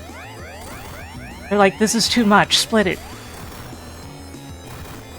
And the result is Cold Steel 4, which almost no one likes. So, whoops. Tails, do something! You're not contributing! This is the opposite of the previous situation. Thank you.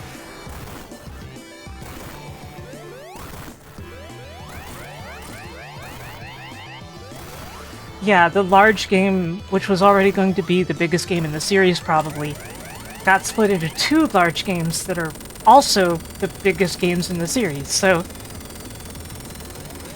Talk about bloat, right?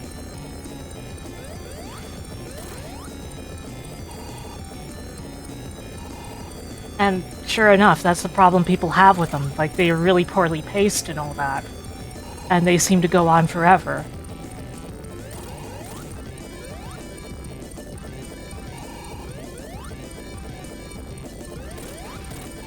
But yeah, there's just really interesting stuff there, and I can't talk about any of it in any detail because I'd love to, but I can't.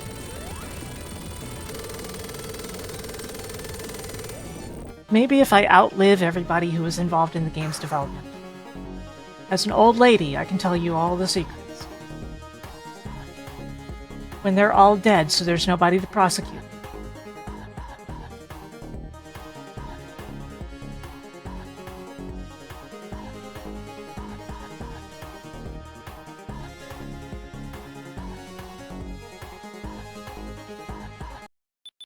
Okay, let's do Doomsday.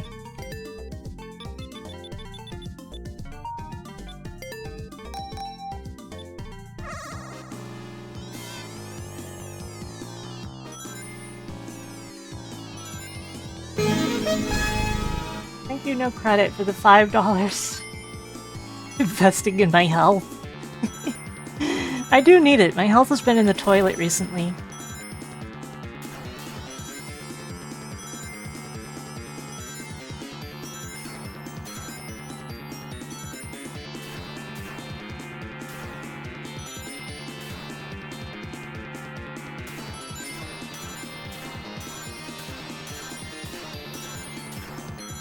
It's a real life goal to just be old enough to do something absolutely absurd and then go, I'm old.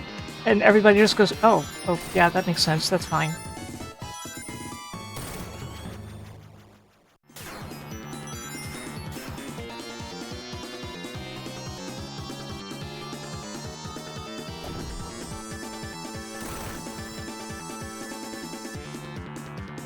Technically, Greenlow, that is the truth, don't you think?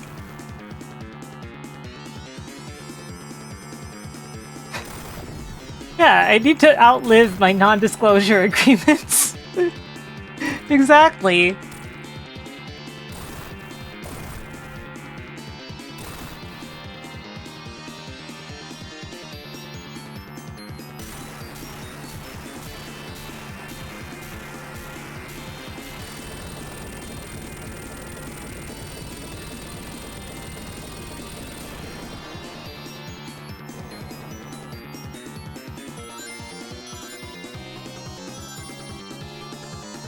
I don't know. I don't need more rings. Let's do this.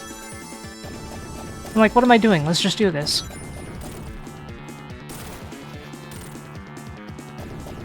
He hit me with one of those little blue mines you barely see.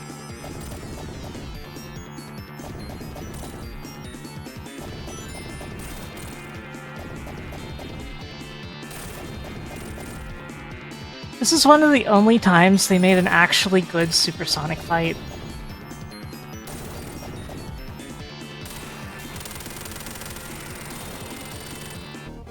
Do you think Sonic knew he could fly in space while super or hyper, or did he just try it and hope for the best? Well, since he canonically was super at the end of Sonic 2, I think he tried it because he had to. He had to get out of the Death Egg. He had to... Wait. Yeah. Yeah, that. So, he just did it at the end of Sonic 2, and he knew from then on. He always knew he could breathe in space, though. That's... He grabs onto the rocket ship to the Death Egg, and it works fine. What about Sonic Adventure 1? Don't worry about it.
So how's everyone feeling?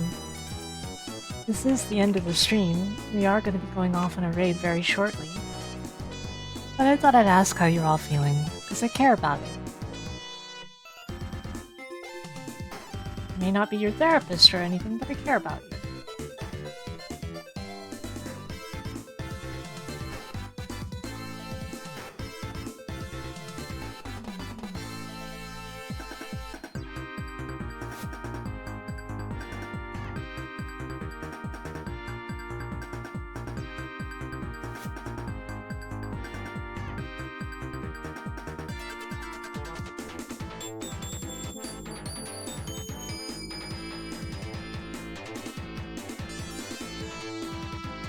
Oh, happy birthday, Ridewings.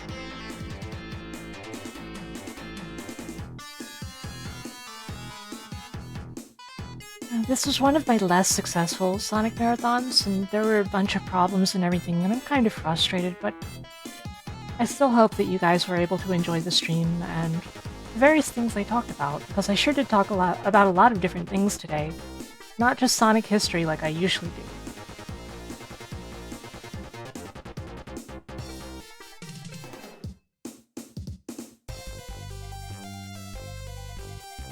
You're worried that you missed a call. Plausible, right? Unfortunate, plausible.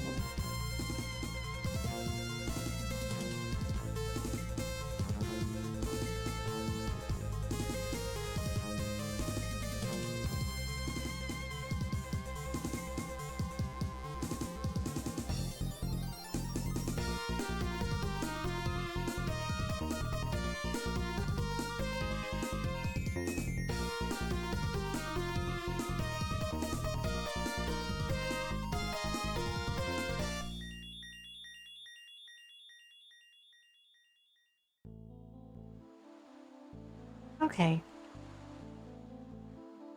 So I think we're going to raid Zoe Techie today, who's playing Zero Mission Metroid. So go say hello to them, and make sure that you watch because Zoe is cool. And I hope you have a great rest of your night. Good night, everyone.